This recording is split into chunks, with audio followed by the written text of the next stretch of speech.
Chapter 337.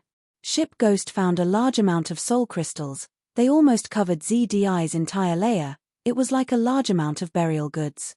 Although he felt the presence of the soul crystals before, it was separated by many layers. The first layer was the coffin itself, the second layer was the array, and the third layer was the core of the ship. So, Ship Ghost thought that there would only be a small amount of soul crystals. He didn't expect there to be so many. As long as I absorb these soul crystals, I will be able to fully recover and have silver-level fighting strength again. I'm saved. Ship Ghost jumped into the coffin and started to absorb the soul crystals. During this process, he didn't show any signs. The young merman was busy fighting. He didn't notice that the soul crystals in the coffin were quickly decreasing. Because the pagoda spirit had closed the array, it didn't notice this either. Ship Ghost's strength was quickly recovering. But 10 seconds later, the young merman flew back. With a bang, he crashed into the coffin and spat out a mouthful of blood. The divine light on Blue Charm God's body was dimmer than before. It was less effective against the frost claw monsters. The young merman fought with great difficulty. He used his strong willpower to hold on until now, he had reached his limit. A frost claw monster silently came to the other layer of the coffin and jumped. Its claws were about to break the young merman's head. The young merman was dizzy. He didn't notice this fatal attack. Damn it! Ship Ghost's spirit had been watching the battle. He couldn't let the young merman lose. Once he died, Blue Charm God might awaken. This was a disaster for Ship Ghost. Ship Ghost could only attack. He unwillingly left the soul crystals and jumped into the frost claw monster's body. The frost claw monster was immediately affected. There was an undead energy rampaging in its body. Its movements slowed down. At the critical moment, the young merman finally reacted. He flipped forward, dodging the claw at the back of his head. He got up to fight again. Ship Ghost's spirit flew out again. I can't hold on much longer. In order to stop the frost claw monster, he risked his life. Although he was enemies with the young merman, the situation forced him to fight with his life.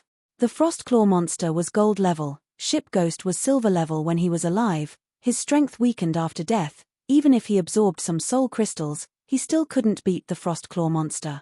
If not for the fact that the frost claw monster wanted to kill the young merman and didn't have intelligence, Ship Ghost's spirit would have been locked down by the frost claw monster's cold energy and destroyed inside its body. The Ship Ghost was in a terrible state. He could no longer stabilize his form. The surface of his body that was like a ball of will-o'-the-wisp was starting to dissipate. Seeing the young merman was entangled with the frost claw monster again, he immediately jumped into the coffin. But this time, after absorbing a few soul crystals, he immediately stopped. I can't. I'm too weak right now. The power of the soul crystals is beyond what I can bear and consume. Of the herbalists, of the ghost of the frost claw, Ship Ghost Ship's spirit, of ghosts, but his spirit of the claw frost that was to enter the body of the girl, ZDI, devour her soul and replace it. My soul has been trained in necromancy. It's much stronger than a black iron mage. Even if I'm very weak now, I can still use my soul-devouring ability to devour her soul. Hehehe, this girl must be very important to the merman deity if he placed her here. I'll kill the most important person to you first, to repay you. Ship Ghost sank into ZDI's body with a strong murderous intent. The next moment, he was immersed in a dark space. What's going on? This is the realm of the soul. A black iron mage can create the realm of the soul with his mental energy. I see it. Ship Ghost's eyes lit up. He found ZDI's soul. The girl's soul was curled up, her eyes closed. She was in a deep sleep, but her face was filled with fear and despair. She was as weak and helpless as a baby. Ship Ghost laughed and swooped down, about to devour ZDI's soul. But in the next moment, he felt a chill run down his spine. Strange, her realm of the soul is too wide, and there seems to be something else here. He looked up. The next moment, Ship Ghost was so shocked that he almost couldn't maintain his form. He saw a giant green snake. The snake's body was so huge that Ship Ghost was like an ant looking up at a blue whale. The green snake was so big that it reached the heavens and the earth. It gave off the aura of a god, vast and majestic. Ship Ghost was frozen. He stuttered, Chu Quetzalcoatl God? The young merman was heavily injured. Even though he had Blue Charm Goddess as his weapon and armor, he was still only a silver mage. He was still injured in the battle. At this time, the wounds on his body had turned purple from the cold, and a chill invaded his limbs, making his movements slower and slower. His stamina was already at its limit. He had been holding on with his willpower. Poochie. With a soft sound, an incomplete frost-clawed shadow monster ruthlessly stabbed its sharp claws into the young Murloc's waist. The young merman knelt on the ground, the chill surging in his body. He couldn't stand up. Damn it. Just as the young merman thought he was going to die, the claw shadow monster suddenly disappeared. Not just it, even the giant shadow monster that had been tormenting deep-sea monster fish disappeared like the wind. Catcher, catcher. Large amounts of space walls cracked, the cracks deepened, and collapsed one by one. Juaye kept spitting out blood. He had also reached his limit. In fact, he had been enduring the attacks of the god's incarnation and the high priest all this time. He originally wanted to take Blue Charm Goddess and use himself to restrain the god's incarnation and the high priest, but he didn't expect the young merman to hold on for so long. Juaye had put in a lot of effort to deal with deep-sea monsterfish, but he didn't get any result. Hua hua hua. As the space walls broke, large amounts of seawater rushed in. In just a few breaths, the small holes in the space walls became bigger. We're saved. Hurry, let's go. The mermen and pirates trapped here were all overjoyed. Some rushed toward the holes in the space walls, some rushed toward their own ships. The clergymen of the Blue Charm Goddess, the devout believers, and the members of the righteous pirates all approached deep-sea monster fish under the leadership of Kang Shu. Through the huge hole in the belly of deep-sea monster fish, the young merman saw the changes on the battlefield. He was full of joy. It was really dangerous. If he was a few seconds late, he would have died. Tower Spirit, quickly repair the hole in the hull and help the crew. After hurriedly giving this order, the young merman heard a sound of okay. He felt as if he had been struck by lightning, and his heart almost jumped out of his throat. This was because the pained groan had come from Blue Charm Goddess. The young merman looked at Blue Charm Goddess again and immediately found that there were many bruises and cuts on her body, her eyebrows furrowed, her eyelashes trembling. She was about to wake up. No, we can't let her wake up. But, what do we do? The young merman couldn't help but panic at this moment. He didn't have a high priest by his side to comfort Blue Charm Goddess, and he was just a fake deity. Suddenly, an idea flashed through the young merman's mind. Put Blue Charm Goddess into the green jade gold coffin and repair her body first.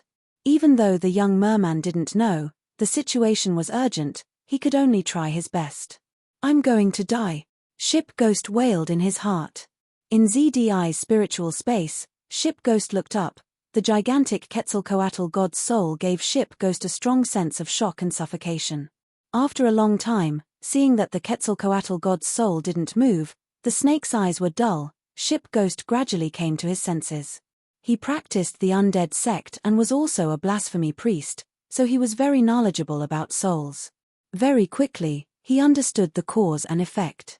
This young girl's soul was heavily injured, and there are signs of her being forcefully awakened by undead magic. This should be the work of my junior brother. In order to save her soul, she was placed in the green jade gold coffin to absorb soul crystals and recover her soul. However, they didn't realize that the Quetzalcoatl god's soul was hidden in the green jade gold coffin. Large amounts of soul crystals were used up, and it looked like they were absorbed by the young girl's soul, but in reality, the Quetzalcoatl god intercepted them. The green jade gold coffin. Legend has it that the Quetzalcoatl god can be revived in this coffin. Ship Ghost gradually calmed down, and the more he thought about it, the more he thought. The Quetzalcoatl god's soul isn't complete. She still lacks a pair of wings, and only her snake body is left. It's very likely that her wings are hidden in the coffin. According to the Quetzalcoatl god's plan, her soul should be hidden in the coffin, continuously receiving faith, forming divine power, and slowly recuperating. However, the Quetzalcoatl god sect was too thoroughly defeated, and she received very little faith. The soul crystals were of great help to her, so she created a spiritual space and hid in the young girl's spiritual space, intercepting the soul crystals and continuously recovering her cell. When the Quetzalcoatl god was healthy, the undead sect hadn't yet existed. You can stole the secrets of the gods, studied soul techniques, and finally created the undead sect. Soul crystals were a specialty of the undead sect, so it wasn't strange that they were effective on the Quetzalcoatl god's soul. That mermaid wanted to save this young girl, so she set up a soul crystal absorption spell formation. Her target was only the young girl. That's why the Quetzalcoatl god's soul created a spiritual space and hid in it to benefit from the spell formation. Ship Ghost felt a headache coming on. It was too difficult to save himself. He was stuck again. If he wanted to devour the young girl's soul, he would definitely awaken the Quetzalcoatl god's soul. Her soul definitely wouldn't be devoured by him, because preserving the young girl's soul was the key to her soul's recovery. Where did these people come from? What are they trying to do? Provoking one god wasn't enough, and now they're provoking a second one. Are they trying to kill themselves? Ship Ghost was speechless towards the young mermaid and Kang Shu's group. It's too hard for me. Ship Ghost wanted to leave, but he couldn't. Because he was too weak. If I knew this would happen, why would I block that Frostclaw monster? Let that mermaid die, hurry up and die. Ship Ghost was filled with grief and despair as he left ZDI's spiritual space and observed the situation outside. My God! Don't! The next moment, he screamed. Unfortunately, in his current state, the young mermaid couldn't hear him at all. The young mermaid carried ZDI out of the coffin, then placed Blue Charm Goddess inside. It's over. Ship Ghost's vision turned black, and his unstable body was about to collapse. Chapter 338. The young merman knew nothing about the feathered serpent god's soul. After placing Blue Charm in the sapphire gold coffin, he ordered, Tower Genie, activate the jade liquid array. The scene of healing ZDI happened again. The mana in the deep-sea monster fish's mana pool was quickly depleted, forming a three-dimensional alchemy array in mid-air. The array emitted a dazzling radiance. The core of the array was naturally the sapphire gold coffin.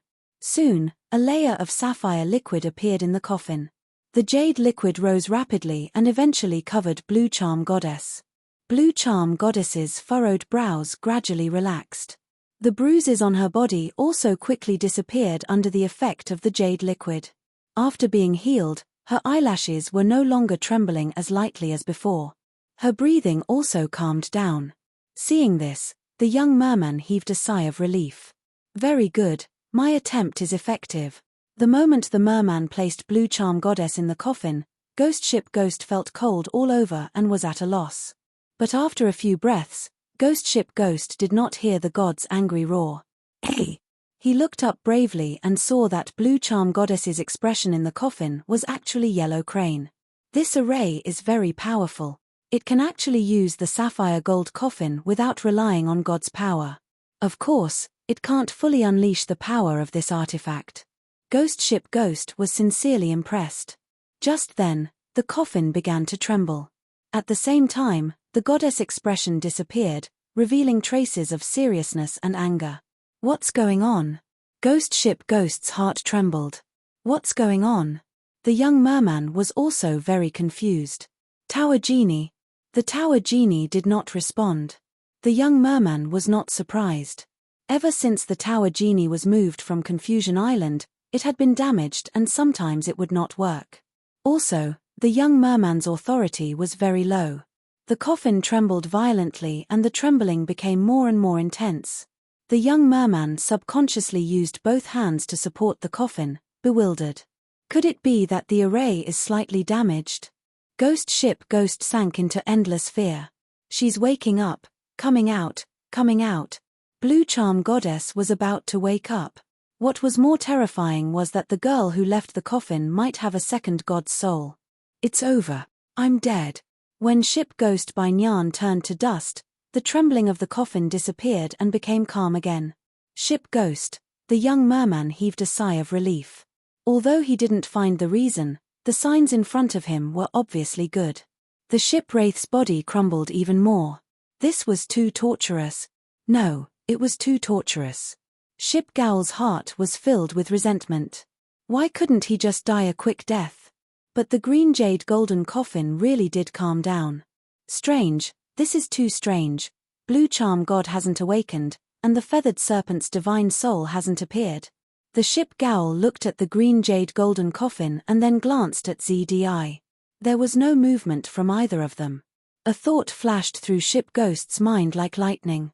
He shuddered as he thought of a possibility. Could it be? The divine soul of the feathered serpent didn't stay in the girl's spiritual space, but is still hiding in the green jade golden coffin? The merman god put the blue charm goddess in the coffin, causing the feathered serpent's divine soul to fight against the blue charm goddess's divine soul? And after the two gods' souls fought, they found each other difficult to deal with, so they entered a stalemate. The more Ship Ghost thought about it, the more he felt that this was possible. Thinking about it carefully, the girl ZDI was only at the black iron level. Even if her spiritual space was vast, it wasn't safe for her divine soul to hide in it. Only by hiding in a divine artifact could it be considered hidden and stable. The feathered serpent god died long ago, and the blue charm goddess is in a similar state. The strength of their divine souls is very close. And because of that, they were caught in a stalemate. The green jade golden coffin shook violently and then stabilized quickly. This is the reason. After Ship Ghost understood, he almost broke out in cold sweat. That was too dangerous. This merman is really lucky. Without knowing it, he managed to cancel out the hidden dangers of the two gods. Wait, if that's the case, then this girl, Ship Ghost became excited. After thinking for a long time, he finally found the key point. It couldn't be helped. His current state was too weak. He couldn't even stabilize his body, like a candle in the wind. Even thinking for a long time would speed up his death. He was extremely weak and close to fainting. He couldn't even use his soul crystal. He could only devour the souls of others to get through this life and death situation. Ship Ghost didn't hesitate. He floated into the girl's body and entered her spiritual space again. Very quickly, Ship Ghost found the girl's soul again. She was still curled up in a deep sleep. The feathered serpent god's soul really isn't here. I can't hold on much longer. Ship Ghost felt that he was about to lose his mind. He used all his strength to slowly float to the girl's soul. There was only a spirit core left. But it doesn't matter. As long as I come into contact with this soul, even if I faint, I can instinctively devour it. This is the beauty of practicing necromancy. Haha. Even better, this girl is in a coma. If I devour her soul, I won't be discovered. No, I might be discovered by old Zhong, as long as he enters this spiritual space, but in my current state, there's no other way. I can only take a gamble. Hihi, such a delicious soul, Ship Ghost sighed softly. He had officially come into contact with ZDI's soul. Ah! In the next moment, Ship Ghost screamed. How can this be? He was shocked to find that he didn't devour her. Instead, he was being devoured by her. This familiar aura, and this instinct, she also practiced necromancy. No. Necromancers are wanted by almost all forces. They are not allowed to exist. Why is she the only one who has cultivated this spell? I hate it. I can't accept this. I can't accept this. With a mournful howl, the phantom warship ghost was completely devoured by the young girl's soul and completely disappeared. In the end, his way of saving himself had brought him a fatal blow. ZDI's eyelids twitched slightly. The young Murloc panted for a long time before he recovered. He didn't know that a thrilling battle had taken place on the soul level. After settling Blue Charm God down, the young Murloc immediately helped the Tower Genie to repair the hole in Deep Sea Monstrous Fish. Deep Sea Monstrous Fish had its own alchemy puppet for repair. Although the hole was big, it was mostly repaired after the emergency repair. Seawater filled this space, but Deep Sea Monstrous Fish didn't leak. However, the repaired part had weak defense and needed to be protected. The young Murloc returned to the captain's room again. He personally operated the alchemy ship and started to search for people. This subspace continued to collapse. This allowed the young Murloc to smoothly bring Kang Shu, Zhong Ji, and the others back. On the other side, the battle between Jua Crow, God's incarnation, and the High Priest was coming to an end. Under Jua Crow's attack, the High Priest was completely killed. All that was left was an empty shell divine throne. Jua Crow paid a heavy price for the High Priest's dying counterattack. At the right time, God's incarnation attacked the space wall and forcibly opened a hole in front of deep-sea monstrous fish. "He's helping us. Let's go." Kang Shu saw this and immediately suggested to the young Murloc. The young Murloc took a deep breath. He maneuvered deep-sea monstrous fish to pass by God's incarnation and made a huge hole. A large number of Murlocs, pirates, Noggers, and so on also used this hole to forcefully resist the violent current and escape outside. Seeing that deep-sea monstrous fish left, Jua Crow forced his exhausted body to attack God's incarnation again. God's incarnation could only give up on the hole and fight Jua Crow fiercely. Without the support of God's incarnation, the only hole leading to the outside world quickly shrank and shrank until it was completely closed. This level of battle wasn't something the righteous pirates could directly interfere with. As soon as deep-sea monstrous fish left the subspace, it fell into the boundless sea. Under the young Murloc's command, the alchemy submarine moved at full speed and quickly left the deep sea. "We escaped." The members of the righteous pirates celebrated. The young Draconid returned to the core cabin and checked the situation. Seeing Blue Charm Goddess in the coffin, his expression was complicated. "The pearl foam is completely used up. The fairy tale of the mermaid didn't get any divine power replenishment, but this shouldn't be a failure. Because we brought Blue Charm Goddess back directly." Seeing that Blue Charm Goddess's body was unscathed, the young Draconid reached his arm into the coffin. He wanted to take her out and put ZDI in. "Don't do that," a voice suddenly sounded. After the young Draconid was shocked, he was immediately overjoyed. "ZDI, you're awake." Chapter 339. ZDI had been in a deep slumber ever since they left the Maze Island. In order to wake ZDI up, the young man led the survivors to find the sapphire golden coffin. In the deep-sea monster fish, the sapphire golden coffin was used as the core to set up the jade liquid magic array. However, even though the jade liquid healed the wounds on her body, ZDI showed no signs of waking up. The young man was puzzled and helpless. However, the young man did not give up on waking ZDI up. He joined the Empire as a pirate and planned to use the Empire's channels to exchange for rare items to wake the girl up. In fact, when facing the Life Church's bishop, the young man had even thought of asking for help. The young man did not expect ZDI to wake up at this time. "My lord," ZDI called out to the young man softly. Her body staggered and she had to hold on to the wall to stabilize herself. She had just woken up and her face was pale. She frowned and was in a terrible state. However, she still emphasized, "Don't bring Blue Charm out of the sapphire golden coffin, ZDI." The young man immediately put Blue Charm aside and walked forward to hold the girl's arm. Looking into the girl's amethyst-like eyes, the young man asked with concern, "What's wrong? How can I help you?" ZDI, however, gave a muffled groan. Unable to support herself, she fell into the youth's embrace. Her eyes lost focus as a large amount of memories flashed through her mind. These were the memories of the ghost when it was alive. It turned out that ZDI had practiced necromancy spells and her soul had the ability to devour other souls. The ghost was in a terrible state. After touching her soul, not only did it not devour the girl's soul, it was devoured by the girl's soul instead. The reason why ZDI was unconscious was because her soul was injured. Using soul crystals to heal and recuperate was the right way. However, the feathered serpent's soul in the sapphire golden coffin had stolen almost all of the soul crystal's power, causing ZDI to be unconscious. However, after devouring the spectre ship's ghost, ZDI's soul was greatly nourished, and she immediately woke up. However, soul devouring was not like soul crystals. Soul crystals were soul crystals that had been refined and purified. They were extremely pure. Soul devouring not only increased the foundation of one's soul, but also a large amount of memories. These memories were like an unending tide that washed over the girl's heart.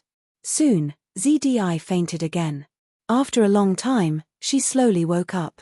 "You're awake, ZDI." The young man stayed by her side, looking happy. When ZDI saw the young man, she immediately felt a strong sense of security and warmth. Beside the young man stood Kang Shu. Kang Shu smiled at her. "I didn't expect the ship ghost to turn into a spirit." Coincidentally, It became the opportunity for Miss ZDI to awaken. When he self-detonated on the battlefield, I had my suspicions and used necromancy magic to investigate. Unfortunately, the situation at the time was too urgent for me to investigate in detail. From the looks of it, Ship Ghost's mastery of necromancy is far greater than mine. ZDI nodded at him. During the final moments of the Confusion Island, it was Kang Shu who exposed himself and used necromancy magic to help her. That saved everyone. She turned her beautiful eyes to the young man and slowly described the hidden dangers in the green jade golden coffin and blue charm goddess. After the young man and the necromancer heard this, they broke out in cold sweat. I didn't expect the situation to be so dangerous. The young man was speechless. We're too lucky, these two gods are in a stalemate. Otherwise, any one of them will make us die without a burial ground. Kang Shu's expression changed, and he felt great fear. The core cabin fell into silence. The three of them had ugly expressions. These two gods were like two bombs that could explode at any time. If they did, they would not be able to escape. The difference in strength between them was too great. Our trouble has gotten bigger. The young man sighed and broke the silence. To be honest, he did not want to bring back a goddess. However, the situation had developed in such a way that he could only go with the flow and end up in this situation. The young man did not regret it. Just the fact that ZDI had woken up was enough for him to not feel regret. He only felt a headache because he did not know how to deal with this problem. Kang Shu sighed as well. We're in a terrible situation now. First of all, our pearl foam has been completely used up. We can't defend ourselves against other people's divination and prediction spells. Secondly, with such a huge commotion in CI City, the various forces will definitely react violently. We'll become their target. Lastly, there are the gods. Dealing with these two gods is completely beyond the scope of our abilities. Yes. ZDI looked worried. We can't get rid of them. For now, we can only leave them be and let them continue their stalemate. The young man's heart skipped a beat. Is my current blood core effective against the gods? He had absorbed a blood core on the Confusion Island, which could devour the legendary Fire Dragon King. Now, he had found a blood core in Blue Charm God's chest and absorbed it as well. Logically speaking, now that his blood core had become stronger, could it deal with the gods? Immediately, the young man suppressed this thought. I absorbed the Fire Dragon King because it was trapped by the War Dealer's alchemy array and could not move. Otherwise, it would have been killed by the Fire Dragon King when I absorbed it. But now, these two gods are still able to move. Besides, even if the blood core is effective against the gods, I can't kill Blue Charm God. Once Blue Charm God completely fell, who could provide divine power to the fairy tale of the mermaid? As for the feathered serpent's divine soul, it's a soul after all. Can my blood core absorb it? The young man was very doubtful. If he kept Blue Charm God, he would have to keep the feathered serpent's divine soul. He could only maintain the current situation if the two gods were in a stalemate. Leaving one god alone was courting death. Just as he was thinking, Lan Zhao's voice came from outside the cabin. Captain, we just found a group of murlocs following us. Murlocs? The young man frowned. I'll go take a look. The three of them left the core cabin together. When they reached the captain's cabin, they obtained more information from the tower genie.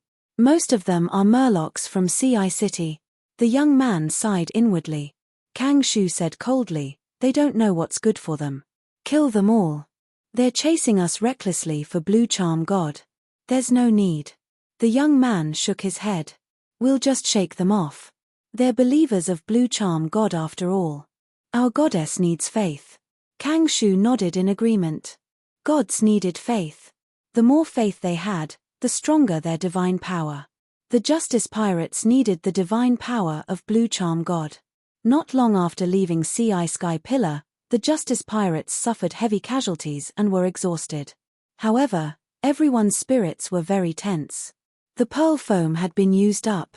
The situation was very urgent. Kang Shu suggested, my lady, according to our maximum speed, the nearest Imperial port is only 3 days away. I strongly suggest we rest. Imperial port? ZDI was slightly surprised. Chapter 340. ZDI had been asleep for a long time, so she didn't know many things. She knew very well that her group was no longer allowed to stay in the Empire after surviving Labyrinth Island. She was naturally shocked to hear that they had to enter the Empire's secret harbor to resupply. Immediately, the young man told ZDI about everything that had happened in the past. ZDI was moved after hearing a few words. Kang Shu advised, "Captain, let's talk as we walk. You haven't appeared in public for a long time." "Yes, I should inspect. This is my duty as the captain." The youth accepted Kang Shu's good advice and then looked at ZDI. "I'll also let you see our current team." "Okay." ZDI nodded and muttered, "But it's better for me to hide it." ZDI was the president of the Wisteria Chamber of Commerce after all. This identity involved a lot of people. If she was exposed, the remaining Wisteria Chamber of Commerce would definitely be destroyed. Soon, the three of them left the core cabin. The hole in the core cabin had already been repaired. This cabin, no, the surrounding area has to be strictly guarded. "Don't let anyone near," the youth said in a deep voice. ZDI had already put on a mask. "No matter how much we increase the defense, it's not excessive. But I suggest that we minimize the number of living guards. We should use the Tower Genie to make some alchemy puppets. As far as I know, the war traffickers have a lot of puppet blueprints, many of which are quite high-end. I also remember that we also took a batch of valuable alchemy materials from Labyrinth Island. These materials are very high-end." ZDI's words made the other two's eyes light up. The girl had more authority than the youth. Previously, in the Alchemy Central Tower, she had communicated with the Tower Genie and learned about many treasures in the Tower Genie's memories. The youth didn't know about this. Kang Shu nodded. "That's a good idea. The loyalty of living people is hard to guarantee, and the secrets here should be kept as secret as possible. Do you have gold-grade puppet blueprints?" ZDI, "Of course. In fact, there are more than 10 saint-grade puppet blueprints. But for now, we should try our best to create silver and gold rank puppets." The youth frowned. The cooperation of the Tower Genie and the alchemy puppet, combined with the sturdy cabin and narrow passageways, can indeed form a strong and tight defense. We can also supply the materials for puppets, but who can make them? Obviously, going through the Empire would not work. Kang Shu and ZDI were only at Black Iron rank. Although they both dabbled in alchemy, the former was best at making soul crystals, while the latter was best at making potions. Their life rating was relatively low, so the possibility of them creating silver or gold puppets was close to zero. Kang Shu said, "As far as I know, there are dwarfs and goblins on the lava continent who are proficient in the creation of puppets." ZDI said, "There are many alchemists in the Shungming continent, and the Wisteria Chamber of Commerce knows how to contact many of them. However, it was not easy to move them." "Wait, maybe he can do it." ZDI said the name of an alchemist called Fu Zhu. He was seriously injured and his strength was not at its peak. He used to be in the limelight, but now he was in dire straits. "We have the green liquid made from the sapphire gold coffin and soul crystals. Whether it's physical or spiritual injuries, they have powerful healing abilities." ZDI pondered. "Maybe we can use this to recruit him. We can try in the future." The youth nodded. They really needed an alchemist. Kang Shu had actually mentioned this to the youth a long time ago. The youth first went to the belly of the ship. There used to be a huge hole here, but it had been repaired now. There were also 3 alchemy puppets that were reinforcing it. One of their arms was holding a steel bar, while the other was holding a gun barrel. The inside and outside of the gun barrel were engraved with an alchemy array. After it was activated, it consumed the alchemy puppet's magic power to create a scarlet burning ray. The ray moved steadily left and right or up and down. Soon, the alchemy puppet welded a few strips of steel to their original places and reinforced it again. Drops of seawater still seeped in through the cracks at the edge of the hole. The deep-sea monster was sailing in the sea at its maximum speed. The water pressure was very high, so it was normal for some seawater to seep in. In the Battle of the Eye of the Sea, the defensive arrays on the surface of the deep-sea monster were destroyed. At present, It is estimated that the fastest repair of the magic shield will take at least 5 days. Kang Shu sounded worried. This is our weakest point. A lot of magic materials were needed to repair these arrays. In addition, a large amount of steel, wood, screws, and so on needed to be replenished. In order to repair the big hole, these conventional reserves were almost used up. If there's time, we'll tear down and rebuild this piece. ZDI observed for a moment and frowned slightly. This piece in front of us is just an emergency measure. Judging from the structure, it's not stable. Kang Shu shrugged. There's nothing we can do. We lack hard copper, so we can only use steel as a temporary substitute as the main material of the basic structure. At this point, Kang Shu looked at the young Murloc again. Also, the magic power pool of the deep-sea monster is also alarmed. We need a large number of elemental crystal stones to convert magic power and increase our magic power reserves. The battle with the Frost Shadow Giant consumed most of their magic power. Driving the alchemy puppet for maintenance and during the maintenance process also consumed magic power. In fact, since coming out of the Confusion Island, the magic power pool of the deep-sea monster had only been replenished a few times. It was impossible for ZDI and Kang Shu to instill magic power manually.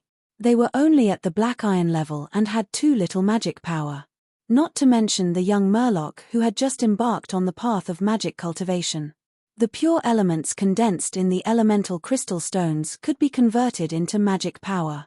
There was a set of conversion equipment with excellent performance on the deep-sea monster.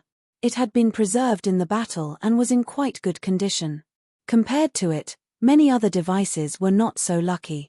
Leaving here, the three of them came to the cabins where the wounded were gathered.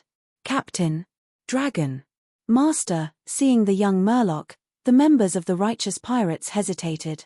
Thus, under everyone's gaze, the young Murloc activated his Bloodcore and transformed from Murloc form to Dragonborn form. Immediately, the gazes of the wounded changed, and their expressions relaxed one after another. On the battlefield, the scene of the young Murloc carrying Blue Charm God and escaping into the deep-sea monster was seen by many people. Kang Shu had already revealed the young Murloc's identity in advance to mentally prepare these people. Take care of your wounds. Our journey won't be peaceful from now on. The young Dragonborn did not explain his abilities in detail. There was no need to. Being mysterious like this would make others feel that he was powerful. This was very good for the stability of the entire pirate group. The members of the pirate group were in awe of the Dragonborn captain. At the same time, they were curious about the new mage who had appeared beside the captain. Some of the old people who had survived the Mystique Island secretly discovered ZDI's identity, but they did not make it public. We've used all our healing scrolls and potions, but some of the wounded have serious injuries, such as broken limbs. Limb Rebirth is a gold-level divine spell. Fortunately, these people's conditions are basically stable, Kang Shu reported. The young Dragonborn sighed softly in a sad tone. We've suffered heavy casualties this time. Indeed. After this battle, the righteous pirates had lost 10% of their members. The original 10 pirate ships were almost completely destroyed. Only Deep-Sea Monster had escaped.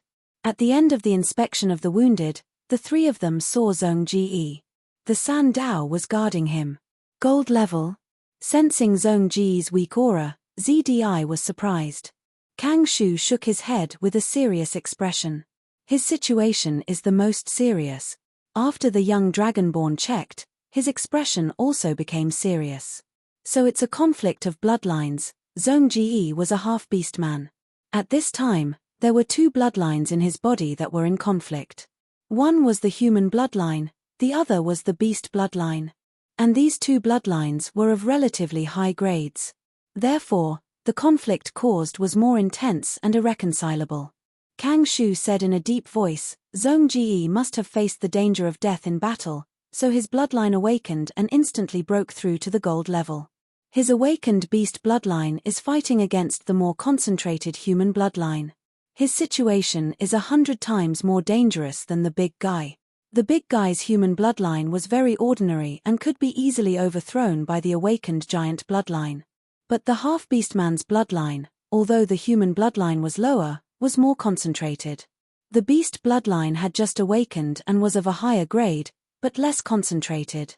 The two were in a stalemate, using the half-beastman's body as a battlefield to compete and kill. Tricky. Very tricky. The young dragonborn, Kang Shu, and ZDI could not find a solution. Chapter 341. The three of them left Zhong Ji's cabin. There's good news. Kang Shu received a report from his subordinates. The Empire has responded. They agreed to let us go to Knife Point Town to rest. The young fishman nodded. Going to the Empire's secret port to rest was not something that could be done directly. Because they were pirates and it was a secret mission, every supply was kept secret as much as possible. It was arranged by the Empire to reduce the chances of contact between the pirates that were secretly recruited by the Empire. Did we mention our request to the Empire? How did the Empire respond? The young man asked. Kang Shu replied, "We don't have much contribution left. This time we need to turn in some of the supplies on the ship in exchange for the supplies we need. The Empire is urgently allocating the specific requirements for our supply and has promised to at least meet most of them." The young man nodded again. This good news slightly eased his heavy mood. Knife Point Town was the closest town to the Eye of the Sky Pillar Sea. It did not belong to the Shungming continent, but was located on Knife Mountain Island. Knife Mountain Island was isolated in the sea and was secretly controlled by the Empire. There were 2 harbors on the island, of which the harbor in Knife Point Town was secretly built 2 or 3 years ago, mainly to cooperate with the Empire's secret mission. If there were other pirates in Knife Point Town resupplying, it would be troublesome. The Justice pirates would most likely be queued for 5 or 6 days before they were allowed to enter the harbor to resupply. According to the estimation of the young man, Kang Shu, and the others, after 5 or 6 days, what happened in the Eye of the Sky Pillar Sea would be completely spread. 3 days was not enough for the major forces to know. During the final inspection, the 3 of them saw Zhenjin again. Zhenjin was hidden in a metal coffin, and the coffin was embedded in the wall. The surface was smooth like a square brick.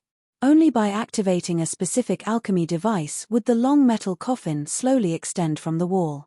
Zhenjin was still wearing the appearance of He Huan, but his true identity had long been exposed.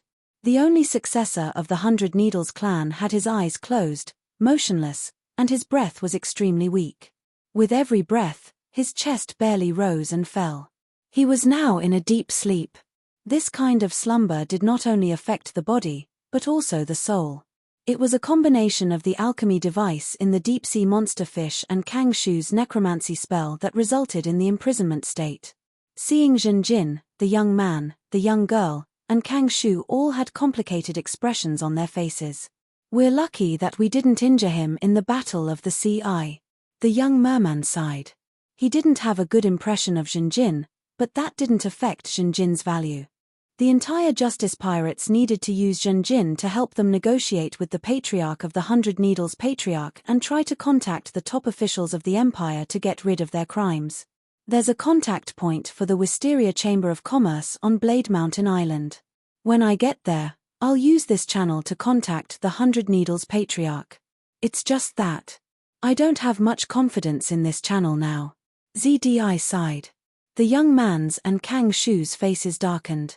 As soon as they left Fog Island, they had 2 divine artifacts in their hands and had to kill Scab and the Flame Dragon King. So their original plan was to contact the top officials and hand over the spoils to get rid of their crimes.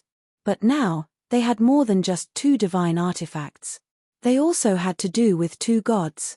Among them, Blue Charm Goddess was the enemy of the Empire's gods. Even though it was unintentional, the trouble they had caused had become even bigger. Could a gold-level Viscount, the Patriarch of the 100 Needles Patriarch, who was suppressed to the point of suffocation, really help them get rid of their crimes? In any case, the Patriarch of the 100 Needles Patriarch will never give up his only family heir. Kang Shu's tone was indifferent. "Try your best." The young merman sighed. "The most important thing right now is to go to Sharp Knife Harbor to rest. I hope everything goes well." The Justice Pirates were now in a bad situation. They needed to replenish a lot of supplies, some of which were alchemy materials, and some of which were potions and scrolls. Many of them were wounded and in need of further treatment. ZDI also needed to contact the 100 Needles Patriarch. The deep-sea monster fish moved quickly in the sea. They had completely shaken off the murlocs in the Sea City and escaped with Blue Charm Goddess. Soon, these murlocs would have to run away too. This was a matter of gods. The storm caused by the Sky Pillar Sea's eye was too big. The major forces would definitely take action. However, the information needed time to spread, and the Sky Pillar Sea's eye was relatively remote. It would take some time for the major forces to react. The young merman's inspection stabilized the morale. The reserves in the deep-sea monster fish's mana pool were more than enough to go to Sharp Knife Town. However, on the second day after leaving the Sea Pillar, the deep-sea monster fish encountered a problem. The alchemy array used to create air was broken. The alchemy puppets couldn't do the repair work. It required manual labor. It required an alchemist to use a special line pen and seepage fluid to outline and repair a specific part of the array. Even if Kang Shu and ZDI worked together, it would take a week to repair it. As a last resort, the deep-sea monster fish had to float to the surface of the sea every once in a while to take a large-scale breath. This undoubtedly slowed down the speed of the Justice Pirates. Fortunately, on the second night, they entered the ocean currents. The ocean currents were water currents that flowed in a fixed direction. With the help of the ocean currents, the deep-sea monster fish was faster and consumed less mana. It was precisely taking the ocean currents into consideration that Kang Shu was confident that they could reach Sharp Knife Harbor within 3 days. Because the Justice Pirates weren't the only ones who benefited from the ocean currents. With the help of the ocean currents, a fixed route on the sea would often be formed. On the third day, ships repeatedly appeared above the deep-sea monster fish's head. Some were trading ships, some were naval warships, and some were pirate ships. The increasing number of ships also caused some trouble for the Justice Pirates. They needed to take a breath, and every time the deep-sea monster fish floated to the surface of the sea, there was a danger of exposure. Fortunately, the magic device in the deep-sea monster fish was powerful and had a wide detection range. This allowed the deep-sea monster fish to avoid the surrounding ships every time it took a breath. It wasn't discovered by others. When they were about to reach Knife Mountain Island, the Tower Spirit sent a message to the young merman. There was a battle on the sea 3 nautical miles away. 3 trading ships were being attacked by a pirate group, and the situation was very critical. The captain of the trading ship was using a magic device to frantically send out a distress signal. Just in time, we need a ship to deceive people. The young man immediately ordered, and the deep-sea monster fish slightly changed its direction. When they sensed the battlefield, the battle was already over. One of the 3 trading ships was sinking, and the other 2 were taken over by the pirates. The young merman dived under the sea and suddenly jumped out onto the deck.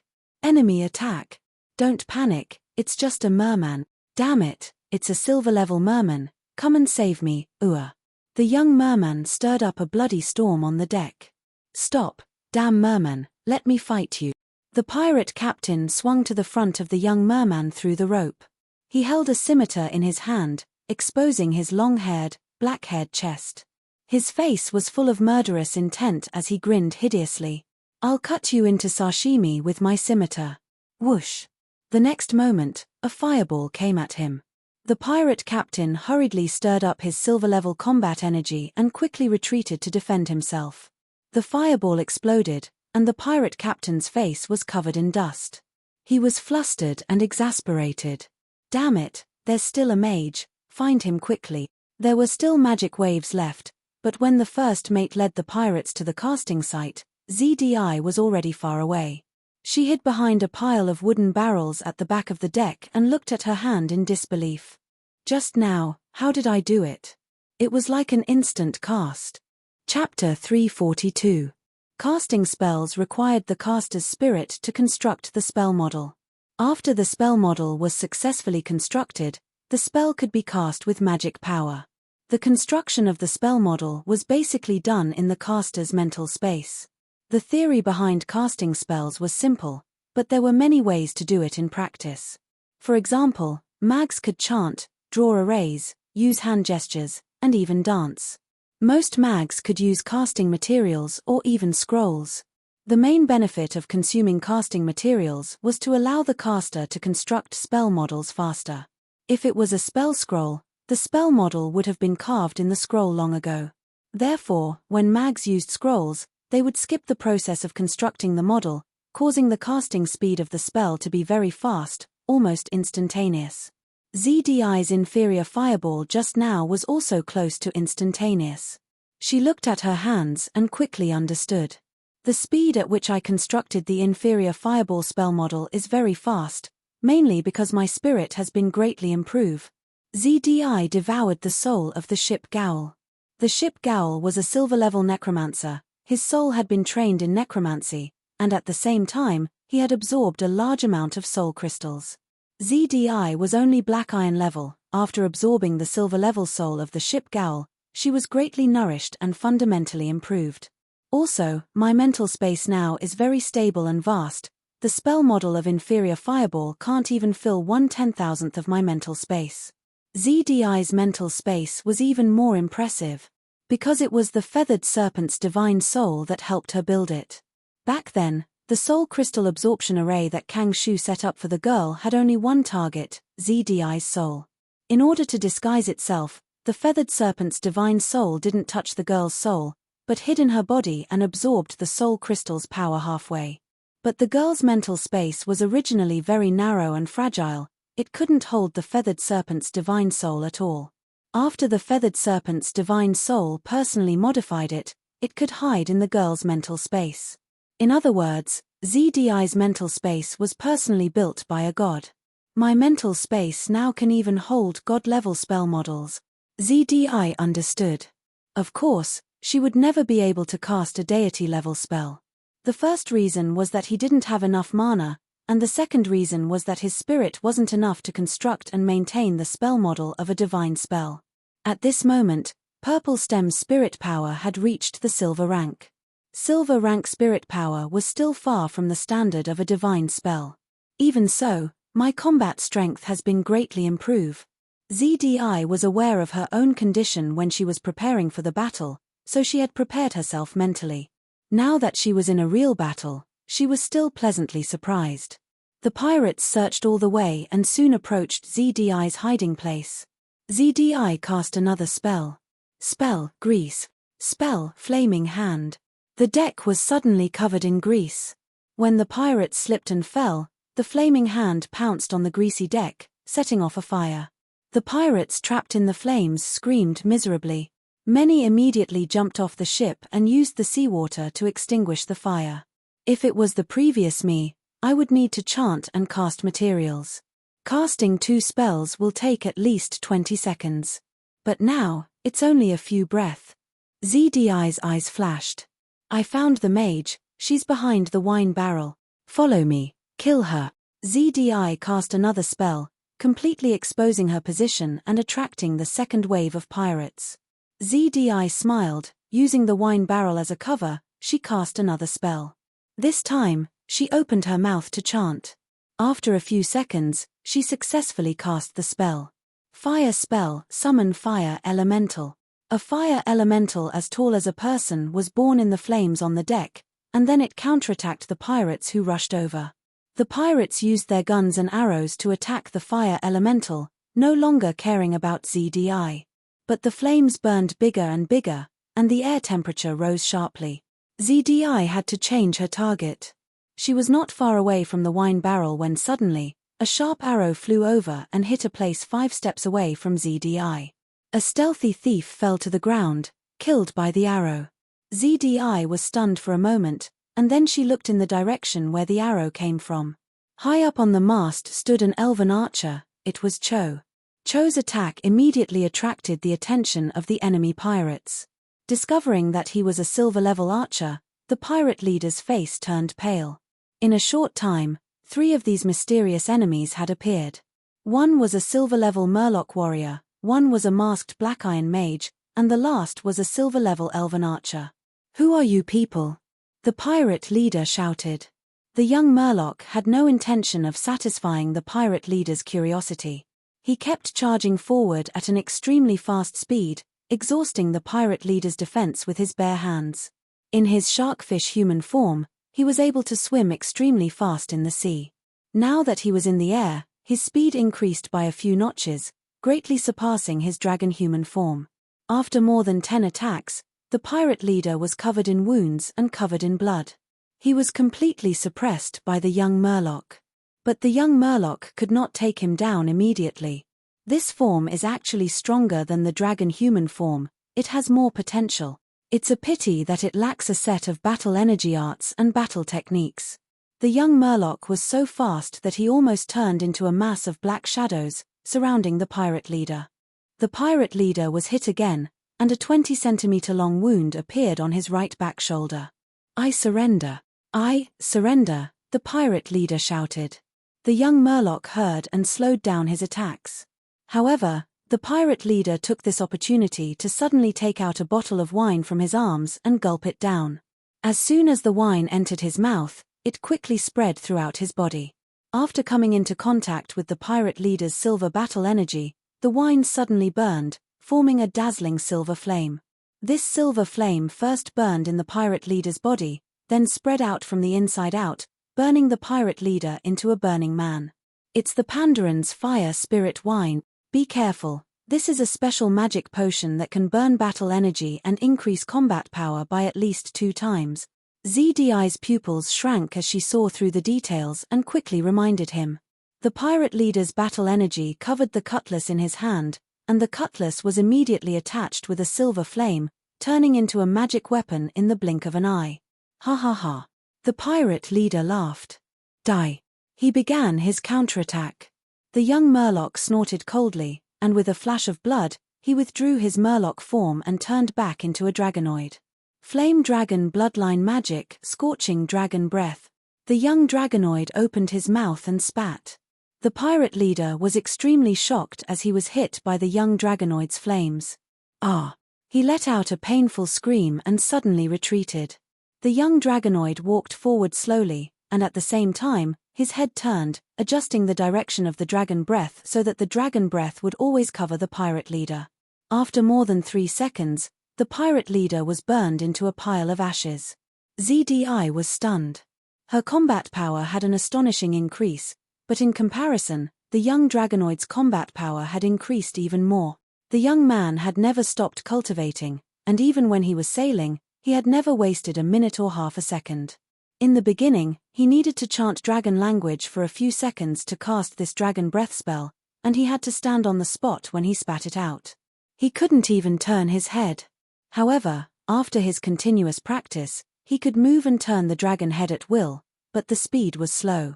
As for why he omitted the dragon language chant, it was also because his spiritual power had increased greatly. The soul crystals were not only for ZDI's use, he also used them frequently and consumed a lot of them. His soul foundation had increased greatly, and his spiritual power had also increased greatly. With the enemy leader dead, the morale of the pirates plummeted. The young dragonoid pursued the enemy, and at the same time, Di Lu, Cho, San Dao, ZDI, Kang Shu, and the others attacked together. After wiping out a group of diehards, they successfully suppressed the battlefield. The remaining pirates' fighting spirit collapsed, and they all knelt and begged for mercy. Then, the young man gave the order. A group of pirates came out from the middle of deep-sea monster fish, and became the backbone. They took in pirate captives on a large scale, and took over 7 pirate ships and trading ships. Among them, there was a black iron magic ship, and 2 bronze magic ships. The young dragonoid led Kang Shu, ZDI, and the others on these ships, and sailed to Knife Point Town. Deep-sea monster fish was still lurking in the sea, quietly following. Not long after they left, the battlefield with floating wine barrels, wood pieces, and corpses welcomed a navy. "Sir, we're late," the first mate said in a low voice. "Immediately organize a search and rescue, see if there are any survivors." The navy leader's face was ashen, and his eyes swept around. He had a shoe-shaped face, a tall and sturdy body, and wore a white navy cape, with a faint golden aura. Soon, his subordinates reported that they did not find any survivors, but according to various traces, the Copper Gull caravan was robbed. The battle had ended not long ago, and the pirates should be in the nearby waters. This is already near Knife Mountain Island. This group of pirates is very daring. Send the order, release the SEAL team to search for the pirates, we must punish these damned scum. The Navy leader gritted his teeth, and his eyes were burning with anger. But the first mate was very calm. Major General Chop Chow, the most important thing now is to repair the ship. We can't continue sailing for too long. Since these pirates can attack near Knife Mountain Island, they must have something to rely on. If we want to catch up to them or deal with them, it will take time and cost. No, listen to me, I'm the Major General. I want these scum to die. Major General Chop Chow growled, and did not listen to the advice. But the first mate was not afraid. Major General, please calm down. I know that your parents died in a scene like this. I can understand your feelings, but you also know that our fleet is already at the end of its rope. It will be difficult for us to fight again. We can't even sail to a regular Navy port to rest. We can only temporarily rely on a secret military port to resupply. If you insist, I will definitely cooperate, but after this, I will definitely report your unreasonable orders to the higher-up. You. Major General Chop Chow's face was gloomy. The first mate looked at him without fear. The atmosphere was heavy, and the others did not dare to breathe. Finally, Major General Chop Chow punched the side of the ship. Continue sailing to Knife Point Town to resupply. Chapter 343. The name of Knife Mountain Island was very vivid. The entire island was a wall-like mountain peak, and most of the residents lived at the foot of the mountain. The mountain peak was like a large knife cutting into the sea.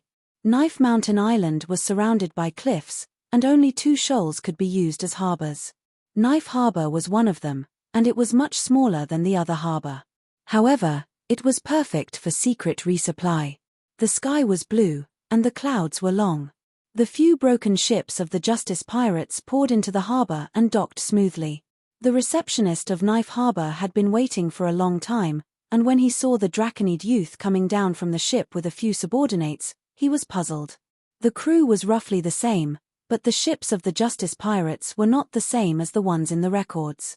The ship of the Justice pirates should be a silver-grade magic ship, one of the latest models released by the Empire. Most of the ships in front of him were ordinary ships, and the highest grade of the few magic ships was only black iron. And it was obvious that these ships had just been engaged in battle. After staring for a few more seconds, the receptionist's eyes gradually widened as he recognized these ships. It seems to be the Copper Gull Caravan, and the Swift Sword Pirates, Captain Dragon Suit.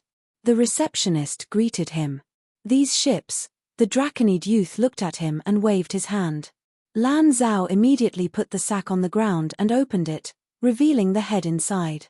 Before we came, we found a group of pirates massacring a caravan. Please count our contributions to the Empire. The Draconid youth said. The receptionist looked at the head in the sack in astonishment, and after swallowing a mouthful of saliva, he looked at the Draconid youth with a bitter expression. My lords of the Justice pirates, to be honest, the Swift Sword Pirates are the same as you. Oh. Are they also secretly recruited pirates? The Draconid youth was slightly taken aback. Yes. The receptionist nodded. ZDI wore a mask and asked in a deep voice, Strange, how can you allow pirates who have been recruited to rob the Empire's caravan? The receptionist sighed. It can't be helped. For the Empire, the most important thing is to interfere with the pirate throne. Everything else is basically trivial and can be discarded. This is military. If we forbid them from attacking the Empire's caravans, then it will be too obvious that they are pirates who have sided with us. They will be easily seen through. Moreover, if we design such a rule, I'm afraid that it will be very difficult for us to recruit enough pirates to interfere with the selection of the pirate throne. That's not the point, Kang Shu, who was on the other side, asked. If we kill them, we'll still contribute, right? The receptionist nodded. Of course. The identities of the pirates we recruit are all confidential, so we don't know each other.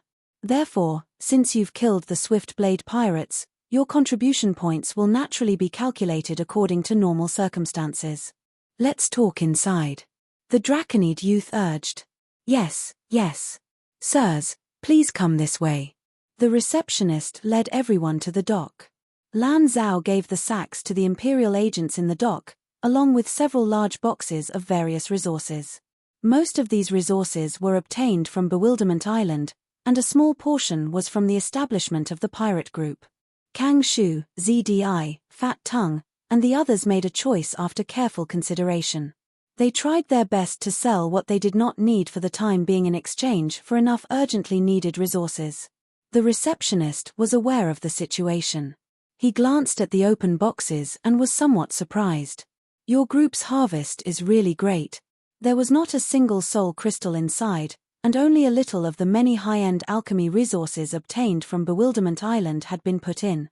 I also sold some of the ships I brought this time, the Draconid youth said. What about the list? The receptionist hurriedly handed over a scroll. ZDI sized up the scroll with a curious and probing gaze. Regardless of whether it was the Draconid youth or Kang Shu, everyone was familiar with using the scroll again. Naturally, the scroll contained the latest exchange list. Kang Shu was the second to read it. After reading it, he exhaled and relaxed slightly. Not bad. The list in the hands of the Justice Pirates was from the last issue. Compared to the latest exchange list, there were definitely changes. However, these changes were minor and did not affect the youths and the others' plans. They only needed to make some slight changes. Let me take a look. ZDI was the third to take the scroll. She was a mage, so it was easy for her to manipulate this. The Draconid youth, Kang Shu, and the others discussed for a while and finalized the exchange list. Wait a minute, what is this scroll? ZDI suddenly asked. The receptionist immediately explained, as described, this is an alchemy scroll that can be used to repair ship spirits. That's all there is to the introduction. May I ask how many specific effects it has? How many people have exchanged for it? ZDI asked. The receptionist revealed a trace of doubt. Could it be that your group has already created a ship spirit? There was no ship spirit, but there was a tower spirit. The Draconid youth and Kang Shu looked at each other. They both understood ZDI's intentions. The Draconid youth nodded. A little harvest from the treasure hunt is an incomplete ship spirit. It only occasionally responds to our calls. The receptionist was stunned. Your group's luck is really good.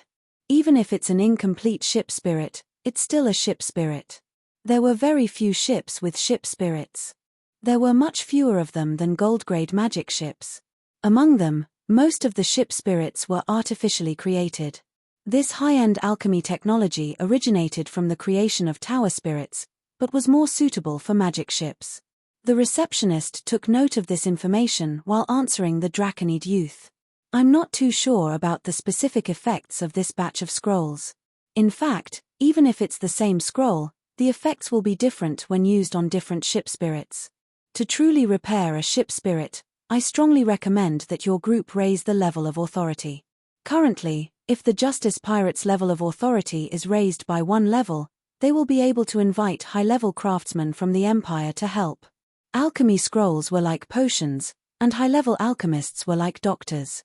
The illness of a ship spirit's injury was, of course, the specific situation, and the specific treatment would be better. Alchemy scrolls were equivalent to universal panaceas and did not target specific conditions. The Draconid youth shook his head slightly. According to our plan, we will raise the level of authority next time. Let's talk about these scrolls. Is there any other information? The receptionist took the heavy bag of money and smiled. I'm not too sure about the specific effects of these alchemy scrolls, but I know who made them. Who is it? The receptionist smiled but did not answer. Kang Shu understood and immediately took out a small bag of money from his bosom and handed it directly to the receptionist. The receptionist took it grandly, weighed it, and then put it back in his bosom with satisfaction. Tucker. Tucker of the Steel Pound family. The Draconid youth frowned slightly. Tucker. An unfamiliar name. But he knew the Steel Pound family. This was the Empire's top family, and the current patriarch was Grand Duke Steel Armor. His strength was on the same level as the Shungming Emperor, and he was a living god. Kang Shu's pupils contracted slightly. ZDI muttered, if it's him. Kang Shu saw the Draconid youth's puzzled expression and took the initiative to explain, Captain, Tucker is a genius with an extremely high concentration of the Steel-Pound bloodline. He's a Sanctuary-level alchemist. He's still very young, only 45 years old. What he's best at is the creation of tower spirits and ship spirits. Since this kind of ship spirit repair scroll was made by him, we can only look forward to its effect. The receptionist smiled and continued, there should be many people who have the same idea as you. At least there were 20 of these scrolls at the beginning. Now there are only 6 left. ZDI looked at the Draconid youth. Captain, I suggest we buy one of these scrolls. The Draconid youth was already tempted. He thought for a moment and nodded. Okay, let's do that. In this way, the previous exchange plan would have to be changed greatly. The exchange price for such a ship spirit repair scroll was very high. According to the situation of the Justice Pirates, there was only enough for one. After a moment of discussion, everyone decided on a new exchange plan. The ship spirit repair scroll was the largest part of the expenditure. In addition, there were a small number of alchemy materials, covering low, medium, and high-end, a large number of traditional materials, and some conventional combat consumables, such as potions, scrolls, cannonballs, arrows, and so on.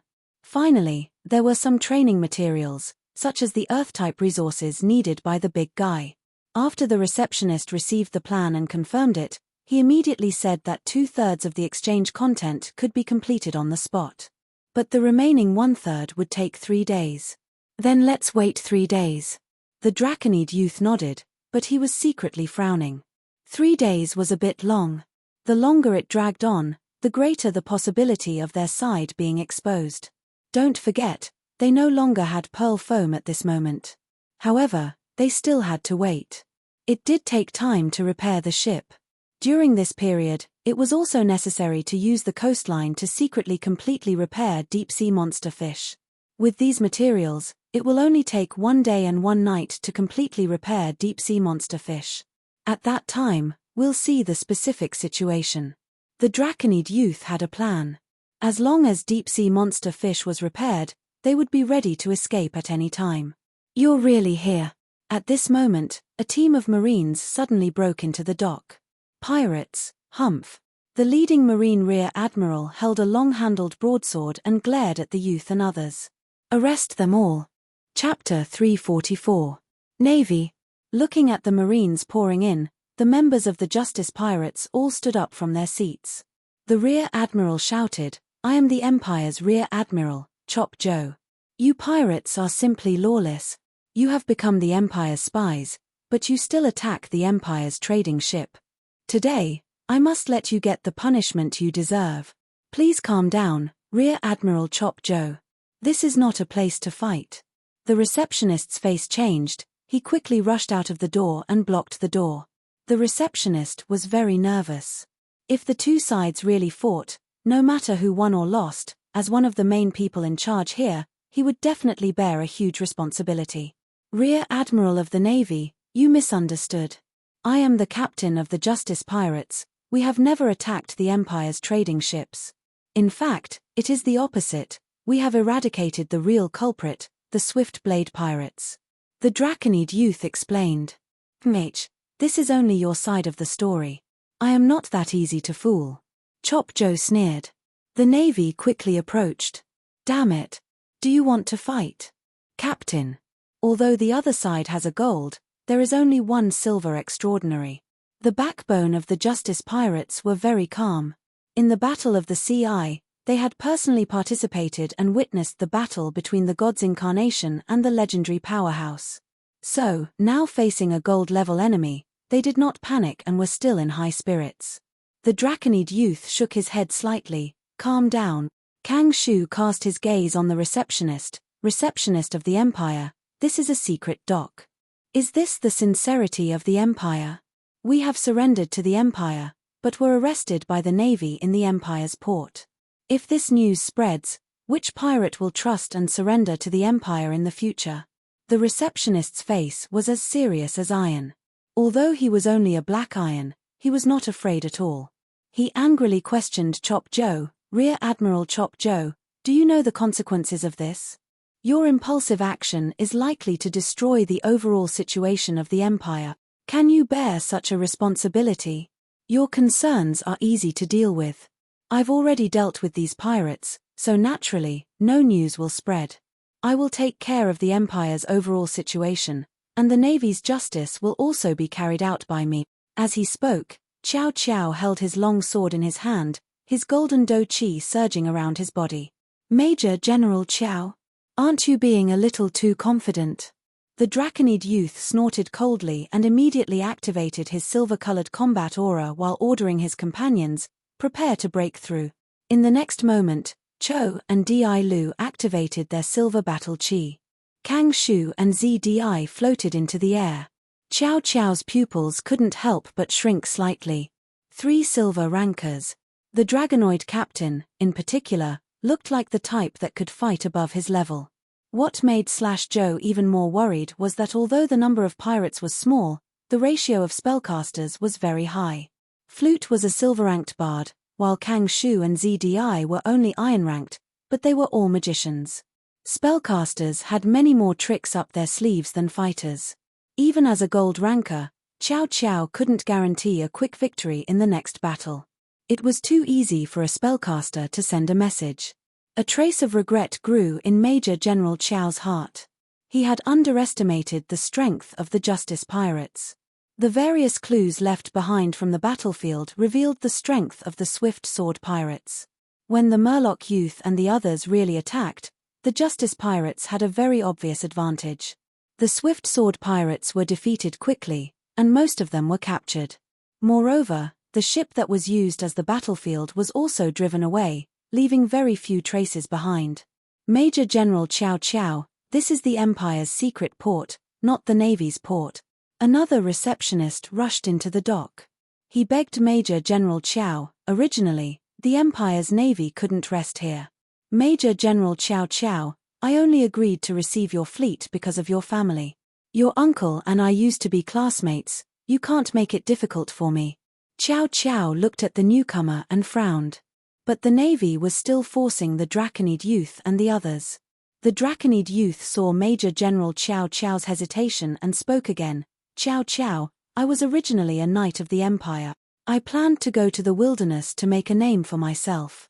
But I encountered a shipwreck and met a spy of the Empire, so I formed the Justice Pirates.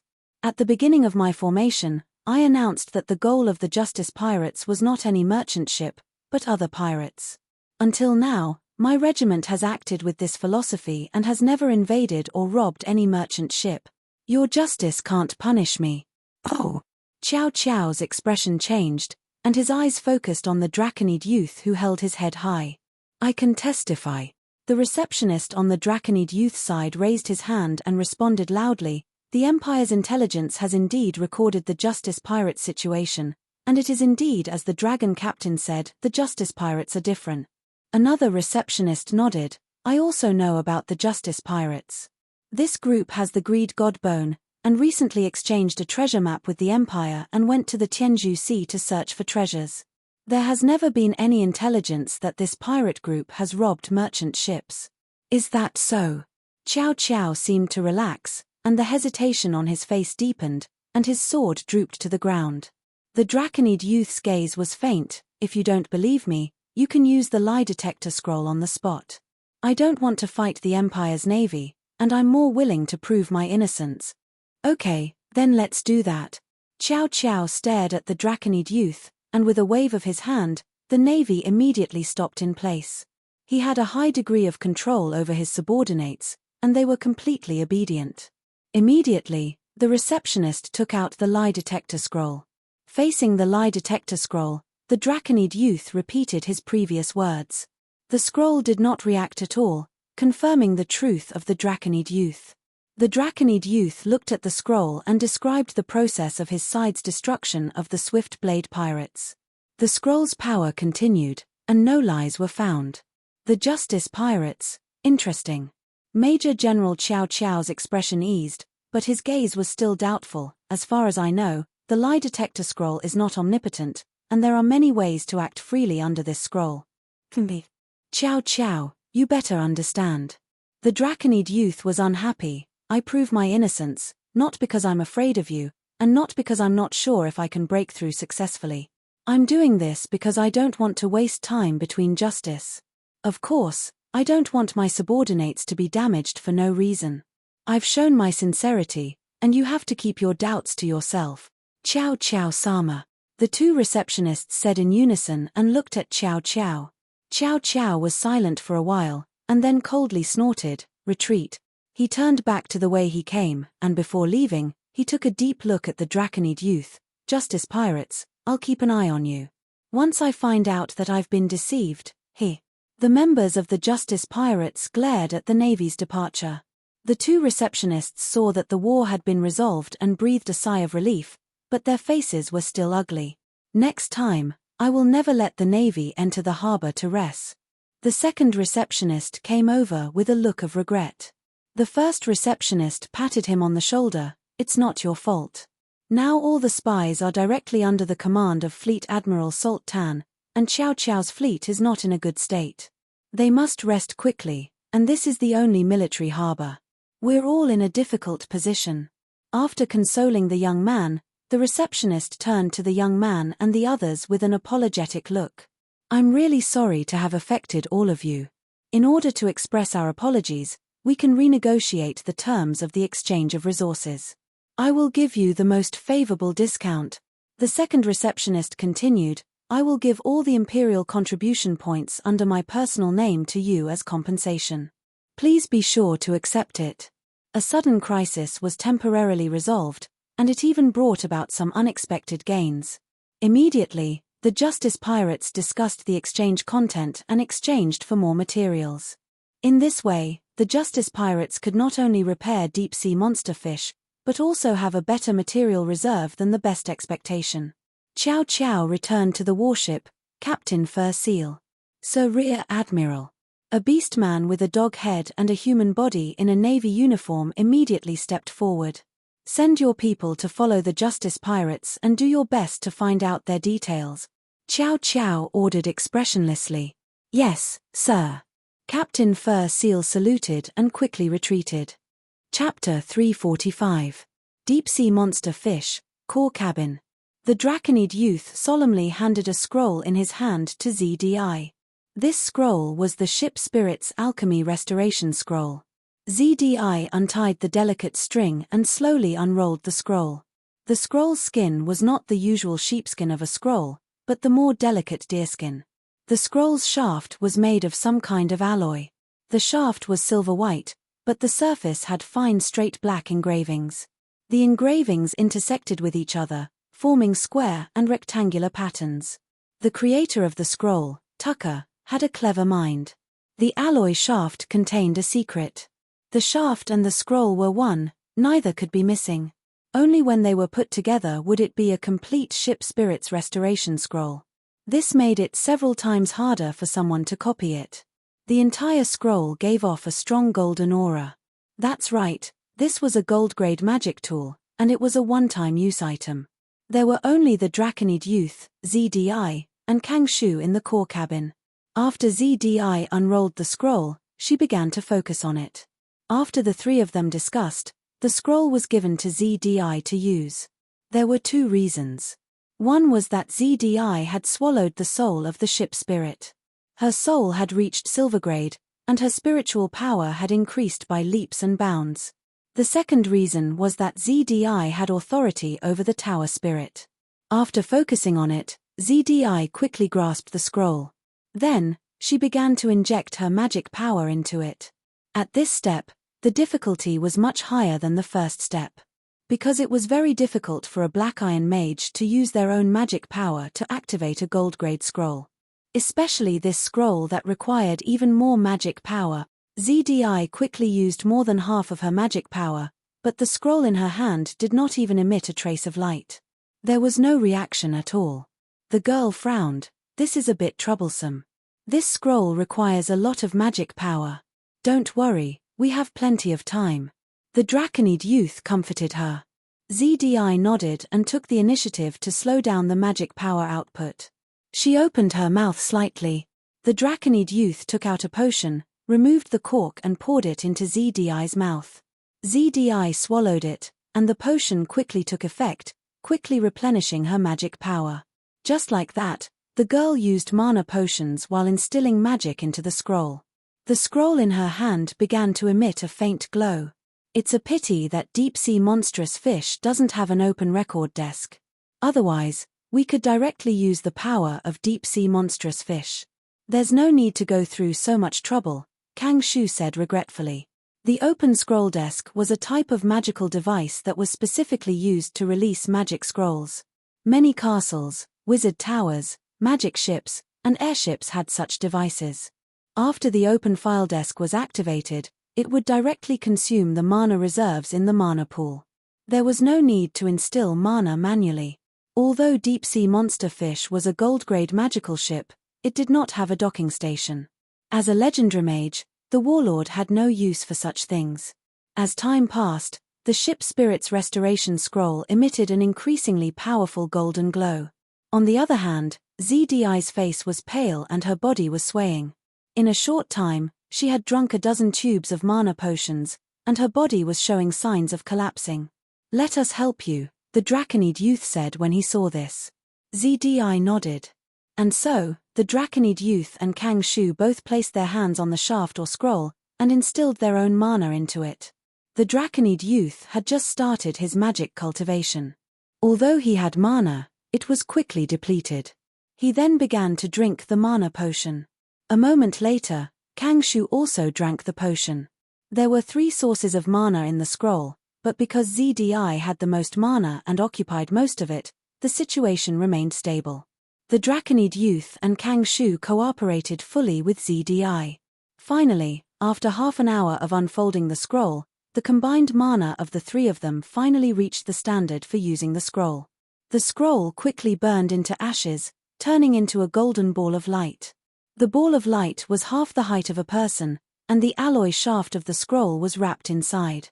The alloy shaft quickly disintegrated in the golden light, turning into countless alchemy runes, complicated and confusing. ZDI used her mind to control the golden ball of light, and let it slowly float onto the crystal ball. The crystal ball was the size of a millstone, translucent, as if there was a cloud of mist inside. It was the carrier of the Tower Genie. The golden ball of light quickly merged into the crystal ball, and began to repair the Tower Genie. The crystal ball was enveloped in golden light. After about 10 minutes, the golden light became weaker and weaker until it completely disappeared. There was no change in the crystal ball, and it was still translucent like before. But soon, the Tower Genie's voice suddenly sounded, "Discovered authority holder. Miss CDI, hello." The 3 of them looked at each other, and were somewhat happy. The Tower Genie's voice was different from before, and it was not as stiff and weak as when it was first moved onto the ship. ZDI spoke, "Tower Genie, begin self-examination." The Tower Genie before could not self-examine. But now that the scroll was used, the Tower Genie immediately replied, "Beginning self-examination estimate. Estimated self-examination time, 85 seconds. Confirm self-examination? Please self-examine." ZDI confirmed. Self-examination countdown, 5, 4, 3, 2, 1, self-examination begins. The 3 of them waited patiently for more than a minute. The Tower Genie replied, "Discovered missing parts. Discovered missing memory. Detected deep-sea monster fish." Self-examination ended. Overall evaluation, current state, 32%. Suggested repair as soon as possible. Suggested parts are as follows. The Tower Genie listed the names of many alchemy equipment, and if ZDI had not interrupted it, it would have continued. "Stop, Tower Genie." ZDI thought for a moment and asked, "I want to know, how much did the alchemy scroll help you recover?" The Tower Genie said, checking the records. 17% before the scroll was used, 32% after the scroll was used. Using this type of scroll again, estimated state, 40%. From 17% to 32%, the alchemy scroll directly repaired the Tower Genie by 18%. However, if it was used again, it would only increase by 8%, estimated to reach 40%. ZDI asked again, "What about the third use of this type of scroll? How much can you repair?" The Tower Genie said, 2%. The repair effect of the alchemy scroll dropped sharply. For an ordinary ship spirit, this scroll should be able to repair a lot. But the tower genie came from the war dealers, so it was naturally the best of the tower genies. Moreover, this was a tower genie, not a ship spirit. There was still a difference between the two. Even if it's 8%, if we use this type of scroll again, we can repair almost half of the tower genie, ZDI said. Although the alchemy scroll was expensive, in the girl's opinion, it was worth it to use it again. The draconian youth said, "Let's see how much we gain after the tower genie repairs this time." Next, ZDI contacted the tower genie mentally and investigated the tower genie's memory bank, but awkwardly found that she could not see the contents of some of the memory bank. "Tower genie, I want to check the alchemy array diagrams of the central tower," ZDI immediately said.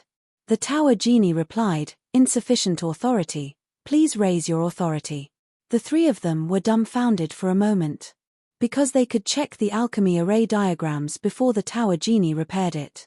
That was how the jade liquid array in the core cabin came about. After the tower genie repaired it, this part of the content was locked away by the tower genie. ZDI asked again, "Tower genie, raise our authority." The tower genie refused. "You need the authorization of the first authority holder, the warlord, to raise your authority." The three of them, after paying such a price, this was what they got in return. "No, in the currently repaired memory bank, I can find a lot of information, including all kinds of meditation techniques, spells, chi arts, fighting skills, alchemy techniques, etc. The value of these has far exceeded the price we paid for the scroll." ZDI continued to check, and suddenly she exclaimed in a low voice, "I found some travel records of the warlord." It actually recorded that he had piloted the deep-sea monster fish into the Heaven Pillar Sea area many times. Chapter 346. Looking at the records of the war traffickers entering and exiting the Sky Pillar Sea, ZDI sighed, "So, the war traffickers have already entered the Sky Pillar Sea. Perhaps he stole the fairy tale of the mermaid from the Blue Charm cult." But the Draconid youth shook his head. "No, I don't think the war traffickers are enemies with the Blue Charm cult. They should be working together. Do you still remember the battle in the Sky Pillar?" The Draconid youth turned and looked at Kang Shu. "What were the Murlocs shouting when Deep Sea Monster first appeared?" Kang Shu nodded slightly. "If I remember correctly, they called Deep Sea Monster a holy beast." "Yes." The Draconid youth nodded. "I've asked around in Ci City and received information about the holy beast. Lord Five Heads is the son of the holy beast that resides in Ci City, but there are rumors of another holy beast among the locals. This holy beast occasionally appears in the shape of a giant fish. It should be the deep-sea monster fish." Other than that, there was another solid piece of evidence, but the Draconid youth chose to keep it a secret. That was the third Bloodcore. Back then, when the youth returned to Deep-Sea Monster with Blue Charm Goddess in his arms, he unexpectedly found the third Bloodcore in the goddess chest. In the past few days, the youth had thought it through. The war traffickers should have been working with the Blue Charm cult a long time ago. It's very likely that the Blue Charm cult gave the fairy tale to the war traffickers, and the war traffickers used the third Bloodcore in exchange. Every once in a while, the war traffickers would drive Deep-Sea Monster to the Sky Pillar and replenish their divine power from the priests of the Blue Charm cult. The war traffickers also helped the Blue Charm cult build an alchemy array with the Bloodcore as the core. Using the Bloodcore to deceive the divine realm, it looks like a miracle's holy water that has the miraculous effect of improving the Murloc's bloodline. The Blue Charm god's divine power is in deceit and disguise. It doesn't have any divine power related to bloodline or life. Thinking of this, the Draconid youth said to the two mags in front of him, if the war traffickers were enemies with the Blue Charm god, the sounds of the battle wouldn't have escaped Ci City's ears. Deep-Sea Monster definitely wouldn't be treated as a holy beast. Since it's a saint beast, it must have been approved by the Blue Charm sect. Kang Shu muttered, "This guess is very likely to be the truth. Now that I think about it, both the war traffickers and the Blue Charm god are enemies of the Empire. War traffickers were experts on the 10 most wanted list. Blue Charm god had once engaged in a battle with the Grand Duke of the Empire. Until now, the Shungming Emperor was still searching for her. Goddess Blue Charm couldn't even return to her god kingdom. ZDI's eyes glowed.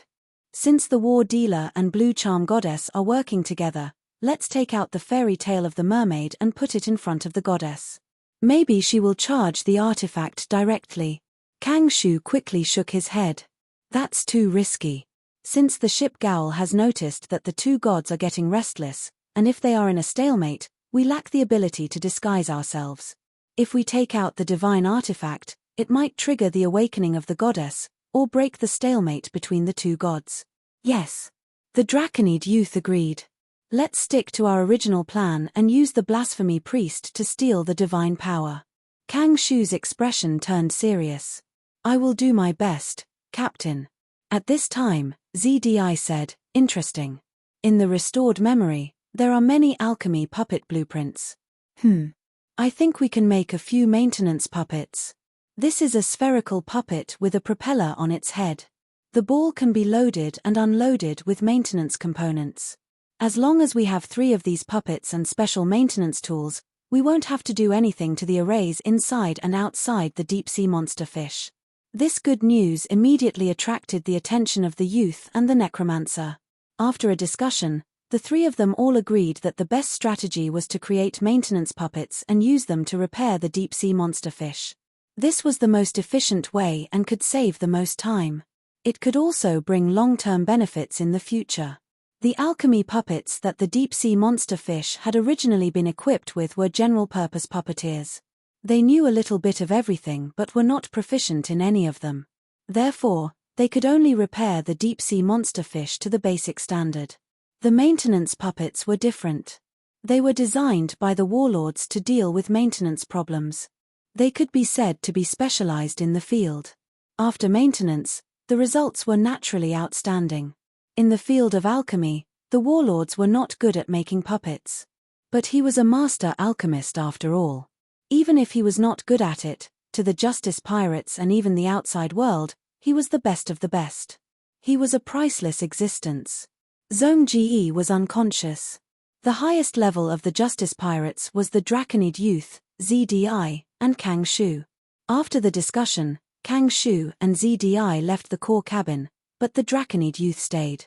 He stroked the crystal ball carrier of the Tower Genie and read the information inside through spirit infusion. He mainly checked the battle energy arts and battle techniques. In the Battle of the Sky Pillar CI, the Justice Pirates had both losses and gains. The losses were mainly in personnel and ships. The members of the Justice Pirates suffered heavy casualties and some went missing. For example, K's was still missing. Apart from that, the remaining pearl foam had been used up. The gains were mainly Goddess Blue Charm, God's Eye of Truth, and the third Bloodcore. Obviously, in terms of value, the Justice Pirates' gains were too great. The losses were insignificant compared to the gains. At the same time, the situation of the Draconid youth and others became worse and more dangerous. If discovered, these gains would be the biggest reason for the destruction of the Draconid youth and others. The difficulties of Rear Admiral Joe and others stimulated the youth's heart even more and filled him with a sense of crisis. In the 3 days after the evacuation from the Sky Pillar CI, he constantly examined himself. He felt that if he wanted to increase his strength as soon as possible, he had to rely on the Bloodcore. The third Bloodcore that he had accidentally obtained from Goddess Blue Charm had been swallowed by the youth's Bloodcore. The third Bloodcore was filled with fishman bloodlines. There were many types, and the 3 strongest bloodlines were present. They were the Shark Fishman bloodline, the Algae Fishman bloodline, and the Boomerang Fishman bloodline. They were all god level. These 3 god level bloodlines represented Do Chi, magic, and divinity respectively. The Shark Fishman bloodline was the first bloodline that the youth had obtained. It had mutated after bathing in the Holy Spring, but it was not a complete bloodline. After absorbing the third Bloodcore, the youth's 3 god-level bloodlines were all at 100%. Using the Shark Fishman bloodline to cultivate Dochi was much more efficient than using the Flame Dragon King bloodline. But in terms of magic and divinity, it was only slightly better than the Flame Dragon King bloodline. Algae Fishman and Boomerang bloodline were the same. The Fishman was a lower race, while the Dragon race was a higher race. Therefore, The quantity and quality of the fishman god-level bloodline was far less than the dragon race god-level bloodline. The Flame Dragon King's bloodline is of the legendary grade. But I only swallowed one Flame Dragon King, so the bloodline is not complete. But the Shark Fishman bloodline is 100%. The youth had used the Shark Fishman bloodline in actual combat, and his overall performance was similar to the Draconid form. There were two main reasons. The first was that the enemy was too strong, and it was difficult to show the difference between the two forms. The second reason was that the Shark Fishman form lacked a matching Do-Chi art and Do-Chi technique. If the Shark Fishman form is matched with a suitable Do-Chi art and Do-Chi technique, then my battle strength will definitely surpass my current Draconid form. Soon, a look of joy flashed across the youth's face. There is indeed a suitable Do-Chi art for me. The war dealer had collected a lot of Do-Chi arts. He was legendary and had wealth comparable to a country. He had all sorts of channels to easily obtain resources that normal people could not. Although there were obvious gaps in his memory, the Draconid youth still found a suitable Do-Chi art for himself. This Do-Chi art was called the Light Life art. It was a Do-Chi art for the fishman race, not for humans. The fishman's body structure was similar to humans, but compared to humans, there were many differences. The Light Life art was most suitable for the Shark Fishman form. If it was a human Do-Chi art, the youth would have to spend a lot of effort and time to improve it. In terms of grade, the Light Life art was a saint-level Do-Chi art. Its biggest advantage was its speed. The Do-Chi users who cultivated this Do-Chi art would have their movement and attack speed become extremely fast. Of course, its defense, strength, recovery from injuries, energy recovery, and other aspects far surpassed the explosive Do-Chi art. The latter was only a silver-level Do-Chi art after all. What was worth the youth's attention was that the Light Life art also had a major drawback. This drawback was that after a fishman cultivated this Do-Chi art, the fish scales on the surface of his body would gradually become thinner and lighter over time. In the end, they would become as thin as paper, and his defense would plummet. If not for this drawback, this Do-Chi art might be able to reach the legendary level. The Do-Chi art also had a way to deal with this major drawback. That was to regularly scrape the scales and let the new scales grow back.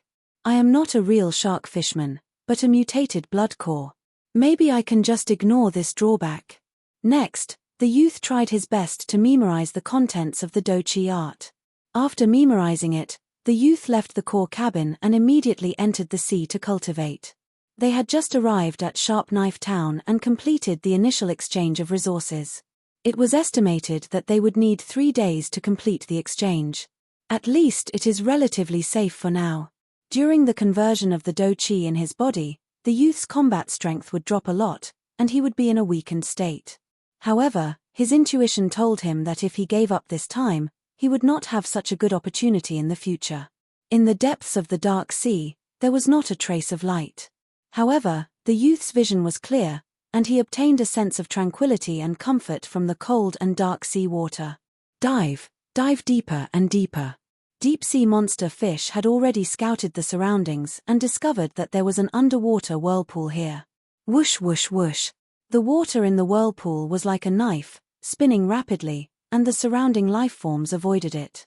However, this was the most suitable place for the Light Life art to cultivate. After taking a deep breath of seawater, the fish gills immediately moved, extracting the oxygen in it and supplying it to the youth. The next moment, the youth threw himself into the whirlpool without hesitation. Chapter 347. As soon as he entered the whirlpool, the young merman's body became unstable. The strong current washed over him, making him feel as if he was at the bottom of a waterfall. The huge impact almost pushed the young merman out. When he was near the edge of the whirlpool, the young merman finally adjusted himself. He moved his 4 limbs and tail, and rushed into the whirlpool with all his strength. Only then did he not get thrown out of the whirlpool. Shoqing's bloodline was god level, so the young merman quickly adapted to the current. He also found a pattern. Although the direction of the current in the whirlpool changed a lot, it still revolved around the center of the whirlpool. After a while, the young merman was swimming in the whirlpool. His smooth body, strong limbs, and flexible tail made him feel like a fish in water. In this state, The young merman began to cultivate the light life battle chi. This was his first time cultivating this brand new battle chi, but he got the hang of it very quickly. A few seconds later, he felt a brand new fighting aura emanating from every part of his body. Although it was still silver-colored battle chi, the young merman instantly felt the huge difference between the new battle chi and the old battle chi. So powerful. In the next moment, the young merman's eyes lost focus, and his heart was filled with shock. Countless new do chi burst out from every part of his body. At this moment, he had an illusion. He felt that his whole body was submerged by the new battle chi, and his whole body was in a silver-white sea of light. Endless new battle chi was seeping into his body from outside. This is God-level bloodline. The young merman was speechless. Bloodline was the cornerstone of extraordinaire's cultivation, and the most important factor in cultivation. When normal people cultivated battle chi, like by YA, they cultivated with all their strength, and it was extremely difficult, but the battle chi they produced was only strands of battle chi. For those with bronze-level bloodline, like Shu Ma, the battle chi they produced during cultivation was like mist. For the black iron-level Lan Zhao, the battle chi they produced was like water droplets.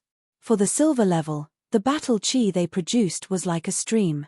For the gold-level bloodline, the battle chi they produced was like a waterfall. When one reached the saint domain, when one cultivated battle energy, it was as if one was connected to a great river, surging endlessly. For the legendary level, the battle chi they produced was like a vast ocean, surging violently.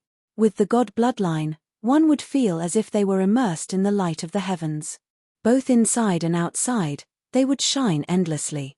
The speed at which a brand new do chi was formed was so fast that it was shocking. The Murloc youth's old battle chi couldn't resist at all and was quickly converted.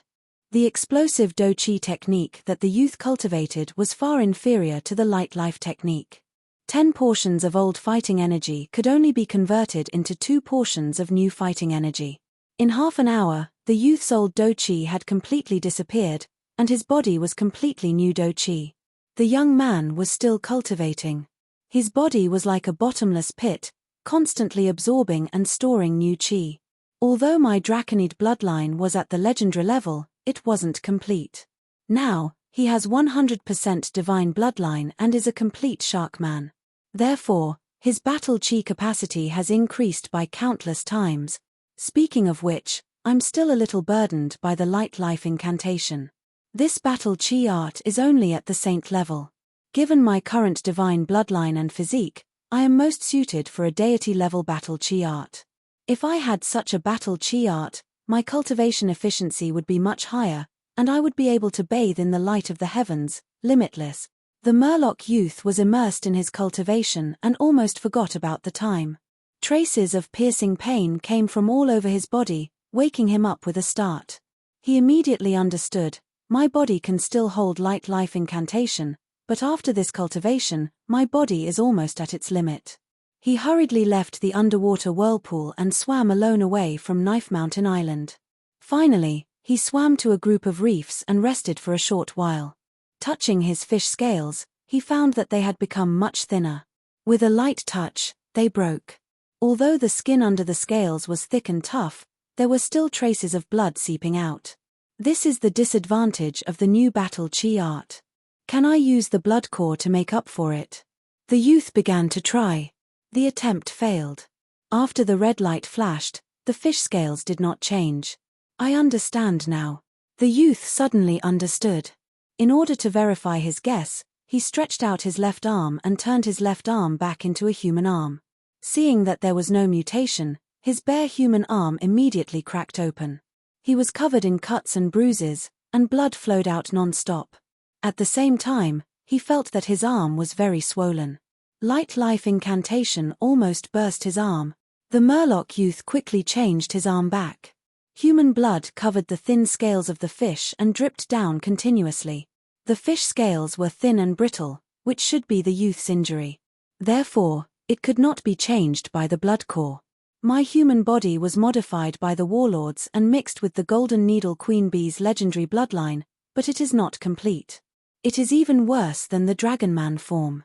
The Murloc god's body can hold more light life incantation, but the human body can't. If the Murloc god's body's light life incantation reaches its limit, I can't rashly transform into other life forms. If I turn back into a human, I'm afraid that the next second, the light life incantation in my body will explode. In fact, even the seaweed Murloc form and the bolang Murloc form must be avoided as much as possible.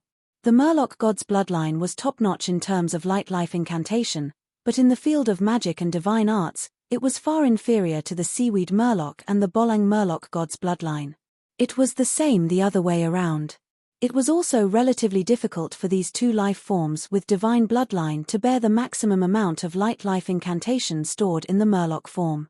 Although the Bloodcore was useless, the Murloc youth had other methods. He took out healing potions, recovery scrolls, and so on and used them on himself one by one. Fish scales becoming brittle and thin was essentially an injury. Since it was an injury, it could naturally be healed.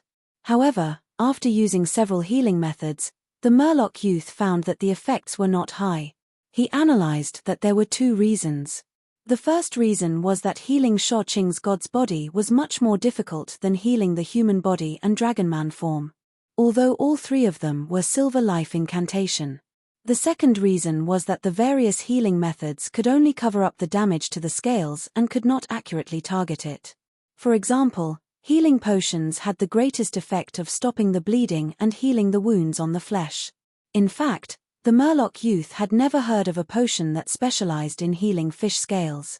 After thinking for a long time, the youth checked his body again and found that the fish scales had become thicker. This is the self-healing ability of Sha Qing's god's body. The awkward thing was that the self-healing effect was better than the sum of the healing he had done previously. At the same time, the youth found that his light life incantation had decreased a lot. The light life incantation has permeated my entire body and nourished every part of my body. Plus, the body needs to heal itself, so the light life incantation will naturally consume some light life incantation. The youth was happy. From this point, it could be seen that the light life incantation was very compatible with Sha Qing's god's body. If it was the explosive light life incantation from before, it would have been very difficult for Sha Qing's god's body to absorb and nourish the Murloc youth's body. After resting for a while, the Murloc youth dived into the sea again to cultivate his light life incantation. At the same time, ZDI had also arrived at Knife Mountain City. Due to the terrain, Knife Mountain Island mainly had one city and one town. They were Blunt Knife City and Sharp Knife Town. Because of the special location of Knife Mountain Island, the trade volume was not small. The Wisteria Chamber of Commerce had also set up a contact point here. The Wisteria Chamber of Commerce was divided and swallowed by the major forces. The overseas contact points were too small for the major forces, so they were still in the hands of the Wisteria Chamber of Commerce. During the day, the Justice Pirates entered the port and exchanged supplies with the receptionist. Not long after nightfall, ZDI said goodbye to Kang Shu and the youth, quietly left the deep-sea monster fish and rushed to Knife Mountain City. She arrived at her destination in half an hour. She was not alone. San Dao, Di Lu, and Cho were with her. Coming to a corner of the city wall, ZDI used magic to contact her subordinates. Soon, the city gate opened a gap. The subordinates nodded and bowed to the city guards and immediately ran out to greet ZDI. ZDI threw a magic token to the subordinates, who immediately used his magic tool to confirm. After confirming that there was no mistake, he smiled and said, "Elder, please come in." ZDI was wearing a mask. Her appearance under the mask had changed greatly. Before leaving, she had taken a transformation potion. The others did the same. Although she was using her own power, ZDI did not reveal her identity. She acted as an elder of the Chamber of Commerce. Under the guidance of the subordinates, they successfully passed through the city gate and officially entered Blunt Knife City. "Sir, this way please." The subordinates prepared the carriage in the city. The four of them got into two carriages. The subordinates accompanied ZDI. "Sir, your timing is too coincidental. Today is the black market auction." ZDI nodded. First, she asked about the black market. Then, she inquired about the business of the Wisteria Chamber of Commerce. The subordinates were soon sweating from the questions. They felt that the elder of the Chamber of Commerce was shrewd and difficult to deal with. In a short time, ZDI had caught many flaws in the subordinates' answers. Obviously, this person in charge of Blunt Knife City had embezzled many of the Chamber of Commerce's interests when the Wisteria Chamber of Commerce was in upheaval. But ZDI pretended not to know. According to the Chamber of Commerce's records, when the Wisteria Chamber of Commerce selected the person in charge of this place, they had thought about it carefully. The subordinate in front of her had a close bloodline relationship with a large family in Blunt Knife City. It was because of this that the subordinate could easily bribe the city guards to open the way for ZDI and the others at night. Now that they were in dire need of manpower and were in a precarious situation, ZDI did not intend to hold her subordinate accountable. While ZDI and the others were heading to the black market, an orc arrived at the city gate. "Who is it?" "Stop," the city guards warned. The orc snorted. He lifted his hood and revealed his head. He took out a token and held it up. "Open your eyes and take a good look." "Ah, it's the Imperial Navy," the city guards exclaimed. At the same time, they felt disgust and disdain. "A mere orc, open the city gate and let me in," the captain of the Fur Seals who killed Major General Chow ordered. "Yes, sir." Then, the city gate opened again. Chapter 348. Blunt Blade City. There was almost no one on the streets at night, only 2 carriages were parked in front of the Wisteria Chamber of Commerce's shop. ZDI's group didn't go to the auction right away, instead they went to the shop first. The sorceress was holding a stone slab with a large paragraph of text carved on it. The words were densely packed and messy. It was obvious that a special codebook was needed to decode the words in order to obtain the real information hidden within. ZDI checked it 3 times to make sure it was correct, then carefully put the stone slab into the groove. It was a magic device in the shape of a pillar, specifically used for communication. The pillar was only half the height of a person, with a round top and a groove in the middle. The rectangular stone slab was put into the groove, and it fit perfectly with the groove. After this step, there's no turning back. ZDI thought. Her hesitation only lasted for a moment. The pearl foam was used up, the situation was critical, she had to ask the 100 Needles clan leader for help and get rid of her crime as soon as possible. ZDI used her mind to control the pillar and began to pour her mana into it. The magic device was activated, emitting a yellow light. The light gathered on the stone slab, and the text on the stone slab started to move, turning into a blue light that was transferred from the stone slab to the pillar. The yellow light on the pillar then turned into blue light. The blue light rushed down and disappeared in the blink of an eye. Message transmission, successful. ZDI exhaled a mouthful of turbid air and pushed open the door. Didi Liu was guarding the door dutifully. Then, Sandow and the manager of the shop carried a small box and met up with ZDI. The small box was full of gold coins. These were the shop's funds. With the funds, ZDI's group returned to the carriage. The carriage once again ran on the empty dark street. Cho, who was hiding on the roof, silently landed in the carriage. The manager led ZDI, Didi Liu, and Sandow into the black market's auction house. Not only was the road unimpeded, but there were also private rooms. Even though the Wisteria Chamber of Commerce was in ruins, it still had a reputation. The manager was corrupt, but he had a strong connection, so he was very popular here. The auction had already started for a while, but there was a secret door behind the box, so no one knew that ZDI and the others had joined in the middle. After ZDI sat down, a magic bottle was being auctioned. This bottle seemed to be made of brass. The bottom of the bottle was facing up, and the mouth of the bottle was facing down. Drops of water constantly dripped from the mouth of the bottle. This is a freshwater infusion bottle, silver grade. When it was still, it could absorb and transform the water elements in the air to condense fresh water. If we imbue it with magic or fill it with water elemental crystals, we can make it produce a lot of fresh water. If he had enough mana, a small bottle could satisfy the daily water needs of 200 people. The starting price is 100 gold coins, and each bid must be no lower than 10 gold coins. Let the auction begin. As soon as the auctioneer finished speaking, Someone in the hall called out, 110 gold, 120 gold. 130 gold, 150 gold. Someone raised the price to 150 gold coins, which was met with silence. The auctioneer's gavel fell, ending the auction. The fresh water bottle was removed and replaced with a delicate compass. Next item, palm compass, silver grade. The auctioneer spoke at a medium speed, enunciating each word clearly. Soon, the compass was sold for 140 gold coins. After that, there were 2 silver grade armors. The auctioneer's voice became louder. Ladies and gentlemen, please pay attention to the next magic sale, which is as high as gold grade. Let me introduce Feathered Serpent Sale. 2 black iron ranked fighters carried a large wooden box onto the field. They opened the wooden box, revealing a sail that was neatly folded and almost stuffed to the brim. The auctioneer then described in detail the size, length, and other data of the sail. The atmosphere in the hall became much more lively. In the end, the Feathered Serpent Sail was sold for 980 gold coins. Seeing this, ZDI gradually came to a conclusion. Overall, these prices were very reasonable.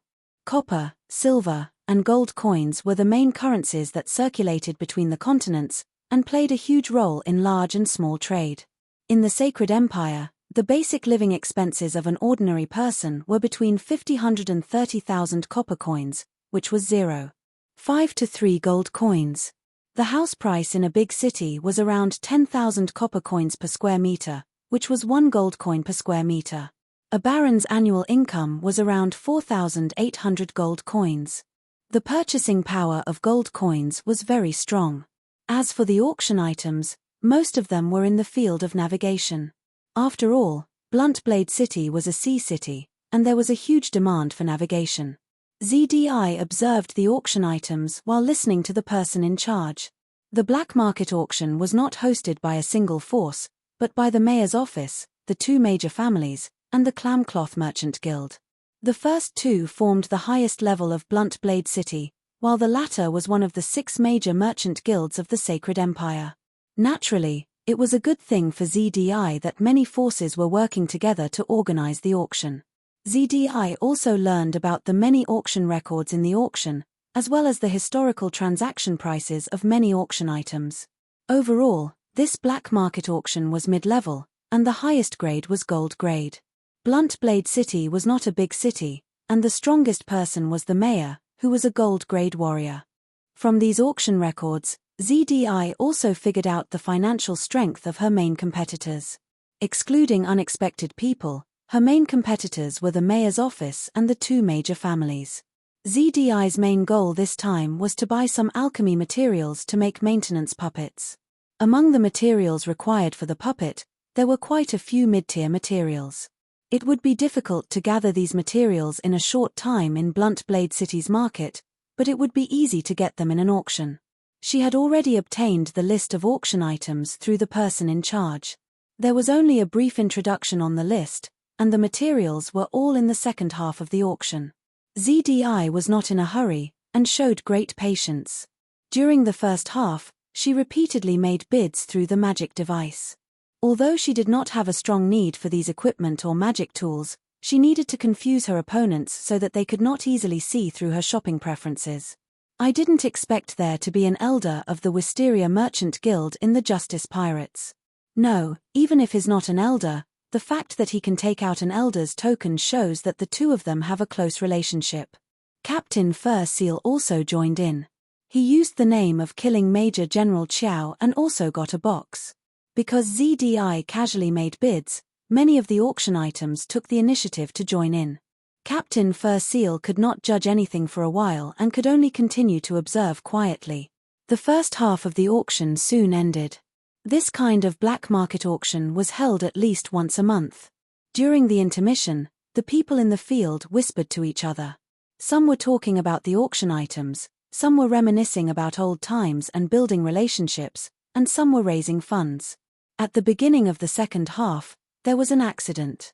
The auctioneer announced, "Friends, please pay attention to a special item.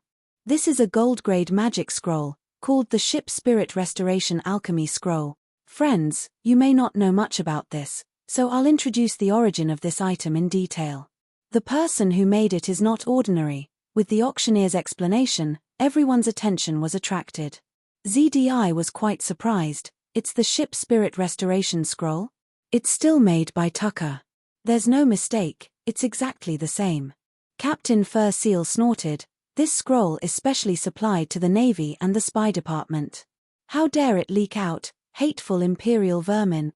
Tucker had a strict contract with the Empire and would not sell it to two parties. For such an important war material to leak to the outside market, it was very likely that the Empire's personnel were corrupt and manipulated under the table. The starting bid for this item is 1,000 gold, and each bid is at least 50 gold. Now, let the auction begin. The auctioneer introduced a long paragraph and announced the official auction. The field was silent for a while before someone made a bid, 10 50 gold coins. Immediately, bids rose one after another, and the price was raised to 1,350 gold coins. ZDI had also made a bid. At this moment, her brows were tightly furrowed. She wanted to get this alchemy scroll, but she had limited funds and had not achieved her main goal. She was already feeling pressured. 1,500 gold coins. ZDI hesitated for a moment, but still made a bid. The Wisteria Chamber of Commerce bids 1,500 gold coins. The auctioneer was stimulated and raised his voice. Captain Fur Seal was shocked. The Justice Pirates are so rich. During the day, they exchanged a ship spirit restoration scroll from the Empire, and now they want to buy another one. It seems that there really is a ship spirit that needs to be restored. Seeing Purple Stem's sudden increase of 150 gold, everyone in the auction hall flinched. On one hand, although the scroll was a gold grade, it was a one-time consumable item, and 1,500 gold coins was high enough. On the other hand, not everyone had a ship spirit, and even if they did, it might not be damaged. On the other hand, this was the first time the ship spirit restoration scroll appeared in the market, and people did not have a clear understanding of its value. 1,500 gold coins going once, going twice. The auctioneer began to count down. ZDI's heartbeat sped up. The ship spirit restoration scroll was very profitable for the Justice Pirates. ZDI was very clear that 1,500 gold coins was a big profit. 1,500 gold coins going thrice. The auctioneer had just raised his wooden hammer when his eyes suddenly lit up. The City Lord's office bids 1,550 gold coins. ZDI's expression changed, and she immediately increased the bid, 1,600 gold coins. The City Lord's office followed, 1,650 gold coins. ZDI gritted her teeth, 1,800 gold coins. There was a wave of noise in the hall. The City Lord's office followed again, with a tough attitude, 2,000 gold coins. The person in charge's expression changed, and he could not help but remind, Elder, the other party is the City Lord's office's butler. ZDI clenched her fists, and said in a hesitant tone, 2050 gold coins. A burst of contemptuous laughter came from the City Lord's office box, 2,200 gold coins. This price was very high. The hall was noisy, and everyone was talking about it. Usually, a gold-grade weapon was only about 1,600 gold coins. An alchemy scroll, which could only be used once, was auctioned for 2,200 gold coins, which was very high. Unless there was a strong need, it was obviously not worth it. ZDI chose to give up. She ordered the person in charge, check who sold this scroll. I want to buy it, the price can be negotiated. The person in charge wiped the sweat from his forehead and immediately left the box. At the same time, in another box, the fur captain sneered, the City Lord's office bought it. Hehe, they dare to buy this kind of equipment. Immediately, he made up his mind to report this matter. The nature of this matter was serious, and even a gold-grade City Lord would not be able to handle it, and would have to obediently spit out the alchemy scroll. But it was more difficult to find the source. After all, the black market was managed by one of the 6 major chambers of commerce. Chapter 349. Blunt Blade City, Black Market Auction. Not long after the auction of the Ship Spirit's Restoration Scroll, ZDI's group finally received the first batch of goods they planned to purchase. A female fighter stood on the stage with a small wooden box in her hands. A beam of light shone on the box, while the rest of the box was dimmed.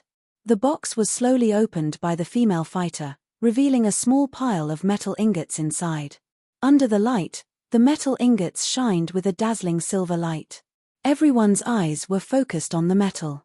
ZDI's heart warmed as she thought, it really is mithril ingots. Mithril was a rare metal, much more valuable than gold. It was very light, as malleable as bronze, but harder than steel. In poetry, this metal was praised as light as a feather, as hard as a dragon's scale. Of course, this was an exaggeration. More importantly, mithril had a strong affinity with magic. It was very good at conducting magic and magic energy. So, most of the uses of mithril were to create magic tools, or as the main material for drawing formations. The auction officially began, and the price of the box of mithril ingots kept rising. When the price gradually stopped rising, ZDI made her move and suddenly quoted a high price. Is it the Wisteria Chamber of Commerce? Someone still followed, not scared. ZDI raised the price again, showing her determination to win. 3, 2, 1, bam! The auctioneer finished the countdown. Congratulations to the Wisteria Chamber of Commerce for successfully buying this box of mithril ingots. The mithril ingots were taken down and sent directly to the box where ZDI's group was. A person in charge of the black market came with them. He smiled and talked to ZDI. As the two of them were talking, a low shout came from the hall. Arcanite. Am I seeing things? I didn't think there would be Arcanite in this auction. Why isn't it on the list of items? Obviously, this is a special item that was inserted in the middle of the auction. Everyone discussed while looking at the small pile of Arcanite on the stage with heated eyes. Arcanite was a type of synthetic metal, while adamantine could be found in natural veins. This was the biggest difference between the two. And in terms of price, Arcanite was even more expensive than adamantine. It was a high-grade alchemy material. Adamantine, on the other hand, was in the mid to high end. This was mainly because the main method of refining arcane gold was to combine adamantine ingots with arcane crystals and other materials. ZDI's attention was immediately drawn to it. Now that the transaction was over, the receptionist of the black market tactfully retreated. ZDI made a bid twice, but the price of Arcanite kept rising. Finally, it was bought by the only two great families in Blunt Blade City. In the private room of the city lord's mansion, the head butler gritted his teeth. If it wasn't for the fact that the ship spirit repair scroll cost me so much money, how could I have lost? Arcanite's auction set off a small climax. Next, congratulations to the Wisteria Chamber of Commerce for successfully obtaining the orichalcum ingot. Congratulations to the Wisteria trading firm for obtaining these 3 tons of sea blue. Or let us congratulate the Wisteria Chamber of Commerce, the new owner of this pile of obsidia. ZDI frequently purchased a large amount of alchemy materials. This action attracted the attention of everyone present. ZDI's acquisition target had been completely exposed. It's not good if this continues. Although the black market's auction is held once a month, these materials were hoarded for a season before being auctioned together. We just bought the Arcanite, and the expenditure exceeded our budget. Someone, contact the head butler of the city lord's mansion. As local forces, we must work together to stop the outsiders. We can't let the Wisteria trading firm stir up trouble in Blunt Blade City. The representatives from the city lord's mansion and the two great families quickly communicated in secret and reached a certain degree of cooperation. Then, they began to fight against ZDI, driving up the prices. ZDI bought them one by one, using higher prices to buy all kinds of alchemy materials. My lady, it's not good if this continues. The representative of the Wisteria trading firm was already sweating. Flute and Sandow's expressions were also ugly. They understood that they were being targeted by the local forces. Under the mask, ZDI's expression was resolute. It's fine. Another item was displayed in the hall. It was also a small wooden box. Inside was a pile of silver blue metal ingots that had a certain luster. Adamantine. ZDI's eyes were slightly burning. The production of adamantine was very low, and its rarity was comparable to mithril. It also had a strong affinity to magic, and was more often used to make weapons and armor. Adamantine was relatively heavy, but its greatest strength was its hardness. It was by far the hardest metal known to the public. Its hardness was far beyond that of steel. The righteous pirates lacked adamantine. They had obtained some from Labyrinth Island. But after a period of consumption, there was not much left, and they had to replenish it in large quantities. A small box of adamantine ingots, starting at 1,500 gold. Each bid must be at least 100 gold. Let the auction begin. The auctioneer shouted. Before the others could react, ZDI immediately bid 2,000 gold. The hall was silent for a moment. Everyone was shocked by ZDI's bid. But the City Lord's Mansion's butler immediately bid through the magic device 2,100 gold. ZDI sneered 3,000 gold. The City Lord's Mansion's butler and the people from the two families narrowed their eyes. Just as some of them were hesitating and wanted to raise the price, they heard ZDI bid again. 3,500 gold. The City Lord's Mansion's butler and the people in charge of the two families froze. They could feel the determination of the Wisteria Chamber of Commerce, so they could only grit their teeth and give up. The adamantine was neatly won by ZDI. Her unyielding attitude made everyone who participated in the auction look solemn, and they all began to whisper to each other. Although the Wisteria Chamber of Commerce is broken, their strength is still amazing. Why are they so eager to buy these materials? Is there something big going on? Damn it, I won't be able to buy many alchemy materials for my family in this auction. What should I do if I can't complete the task given by my family? The adamantine was immediately sent to the box. After paying the gold, ZDI looked at the nearly 10 boxes in the box and sighed. This way, the most difficult part of the procurement target has been completed. The materials in the box were not all of them. The ocean wave ore that ZDI bought before was not among them.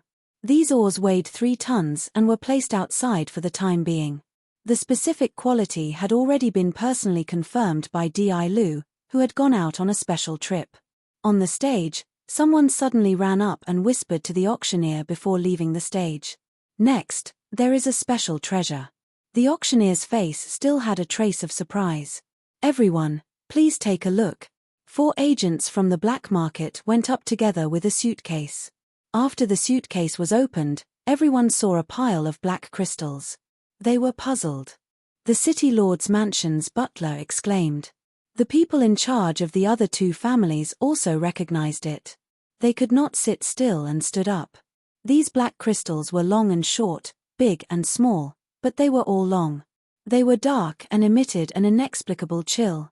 Their auras were not the same. There were bronze, black iron, and silver. To be honest, although I've heard of this treasure for a long time, this is the first time I've seen it. The auctioneer sighed. They look like crystals, but in essence, they are the essence of the soul. By absorbing them in a certain way, whether an extraordinaire cultivates do chi, magic, or even divine arts, they can strengthen their soul and increase their spiritual power. At this point, the hall was already filled with continuous exclamations. The auctioneer finally announced, "That's right, these are soul crystals." The hall was in an uproar. The creation of soul crystals required the use of necromancy. Every soul crystal represented a fresh life.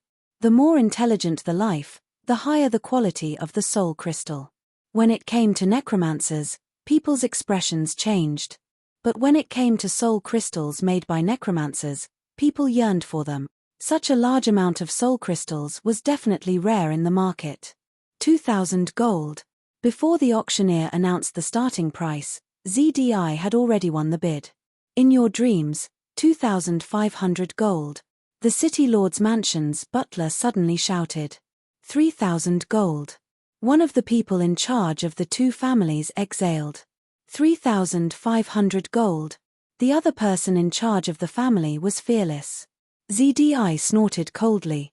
5,000 gold. The auction house was stunned for a moment. Then, someone in the hall made a bid. 5,500 gold. Do you think we will be intimidated by you? 6,000 gold. I must get this item today. 6,500 gold. Everyone, give me some face. I will bid 7,000 gold. What's your face worth? 7,500 gold. Everyone, there are so many soul crystals. Our strength is limited, so we must bid together. After the auction, we will distribute the funds according to the amount of money we take out. How about it? Good idea. Count me in. Thus, someone gathered everyone's strength and made a bid of 8,000 gold. However, 8,000 gold was still not the end. The price was still rising. The auctioneer was so excited that his voice trembled slightly. ZDI also made a few bids in the second half of the auction. She only raised the price by 100 gold each time. In the end, she helplessly gave up. The final price of the soul crystal was 9,100 gold. This price had already surpassed most gold-grade weapons and was close to the lowest grade of sacred weapons. After the successful transaction, the auctioneer's face flushed red with excitement. He knew that even though the soul crystal was expensive, the final price of 9,100 gold was still a bit too high. This was mainly because the atmosphere of the auction was too heated. Everyone was competing with each other and had already lost part of their rationality. It was a kind of impulsive shopping. The soul crystal transaction was the climax of the entire auction. After the auction, everyone was clearly tired and couldn't muster up any energy or drive. ZDI once again made a few moves. First, she bought granite essence, obsidian essence, and a series of earth-type resources. Then, she bought neutralizers, grinding agents, maintenance oil, and a series of other potions. Finally, during the auction of antiques, she bought a completely damaged gold-grade armor, a large pile of broken ancient pottery, and an obsidian gargoyle whose mind core had been pierced by an arrow.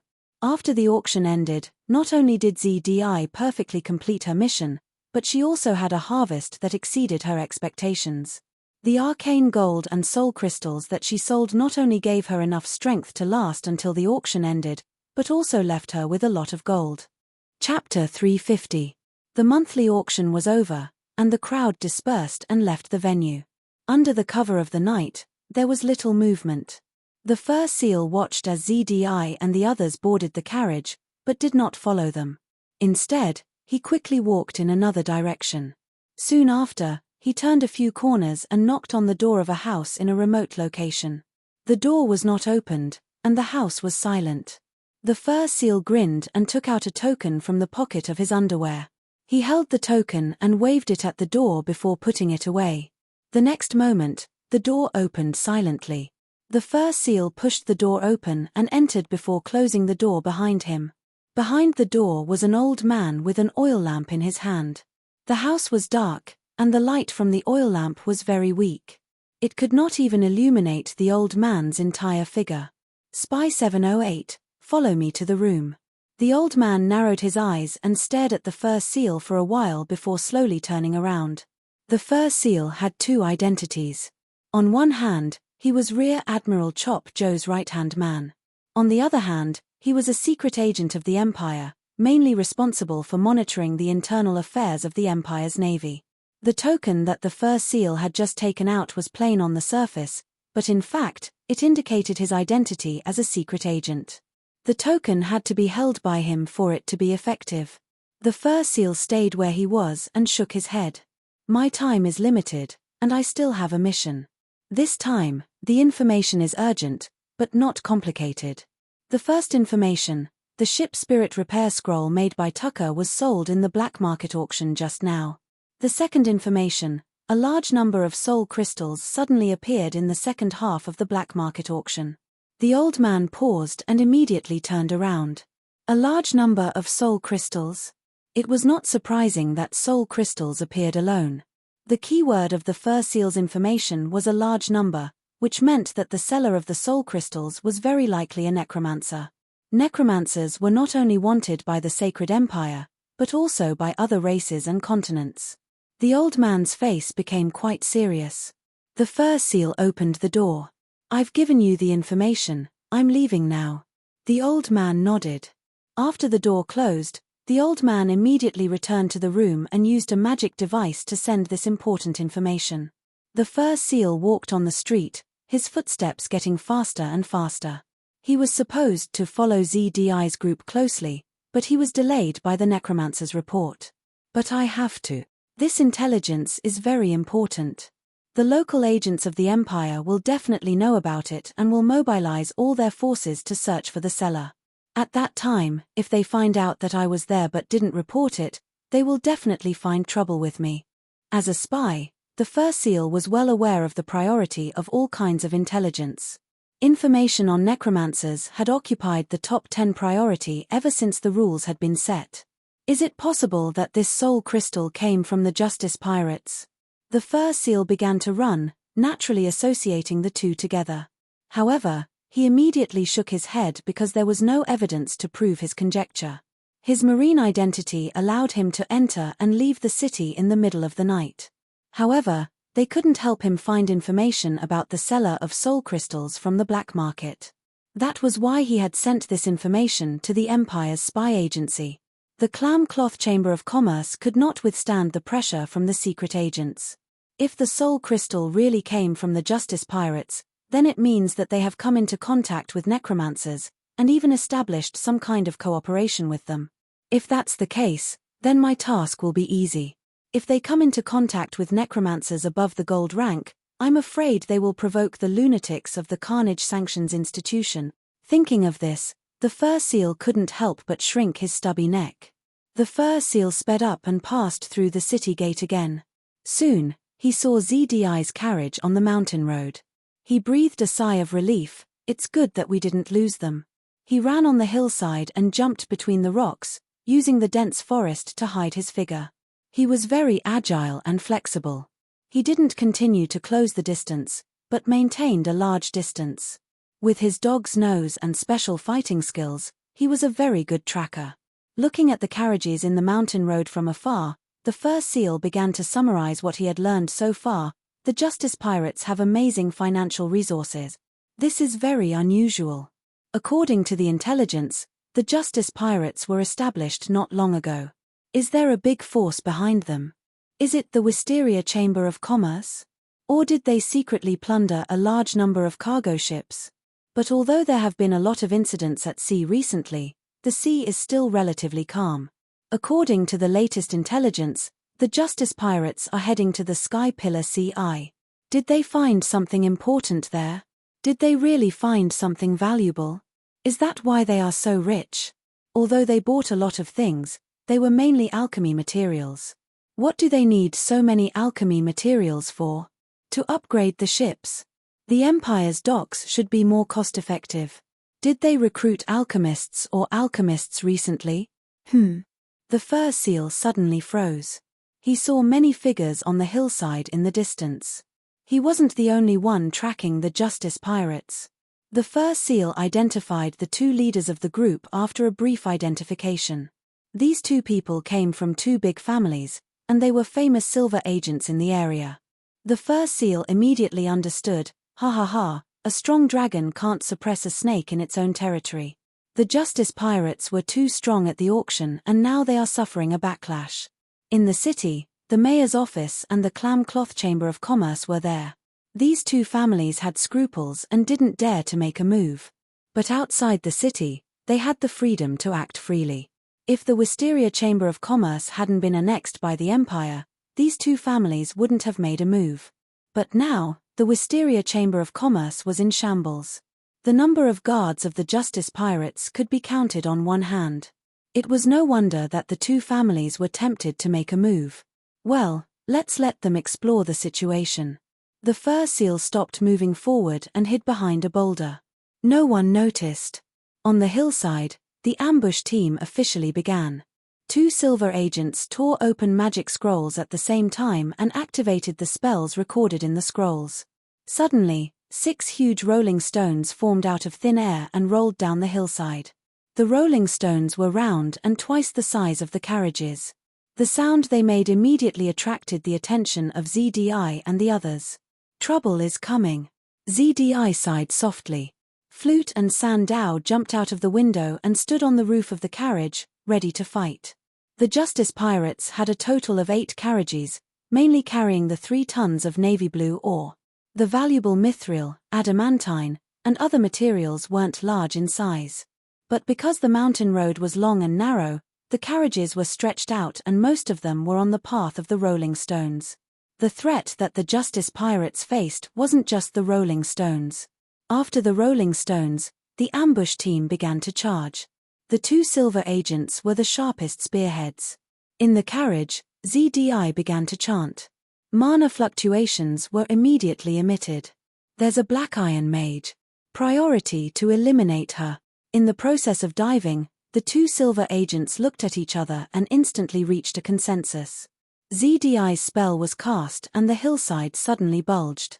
The rolling stones rolled on the hillside and either changed their course or rushed into the air. The horses pulling the carriages neighed, accompanied by the frightened shouts of the drivers. But the boulders either changed their course or flipped over their heads and finally fell into the sea. Fur Seal calmly watched the battle and secretly commented, "The ambush team doesn't have a real mage and can't control these rolling stones, otherwise it wouldn't be so easily broken by a black iron mage, but the ambush team has achieved their goal. They used the boulders to attract the mage's firepower and bought time to rush in front of the enemy. The Justice pirates are at a disadvantage. The ambush team had 2 silver agents and several black iron agents. The lineup was stronger than ZDI, Flute, and Sandow.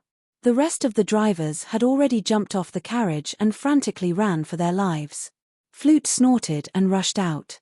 Sandow, on the other hand, held a short saber and stood guard beside the carriage, quietly waiting for the enemy to come.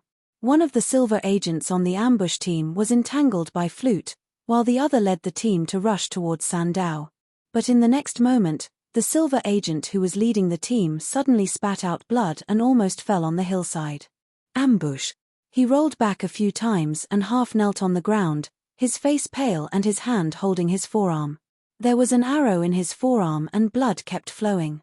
It turned out that a flying arrow was aimed at the silver agent's heart.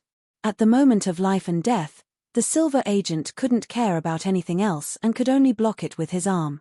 He unleashed all of his Do Chi and managed to block the deadly arrow, but at the same time, he temporarily lost an arm. Fighting skill, assassination arrow. Higher up the hillside, the one-eyed elf stood on a branch of a big tree. The bowstring was still trembling slightly. He was the one who started it. The silver agent wanted to stand up, but suddenly felt a strong dizziness. The silver fighter cursed loudly, F***ck, there's poison on the arrow. The 2 warnings in a row greatly weakened the ambush team's fighting spirit. In the carriage, ZDI continuously cast several spells. Small fireballs, icicles, wind blades, and so on were thrown one after another at the charging black iron agents. Boom! Boom! Boom! The black iron agents were beaten until they couldn't even raise their heads. The 3 blades dashed into the crowd of black iron gladiators, and their blades danced in the air. The black iron gladiators were slaughtered, and their momentum came to an abrupt stop. Cho attacked again and shot 3 arrows in a row. The silver agent who was hit by the arrows could only desperately run away to avoid the arrows. He ran further and further away from the battlefield. Damn it! The silver agent who was still entangled with Flute noticed the situation and quickly ordered the others to retreat. Don't chase. ZDI's order was immediately given. Flute and Sandow stopped. Cho didn't join them but continued to support them on the hillside. The fur seal in the dark had a drop of cold sweat on its forehead. What a powerful archer. According to the information, this Cho was originally an elf noble. And that elder of the Wisteria Chamber of Commerce, that masked black iron mage, what's going on? She can cast spells instantly. Chapter 351. Where am I? The crew member slowly regained consciousness. He looked around and realized that he was in a broken cabin. The seawater had already flooded half of the cabin, and he was half lying on a wardrobe, which allowed him to float on the water. I remember now. The crew member hugged his head and endured the pain, as memories flashed through his mind. He worked on the special wreck, as the sailor of a cargo ship. However, they crashed into an iceberg, and the ship started to sink. The crew member lost in the struggle and was trapped on the ship. He could only watch as the limited number of lifeboats carried the many crew members and rowed out. Please, don't leave me behind. The crew member begged on the side of the ship. No one replied, nor did the lifeboats turn around. Just as the crew member was in despair, the sharks attacked. The huge white sharks destroyed the lifeboats one by one, and the crew members fell into the water, becoming food for the sharks. The crew member was stunned. As the special wreck continued to sink, the sharks also entered the ship. The crew member struggled and was finally trapped in the cabin. What do I do? What do I do? I can't swim out at all. That white shark must be waiting for me in the corridor. The crew member was in despair. He couldn't find any weapons, but the water level was gradually rising, and gradually covered the door frame. The crew member laid on top of the wardrobe, and was gradually raised by the water level, and the distance between him and the top of the cabin became smaller and smaller. He was at his wit's end, and the narrowing living space made it difficult for him to breathe. He became more and more desperate, and started to shout as if to vent, until his throat became hoarse. His body was weak, and he started to sob. As he sobbed, he started to repent. He prayed to God, begging for God's salvation, and hoped that his soul could go to God's kingdom after death. Almighty Blue Charm God, my Lord, my Supreme, wait, wait. After praying a few times, the crew member showed a pained expression. His memories started to fade, and he hugged his head, screaming in pain. Bang! The next moment, his entire head exploded. Blood, brain matter, shattered skull, hair, and so on splattered everywhere. The rising water level stopped, and the wooden wardrobe, the wooden walls and ceiling of the cabin gradually disappeared, returning to the rectangular operating table and metal walls. Whoosh! With a soft sound, the cabin door slid smoothly to the side. Kang Shu walked in slowly. He immediately used necromancy magic in an attempt to condense the soul of the test subject. He had failed. Looks like this captive's original faith is very strong. Even if I've successfully altered his memory and made him lose all memories of his past, it's still not enough. However, his original faith still exists, and it has seriously affected his conversion to Blue Charm God. Kang Shu sighed.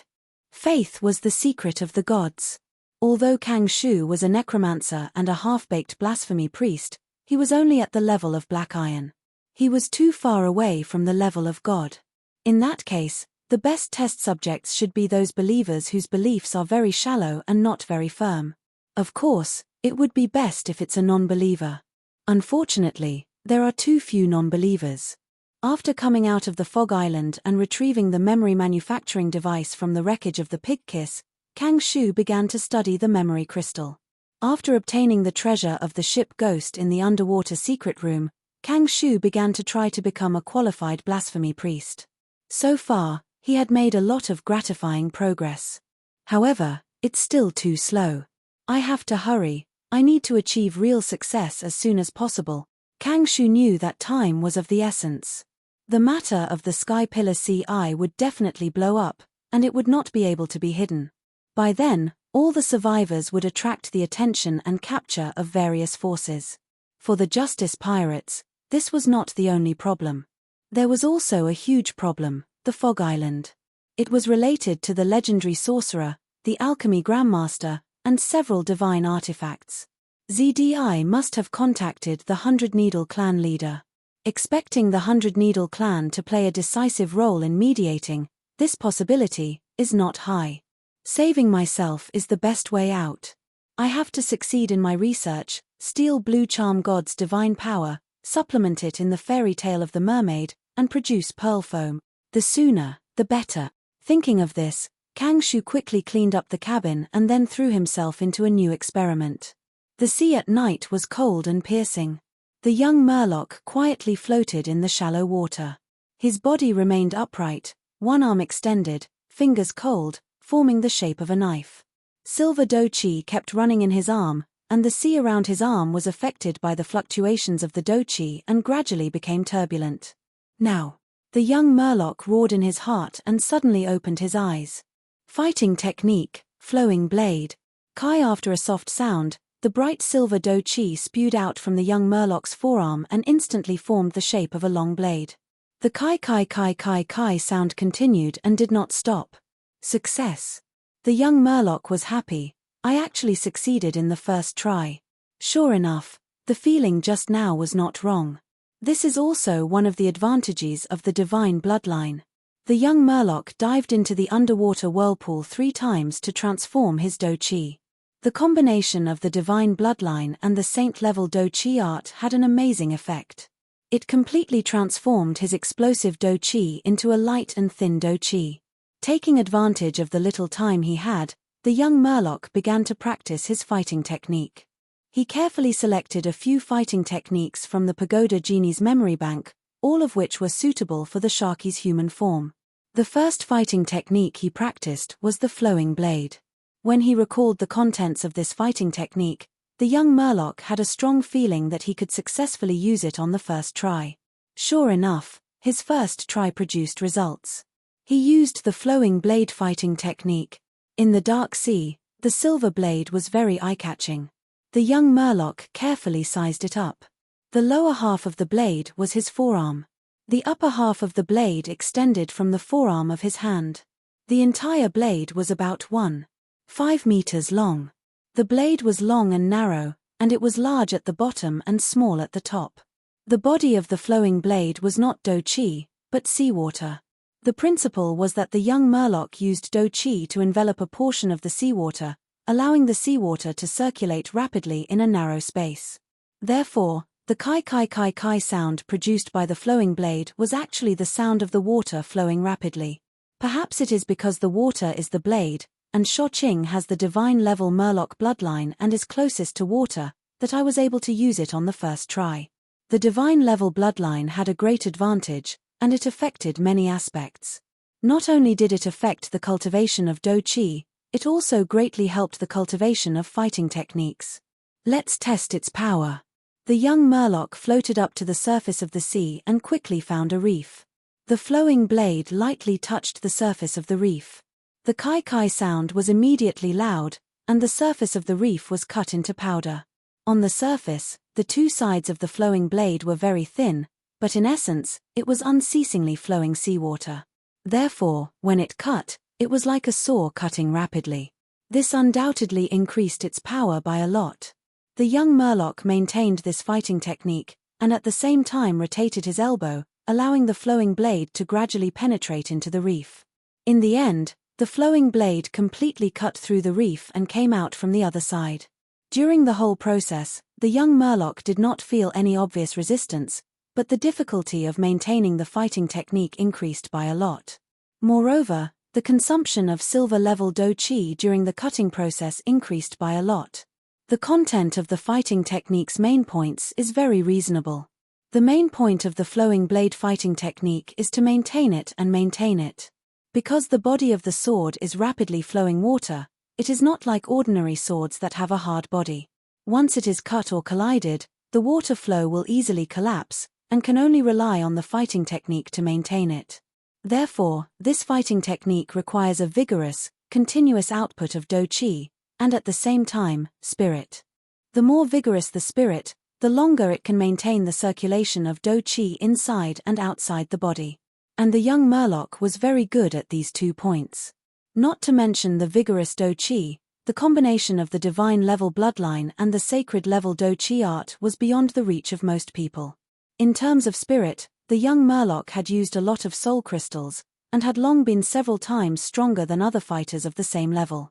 In the future, as he continued to use soul crystals, his spirit would continue to increase. In short, the flowing blade fighting technique was very suitable for the young Murloc. Rays of light shone from the horizon, and the sun gradually rose, jumping out of the sea. The night passed just like that. Time passed really quickly, but this night, I also gained a lot. The young Murloc breathed in a breath of fresh air, looked at the rising sun, and then looked at the flowing blade. It's still not enough. The flowing blade fighting technique has many variations, and I have only just mastered the most basic style. There are still many things that I need to familiarize myself with and practice. Sigh, the situation is too tense. I can't place my hopes on others. I must seize this last moment of peace, and do my best to increase my fighting strength, so that I can face the future war. Chapter 352. Before the light of dawn had completely illuminated the sea on the horizon, ZDI and the others had already boarded the deep-sea monster fish. They didn't return to Razor Sharp Town, but directly unloaded the supplies halfway, took the boat, and left the coast. The fur seals lay in a hidden place on the hillside and helplessly watched the boat leave. With the help of the boat and the towed safe, a space storage equipment, they sent a large number of supplies underwater to the deep-sea monster fish that had come to pick them up. The towed safe was obtained from the secret chamber at the bottom of the sea and was a high-end alchemy item.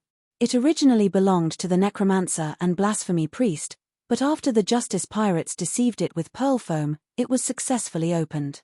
Not only were the original treasures inside emptied, but the justice pirates also changed the towed safe's ownership settings after the event and truly used it for their own use. The towed safe was very heavy and shaped like a toad, half a person tall, so it was not convenient to carry. It could only play a role in the process of transporting goods. ZDI was very cautious. Although they repelled the native forces, it was inevitable that there would be tails following them. Until the delivery of the supplies at sea, with the help of the deep-sea monster fish's powerful detection methods, they did their best to eliminate surveillance. Returning to the cabin arranged for her, ZDI couldn't help but yawn. She was a little dispirited. After all, during the battle in the middle of the night, she had cast a dozen spells in a row, which made the ambush team dizzy and unable to maintain the offensive.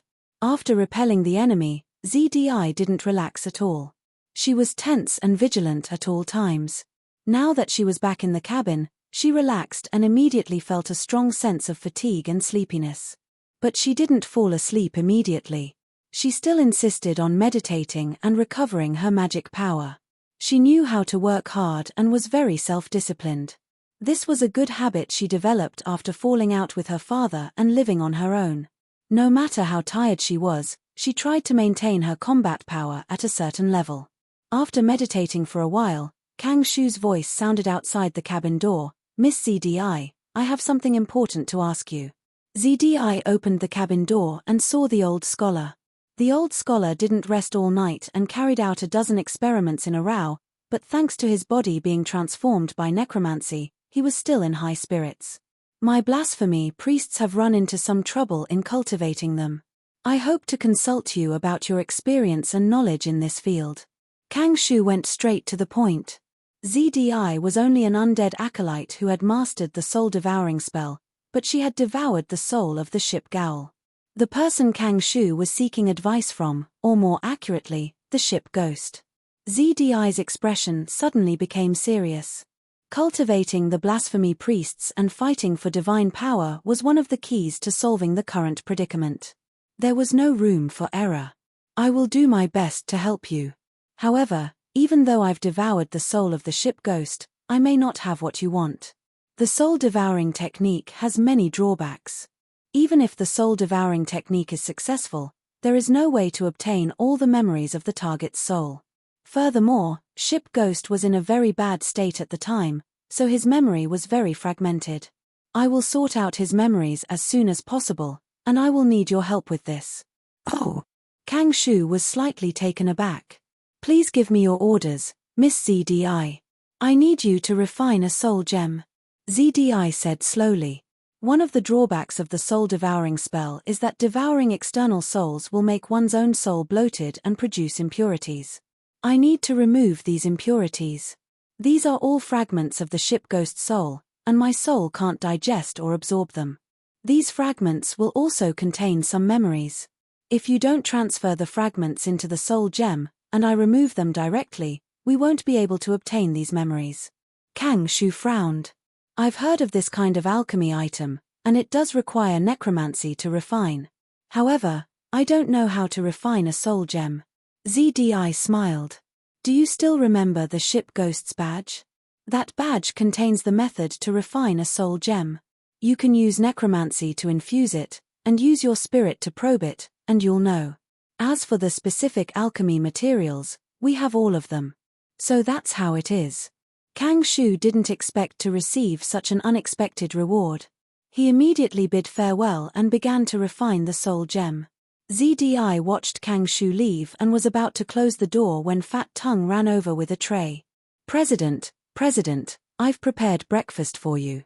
ZDI smelled the aroma of the breakfast and immediately felt hungry.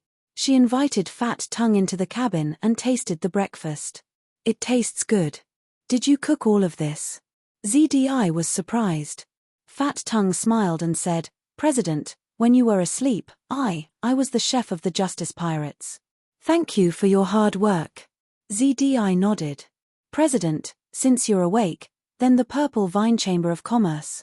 Fat Tongue spoke with hesitation. ZDI shook her head. Now is not the time. If I expose my identity now, it will affect the Chamber of Commerce. I haven't been in charge of the Chamber of Commerce for long, and without me, the Chamber of Commerce can still operate. There won't be any major problems in the short term. As long as you have an idea in mind. Fat Tongue smiled happily. These days, he was very happy. ZDI's awakening was beyond his expectations. It was a complete surprise. Fat Tongue had just returned from ZDI's place when he saw the young Murloc eating heartily in the dining hall. He had just returned. Cultivating battle chi made him very hungry.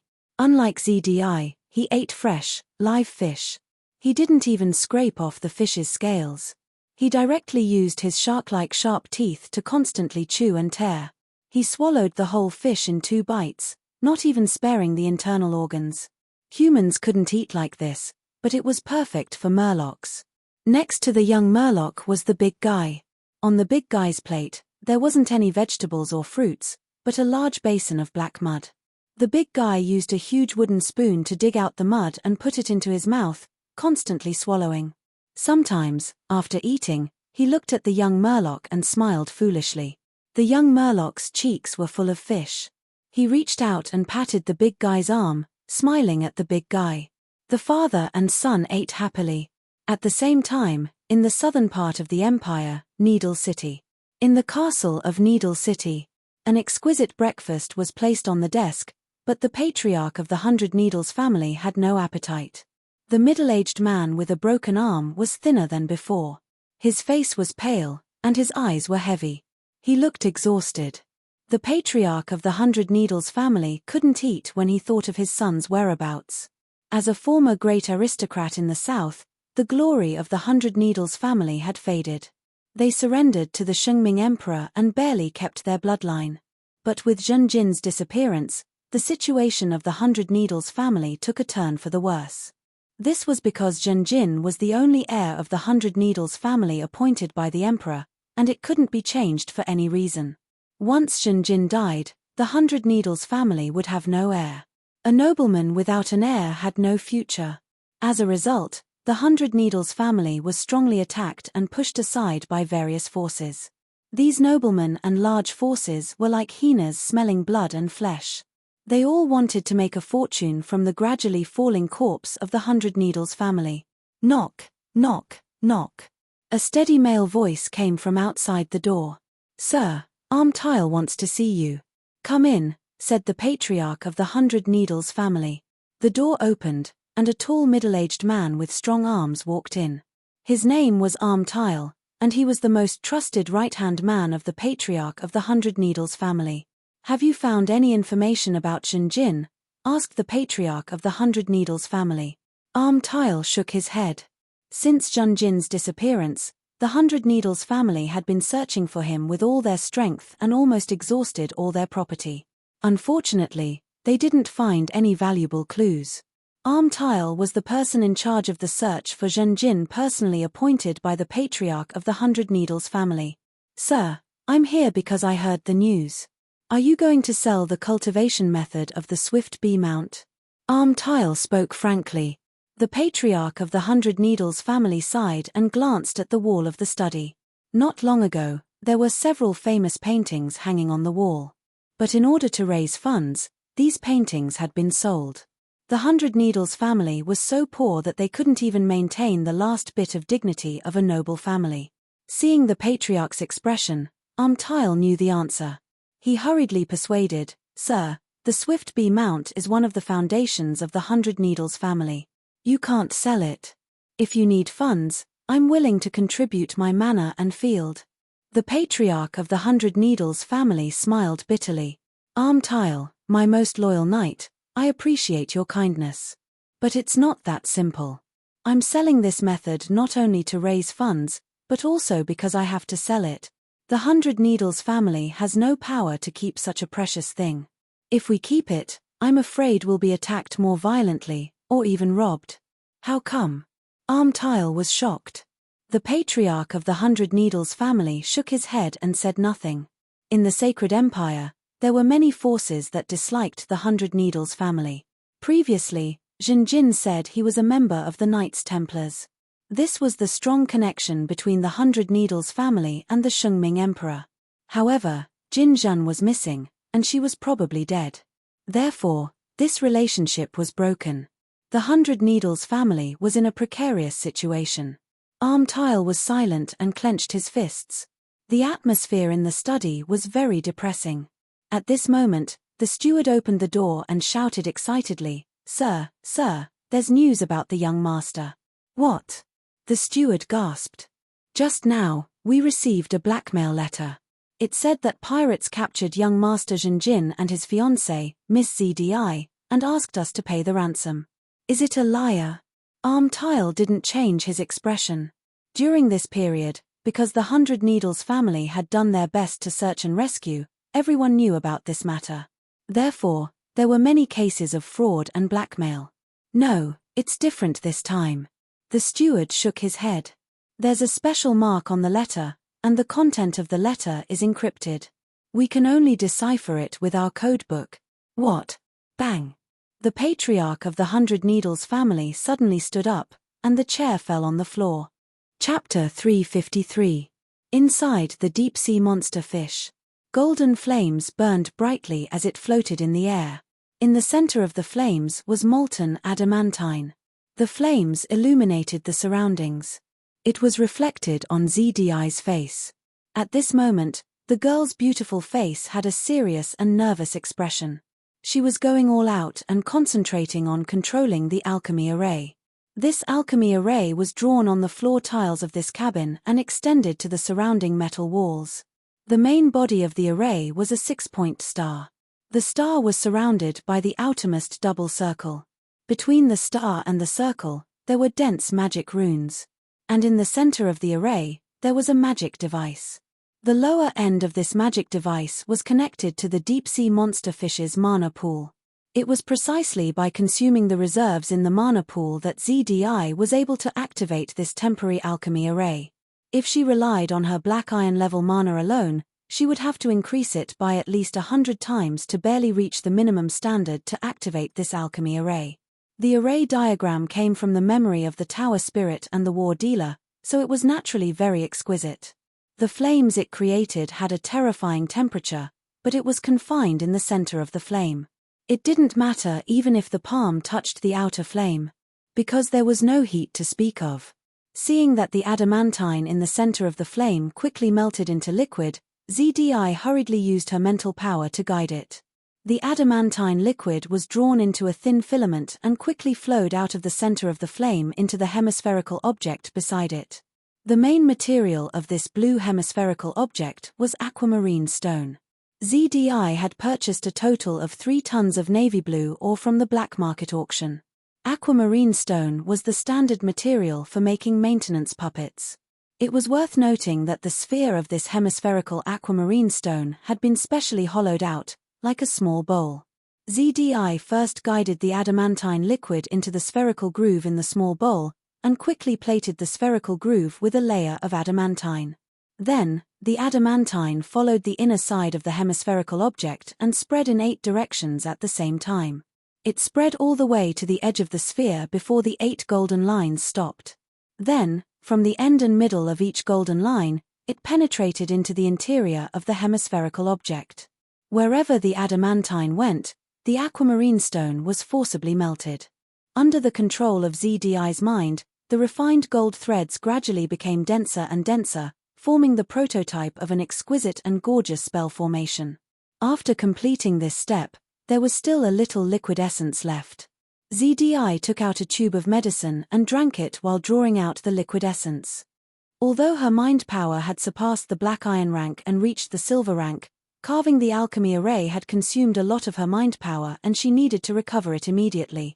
ZDI's spiritual power quickly recovered, and the liquid essence was temporarily stored in another place.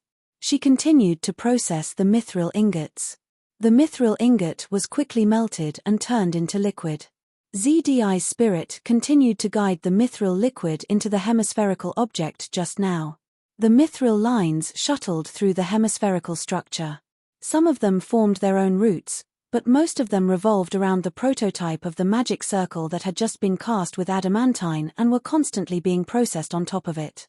According to the three-dimensional diagram in his mind, some of the mithril lines intersected with the adamantine lines, some of them intertwined with the main line like smoke snakes, and some of them intersected to form nodes. Suddenly, one of the nodes began to burn, and black smoke quickly rose.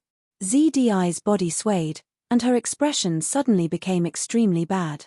The alchemy failed. She immediately found the reason.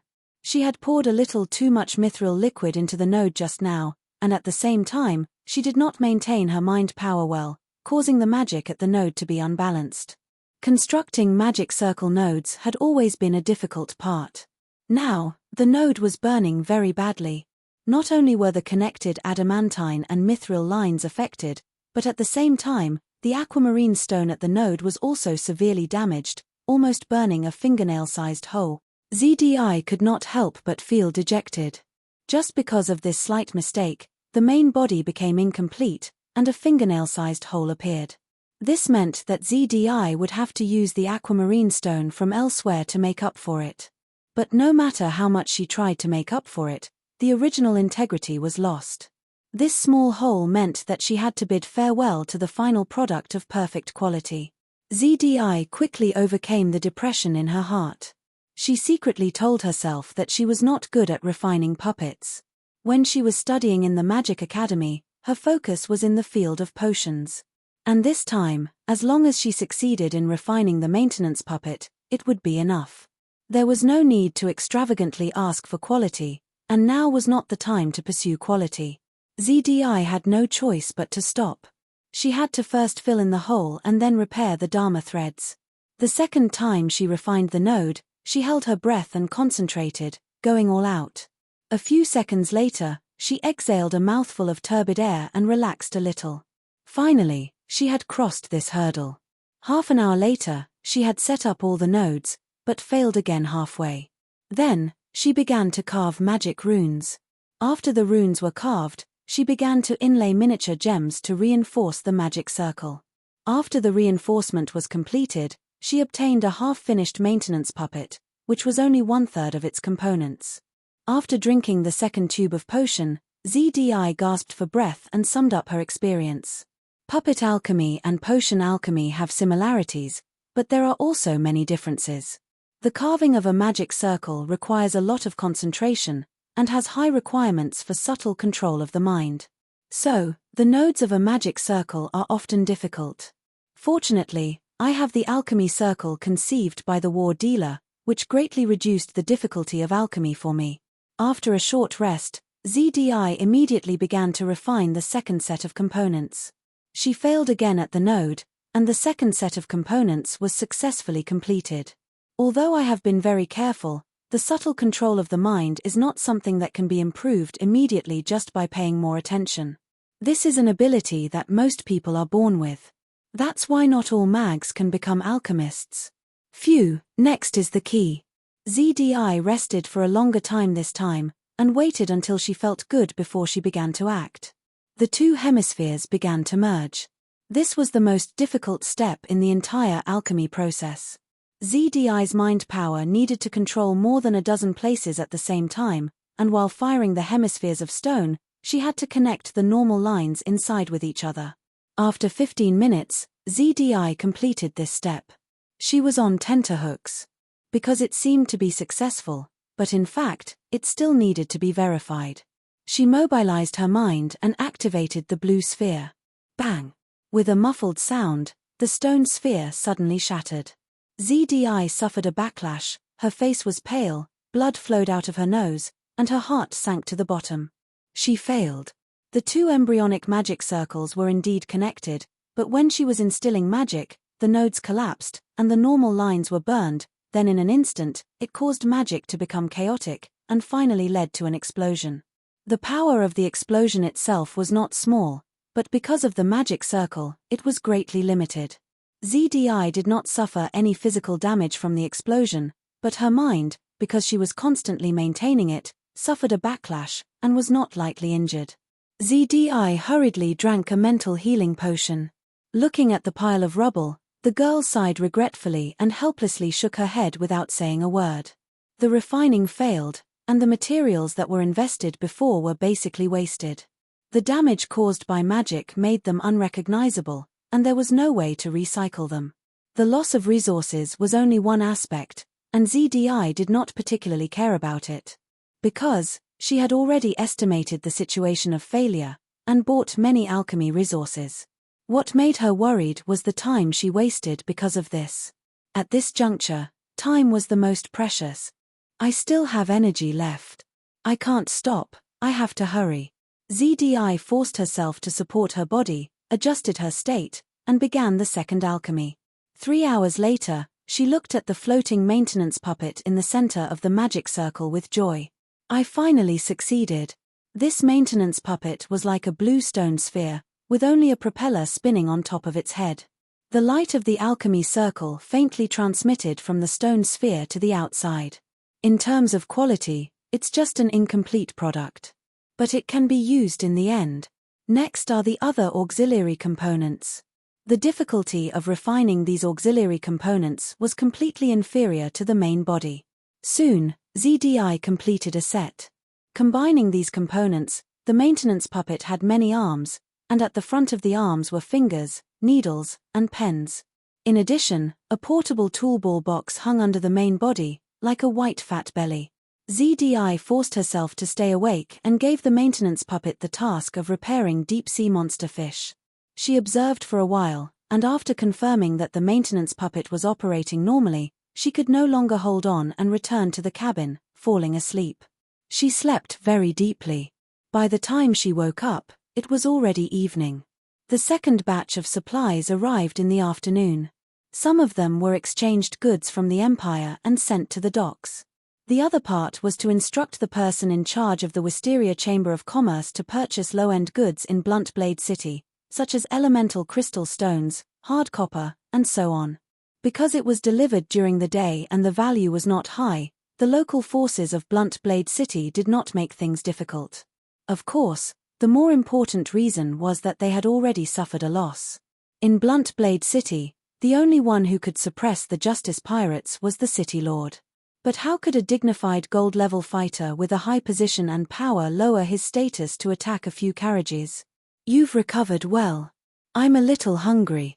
ZDI checked herself and found that she was in good condition. But the first thing she did was not to replenish her food, but to check on the maintenance puppet's work. When she saw the maintenance puppet again, it was repairing the defensive array. On the puppet's small arm, 2 knives, 3 gun barrels, and 2 pens were operating almost at the same time. Its movements were extremely skillful. The alchemy array made of air has been repaired by it. The defensive array is also mostly repaired. Although it's incomplete, this efficiency far exceeds the combined efforts of Kang Shu and I. It's practically half an alchemist. ZDI was very pleased.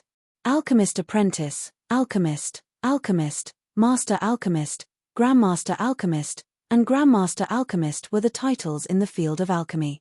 At present, Kang Shu could only be considered an alchemist apprentice, and ZDI was only qualified to be an alchemist in the field of potions. Both of them were not cut out for the field of alchemy. The reason why ZDI invested energy and time in potions was because she felt that it could make money at that time, and it was not a real hobby. However, she did have some talent in potions, but in the end, her bloodline was too low level.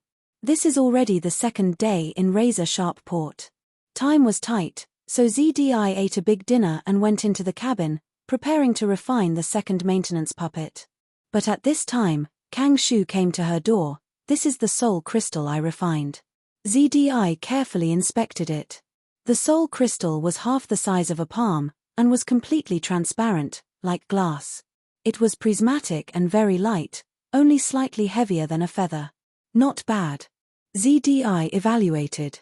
Kang Shu shook his head. I have no talent in alchemy, but fortunately, The refining method in the badge is very easy to understand and grasp. Since she had the soul crystal, she immediately changed her original plan and temporarily gave up on refining a new maintenance puppet. She bid farewell to Kang Shu and returned to her cabin, holding the soul crystal in her hand, and began to meditate. She sank into her spiritual space and began to use undead methods to remove the impurities in her soul. Soon, wisps of soul fragments were extracted from her soul like smoke and mist. These soul fragments left her spiritual space and were stored in the soul crystal in ZDI's hand. When ZDI was done and opened her eyes again, she felt a sense of relief from the depths of her soul. Her soul did not seem to have any changes, and the upper limit of her spiritual power had decreased, but ZDI knew that she had benefited greatly.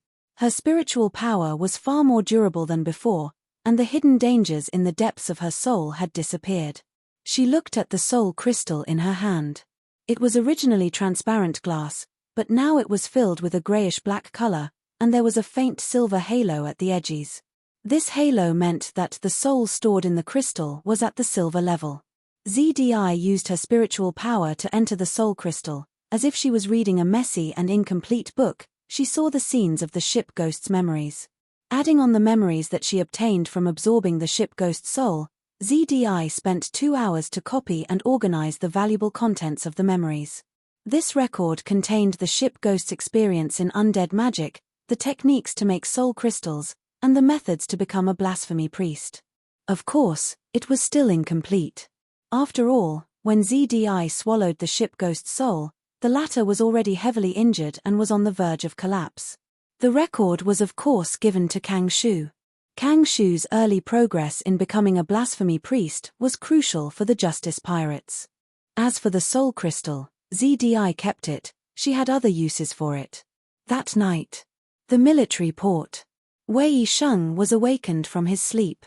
This young man had short blonde hair and eyebrows. His eyebrows were long and thick, connected at the center of his eyebrows, and then extended diagonally to the tip of his eyebrows, and then to his forehead. Overall, his golden eyebrows looked like a big V character. Although he was disturbed from his sleep, Wei Sheng was not angry, but with a trace of seriousness, he looked at the person who woke him up. What happened?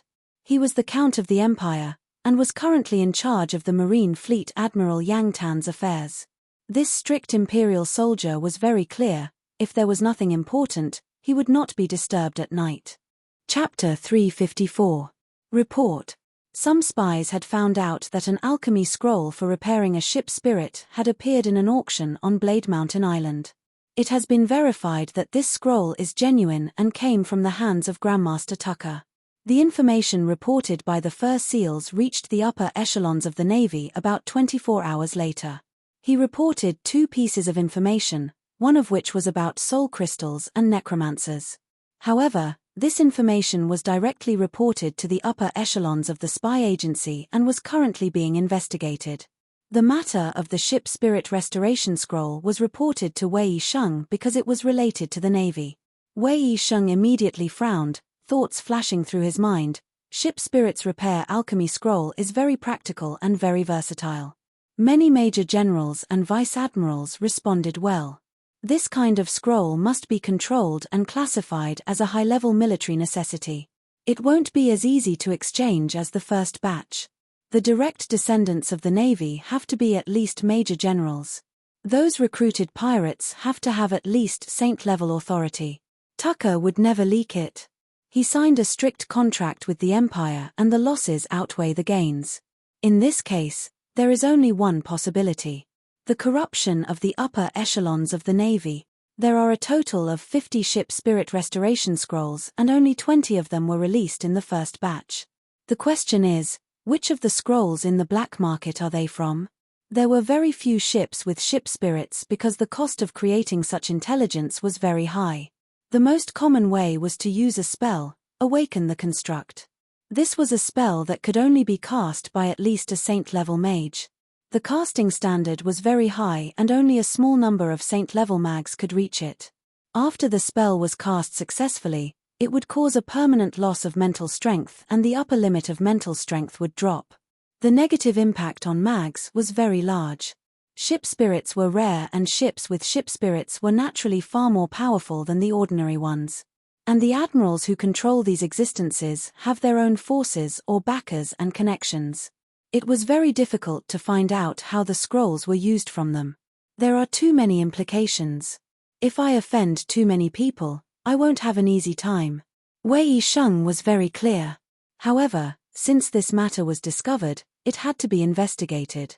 This was Wei Yisheng's responsibility.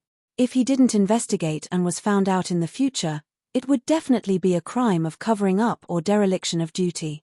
The most convenient thing to do is to get the scroll that leaked out. Wei Yisheng thought of this and asked, "Who is the Marine General closest to Bluntblade City?" The subordinate immediately reported, "It's Major General Qiao. Because the fleet was severely damaged by the storm, they are currently resting in the secret harbor of Knife Point Town." Wei Yisheng frowned again. He knew that Major General Chopper Qiao was very upright and reckless. Because of his experience, he hated pirates very much and was a fierce general in the Navy. He was suitable for charging, but not for investigating corruption cases. Other than that, Wei Yisheng asked again. "It's Major General Tan Mo," the subordinate immediately replied. Tan Mo. Wei Yisheng raised his eyebrows slightly. He knew that this person was a warlock with a good bloodline. His personal combat strength was not bad, and he also had connections with the upper echelons of the empire. But this rear admiral was greedy by nature, good at taking advantage of others, and was a real worm in the marine. Wei Yisheng disdained him the most. "Give this case to him." Wei Yisheng was a little hesitant and asked other candidates. The subordinate shook his head. There are no more admirals in the Navy within 1,000 nautical miles. They had to be at least admirals. The rear admiral of the Imperial Navy had to ensure that his personal strength was equal to or higher than gold. Only with such strength could he suppress the local tyrants and have the power to push forward the investigation. Wei Yisheng hesitated for a moment between Chopper Qiao and Tan Mo, but finally said, "Then give Tan Mo an order to go to Bluntblade City immediately to investigate the case and find clues." If he gave Chopper Qiao, it was likely that he would do something bad. If he gave Tan Mo, it was likely that he would be corrupted and blackmailed. But with his ability, he could still find some clues. Although he disdained his moral character, Wei Yisheng had to admit that this Major General Tan Mo was still capable. Soon, Major General Tan Mo received the military order. Tan Mo was a middle-aged man with a fat body, a stubby neck, and a pair of small eyes that shone brightly. He was carefully wiping a shield with a handkerchief. The surface of the shield was polished until it was shiny. Under the bright light, he admired the shiny shield and kept clicking his tongue. Knock, knock, knock. Suddenly, there was a knock on the door, disturbing Tan Mo. "What's the matter?" Tan Mo frowned. He saw a trace of dust and quickly wiped it with his handkerchief.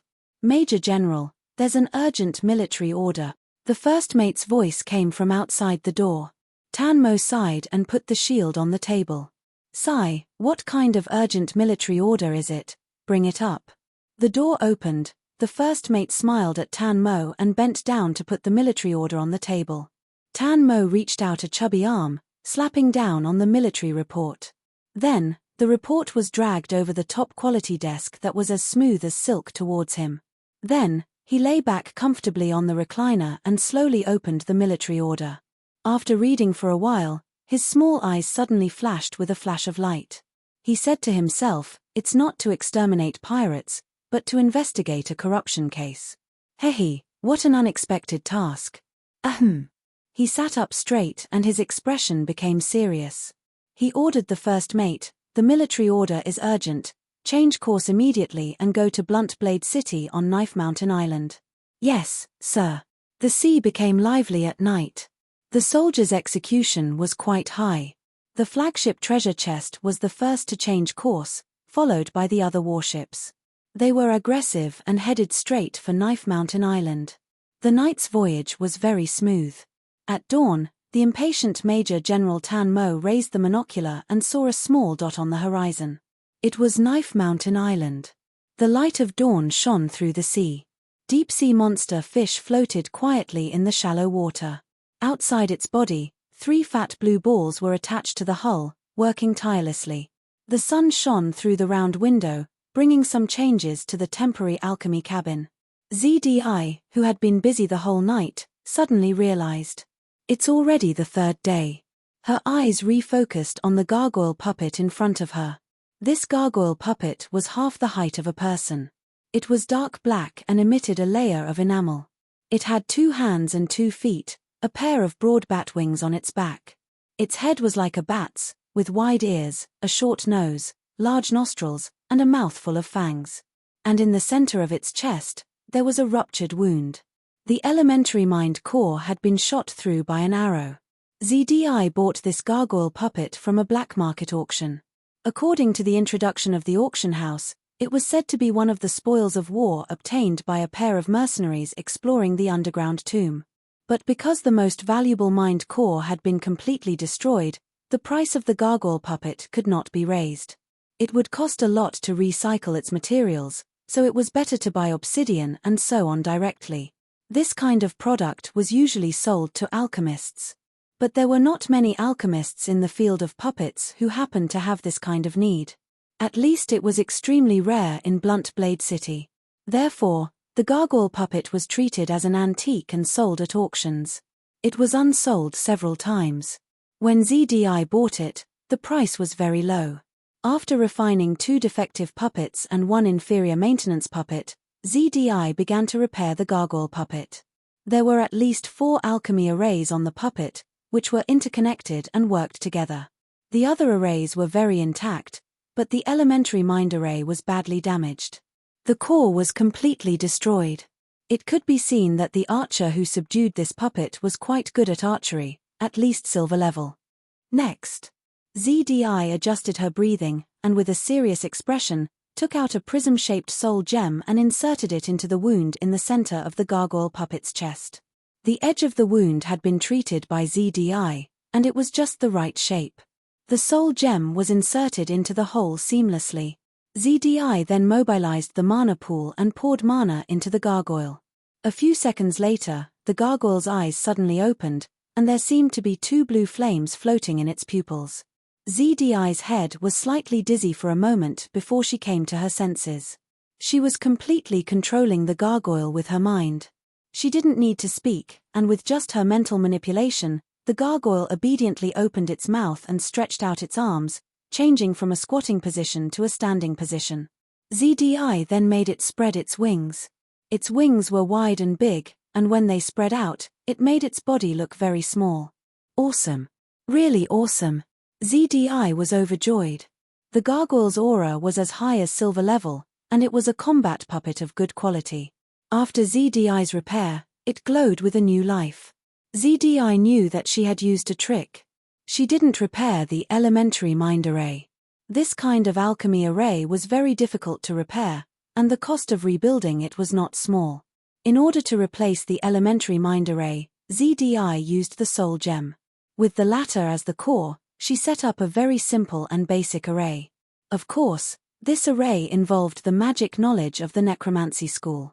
From this point of view, she had to thank Ship Ghost. In that case, we can actually mass-produce silver-level combat puppets. ZDI's heart skipped a beat. They had mastered the refinement of soul gems. There were many blueprints of gargoyles in the Tower Spirit's memory. Soul gems and alchemy puppets are very compatible. There is no need for the mind array at all. The cost of this array is too high, but the soul gem is cheap and beautiful. ZDI was a businesswoman, and when she looked at a problem, the first thing she looked at was the cost, especially when it came to business. The cost of refining such a gargoyle is low, and it can be sold in large quantities at a low price. In a short time, it can impact the market share and become a popular long-term business. However, once the gargoyle is thoroughly analyzed, the other schools of magic will find a way to suppress the soul gem sooner or later. ZDI continued with her work. Next, she had to strengthen the gargoyle's heart, using adamantine to form a thick and hard breastplate. Of course, the surface of the adamantine would be covered with black, making it similar to the gargoyle's body, and look like one. It would be best to lay down a layer of array, specially used to strengthen the heart. Unfortunately, I don't have this ability. ZDI could set up a defensive Dharma array, but she could not fuse this Dharma array with other Dharma arrays. This level was already beyond the scope of her ability. P.S. Let's make an update first, we'll continue tomorrow. Chapter 355. Almighty Blue Charm God, my Lord, your divine might is like the endless waves of the ocean. You can pour down from the heavens and cover the earth. Your divine power is the endless sea breeze. Kang Shu knelt on the ground and clasped his hands together. He prayed wholeheartedly to the statue of Blue Charm God. Shen power appeared in his body drop by drop through some unfathomable method. He prayed over and over again. When the time was up, Kang Shu's body had already accumulated half a bowl of divine power. No more divine power would appear if he prayed any longer. The best time to pray was recorded in the teachings of Blue Charm God. It was during dawn and evening. Each time period was about 25 minutes. During this time period, the most divine power could be obtained from praying. If one did not pray during this time period, the efficiency of obtaining divine power would be greatly reduced. Generally speaking, the more powerful a god was, the more extensive his priesthood was, and the more powerful his authority was, the longer the best time to pray. For example, the Shengming Emperor. The entire day was the best time for his believers to pray to him. Kang Shu prayed non-stop. The best time to pray had already ended, but he still did not stop. He did not stop until the divine power appeared less and less, until there was not even a drop of divine power in 10 minutes. He slowly stood up and walked to the table under the statue. There was a large shell on the table. It was the fairy tale of the mermaid. As long as I continue to output divine power and condense it into a pearl foam, it will be of great help to my most beloved goddess. Kang Shu's mind was filled with this thought. As to why he had this thought, he did not investigate it. He covered the shell with both hands. As he poured all his divine power into the shell, he kept blaming himself. Why? Why am I only at the level of a normal believer? I only believe in the great Blue Charm God. Kang Shu's heart was filled with guilt. After a dozen seconds, he had no more divine power left. A huge sense of exhaustion hit him. I need to rest. Before resting, I need to have a full meal. I can only continue praying if I replenish my mental and physical strength. Another thought filled his mind. Kang Shu moved instinctively. He walked to the cabin door. Past.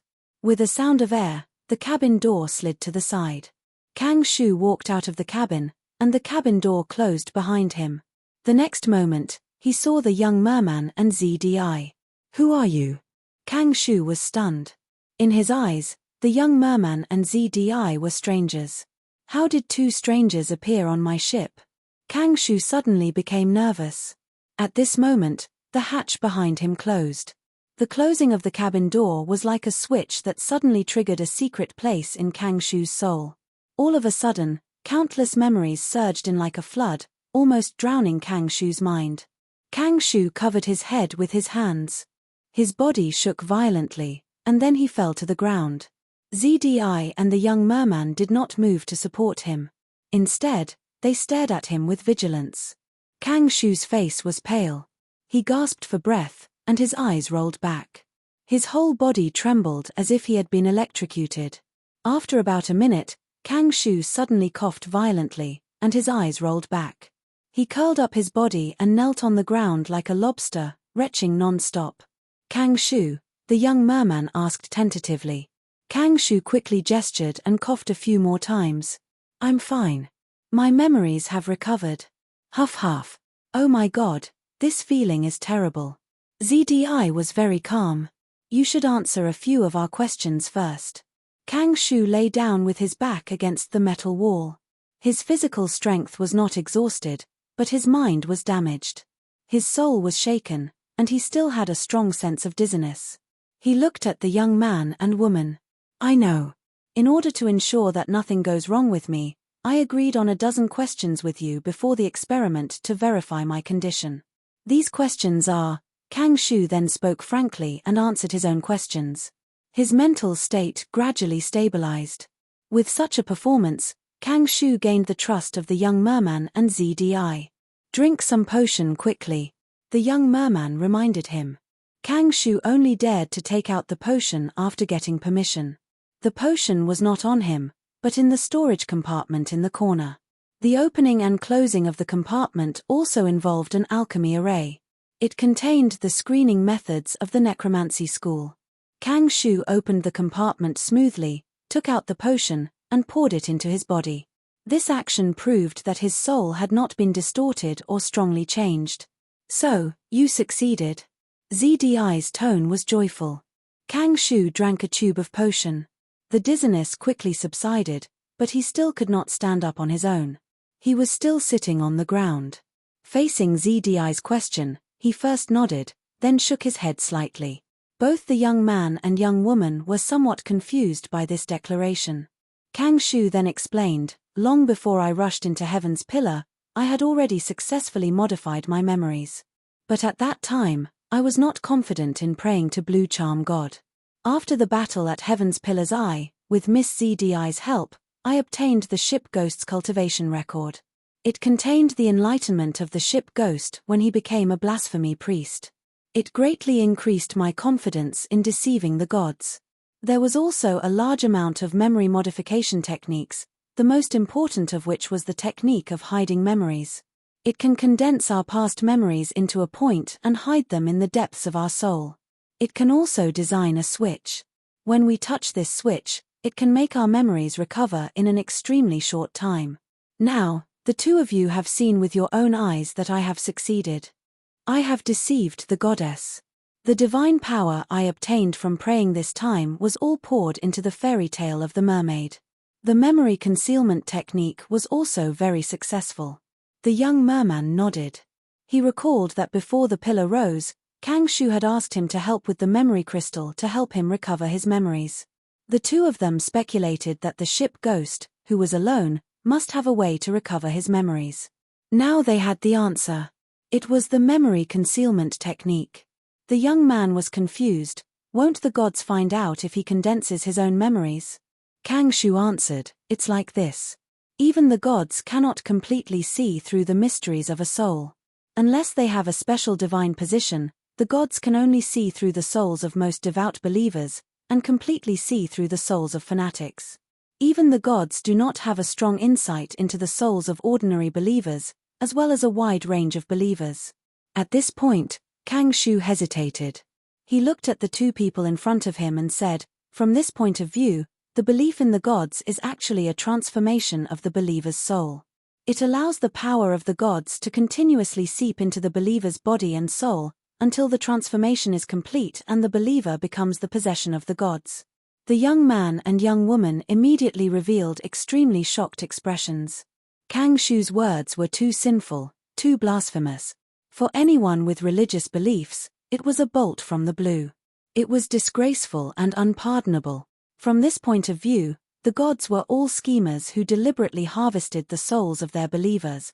Seeing that the two of them were shocked speechless, Kang Shu continued with difficulty, "The souls of intelligent life forms are important resources. If the gods are like this, then don't the demons of the abyss or the merchants of other planes use souls as a currency for transactions? Especially the demons, they have a tireless demand for souls. They often use cunning tricks, contracts, and so on to extract the souls of their contractors." The young man and young woman did not speak for a long time.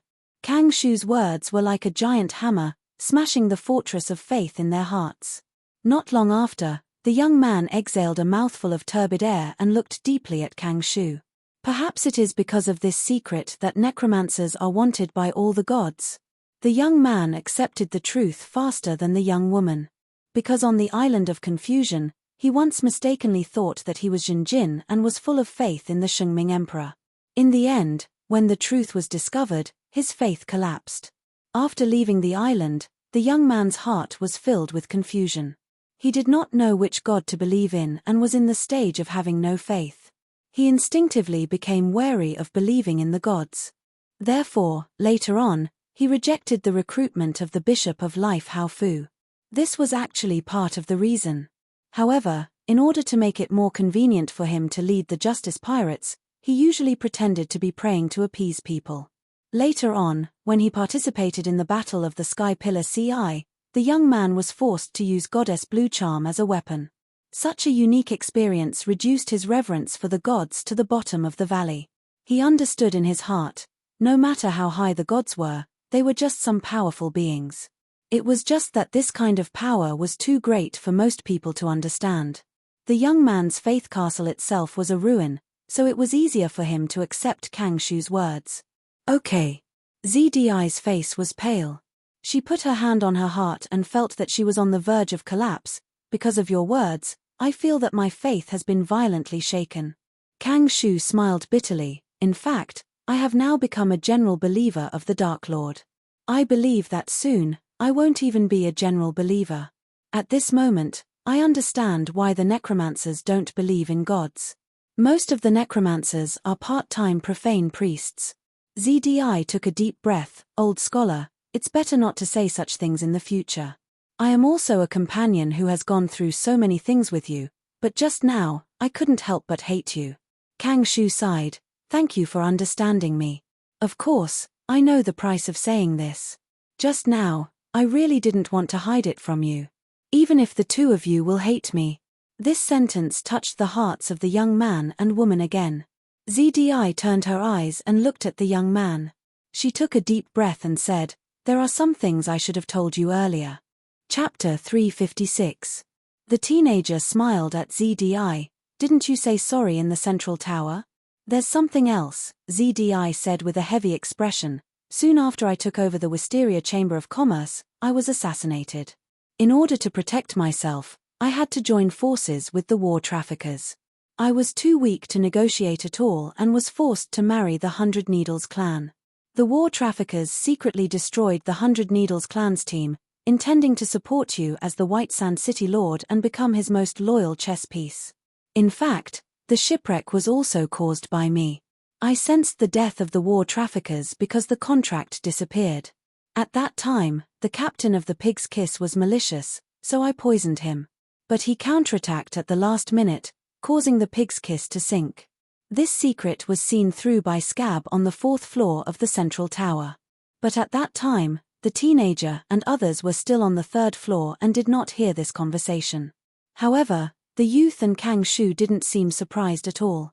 The teenager's smile remained unchanged. You all know. ZDI was puzzled, but she immediately reacted. It's Jinjin. She guessed right. Although she was unconscious afterward, Jinjin was bound to be tortured as a captive. As for what happened on the 4th floor, Jinjin spilled everything without holding anything back. Especially after seeing the manufacturing device of the memory crystal. ZDI breathed a sigh of relief. Although they already knew, she took the initiative to say it. It was like tearing a layer of cocoon wrapped around her heart. The whole person had a feeling of getting rid of the burden and becoming a new person. After experiencing life and death on the island, the dangerous adventure when she was unconscious made ZDI more determined and brave. There's one more thing, and it's good news.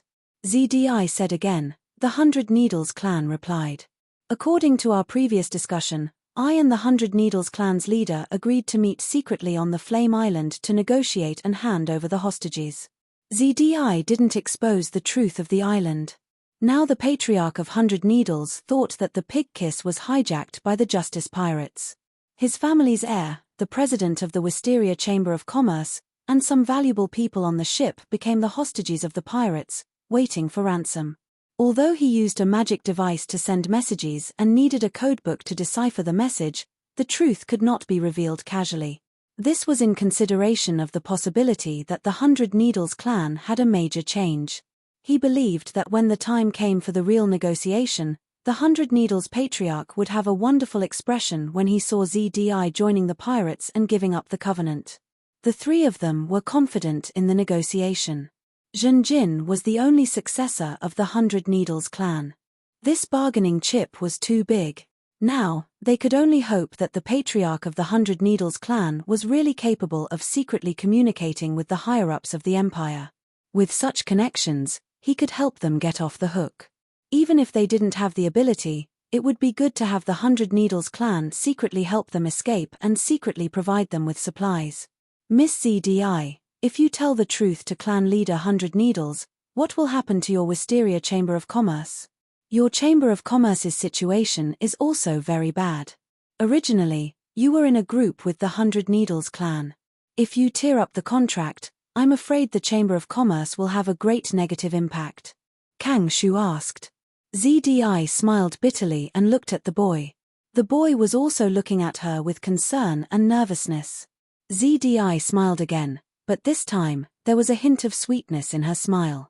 Then, she said in a firm tone, "The Wisteria Chamber of Commerce is my father's lifelong pride and painstaking effort. I took it over because I don't want my father's efforts to be destroyed. More importantly, I want to use this foundation to help me take revenge. The Wisteria Chamber of Commerce is already like this. I'm the president in name only. Except for the fat-tongued senator, no one else is convinced by me. So, even if the contract is torn up, it's not that bad. The worst-case scenario is that the Wisteria Chamber of Commerce is completely destroyed. But that doesn't mean that I can't avenge my father. As long as I don't die, it's completely possible to rebuild the Wisteria Chamber of Commerce in the future. Of course, the above isn't the most important reason." At this point, ZDI suddenly reached out and took the boy's hand. She continued, "The most important reason is that I don't want to be Jinjin's fiancé, not even in name. My heart already belongs to someone." She stared at the young merman with deep affection and boldness. The various experiences on the Mystic Island, the life and death together, the young man's brilliance and spirit were deeply engraved in ZDI's heart. No matter how ferocious the young man's appearance was, no matter how strange he became, the girl's heart was always with him. The young man's heart pounded. At this moment, he slightly used his strength and held the girl's hand tightly. "ZDI," he called out softly in a low voice. Although ZDI had once lied to him, after knowing the truth, the young man understood and loved ZDI even more. ZDI had her own bottom line and kindness. She was forced by various circumstances and became a chess piece.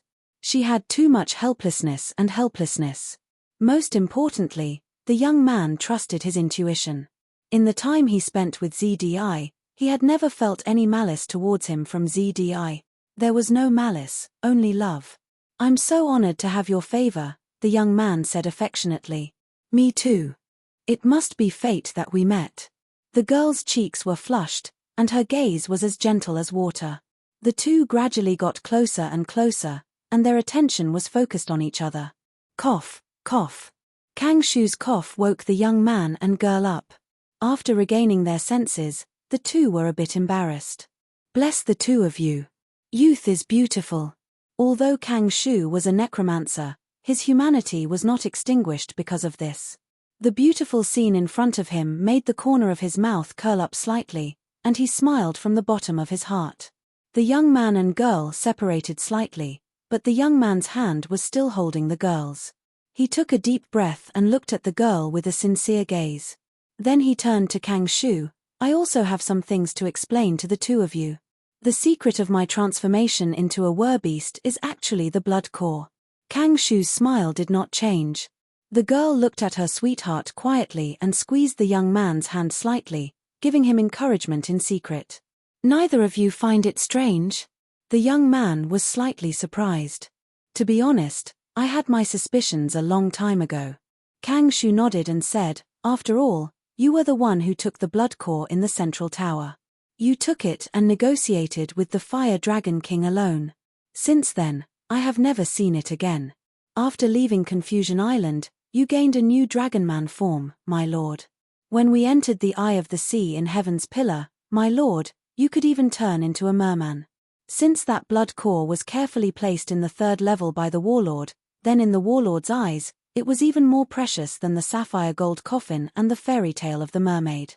Based on your performance, my lord, I speculate that this Bloodcore should have the ability to absorb external bloodlines and transform itself." The young merman sighed and said, "You guessed correctly." He looked at the girl. ZDI smiled and said, "Don't forget, during the Battle of the Central Tower, I took over almost all of the authority. Naturally, I saw a lot of information about the Bloodcore. It also included the Warlord's method of using the Bloodcore and the sapphire gold coffin to create man-made magical beasts and werbeasts on a large scale." ZDI knew more than Kang Shu, but she did not reveal anything. It was obvious that she was hiding it for her sweetheart. You only know part of it, the young merman said.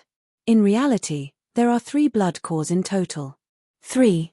ZDI and Kang Shu exclaimed in unison. Yes, the young man continued. The first one is in my body. Do you remember when we ran into danger in the spider forest? The young merman looked at ZDI. At that time, my hands mutated into bear claws and I killed the silver blade spider. I know, ZDI said with a faint smile. Now that she thought about it, her heart was filled with sweetness. I had many doubts about my ability to shapeshift. Later, I gradually discovered that the blood core in my body was the source of the mutation. It was because I used the first blood core that I escaped danger time and time again and defeated the man-made magical beasts along the way. Later, I saw the second blood core, which was the one on the 3rd floor of the central tower. At that time, I had a strong desire to devour it. Although no one taught me, I swallowed the second blood core based on instinct. The 2 blood cores fused together. I used this blood core to destroy the Flame Dragon King.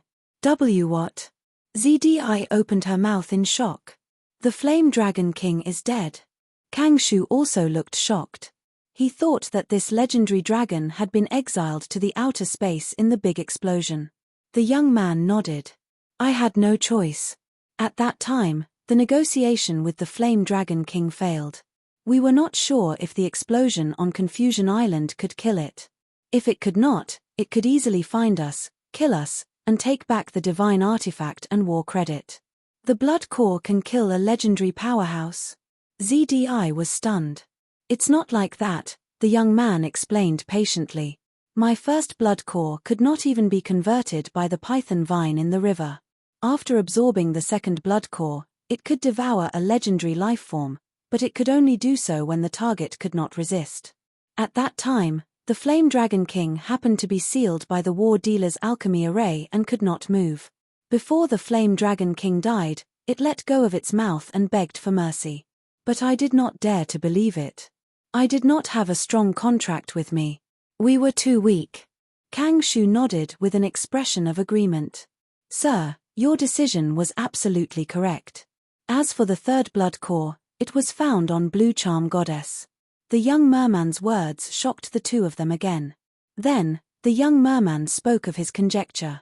Because the War Dealer and Blue Charm Goddess worked together, the blood core should have been given to Blue Charm Goddess by the War Dealer. The 3rd blood core contained a huge amount of merman bloodline. There were 3 divine merman bloodlines in it, and my current state is one of them.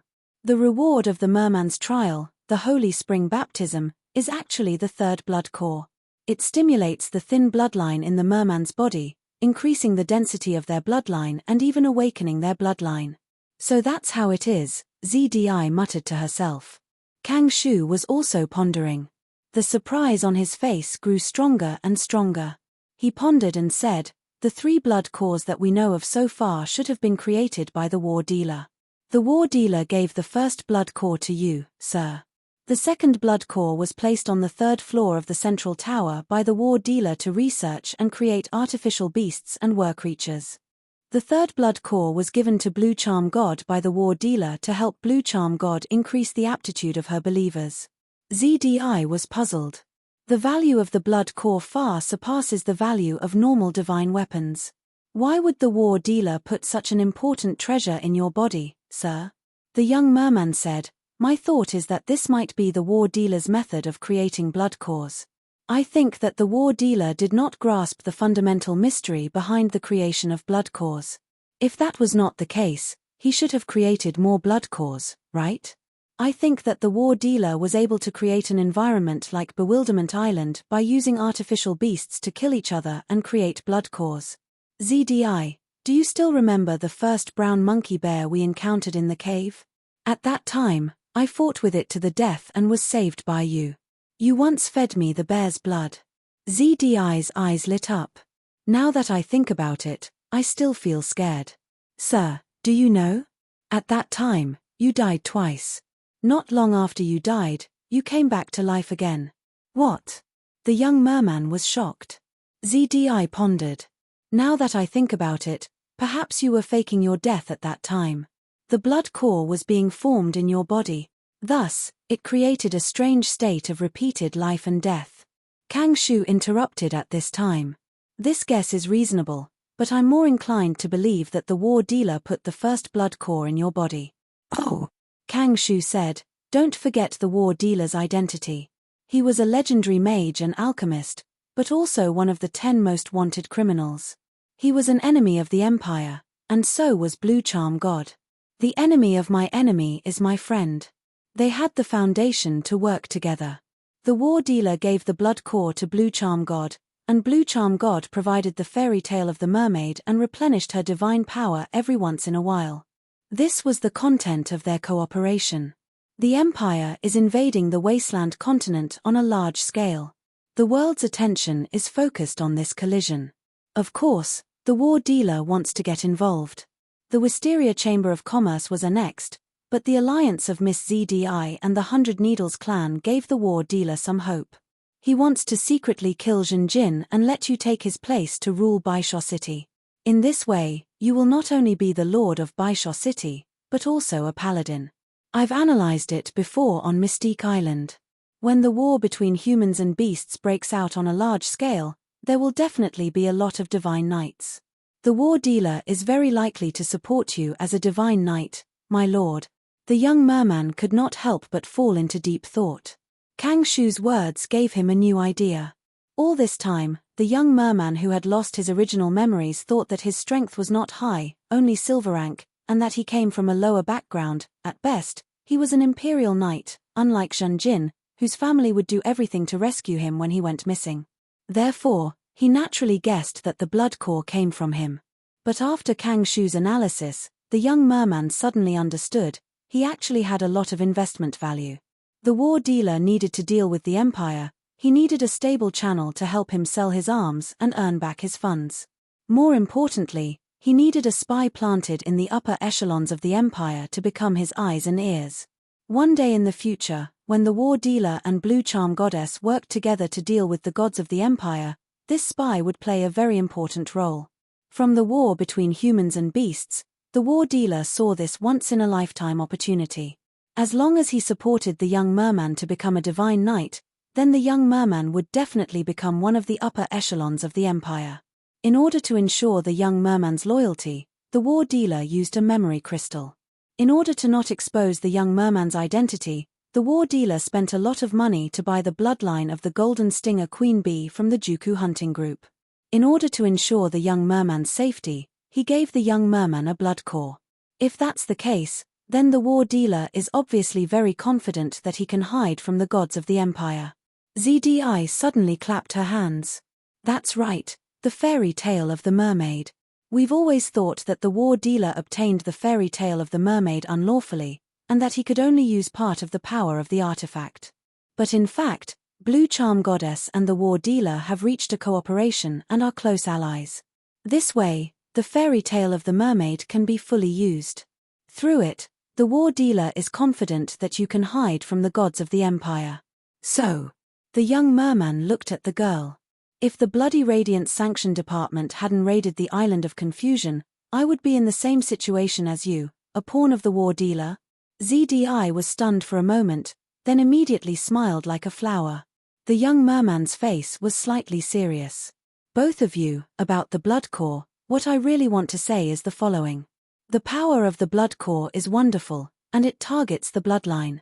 It can mass-produce artificial magical beasts and war creatures, and it can also help mermen trace their roots and strengthen their merman bloodline. And the host who controls the blood core can easily transform into any form by consuming the magic energy stored in the blood core, and have the cultivation aptitude corresponding to the bloodline. Kang Shu and ZDI were surprised again. However, they weren't that shocked. After all, they had seen the young merman's previous dragonoid form and his current merman form.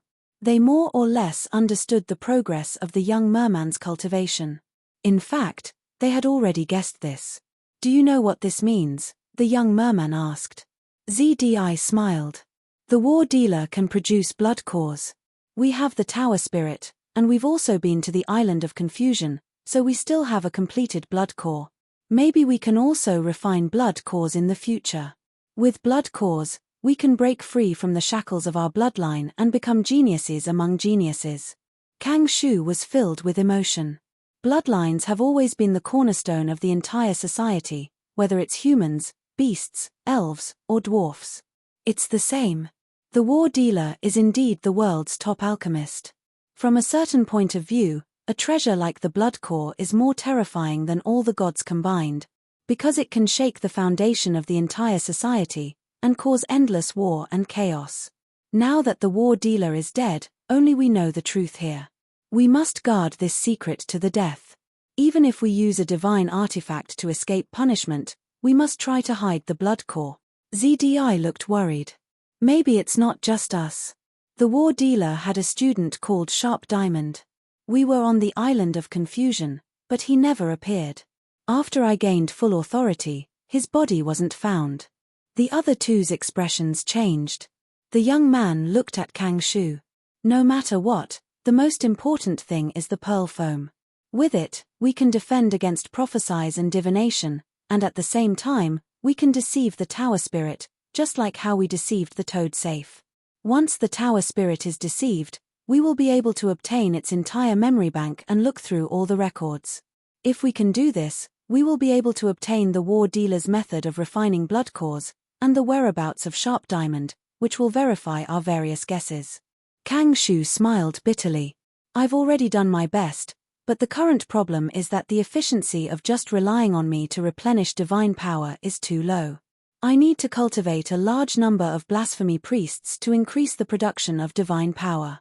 Fortunately, we obtained the cultivation experience of the ship ghost, and our memory control has greatly improved. But whether we can produce blasphemy priests in batches, I still need to experiment. The young man took a deep breath. Do your best. Kang Shu nodded heavily. Understood. P.S. Nearly 5,500 chapters, ending today's update. Chapter 357. Knife Mountain Island, Blunt Blade City, Prison. Crack, crack. A whip with spikes lashed the butler's body again and again. Every time the whip fell, it would bring out blood and flesh. Ah, ah. The butler screamed. Stop it, my lord, stop it, stop it. I was wrong, sir. Please let me go, please let me go.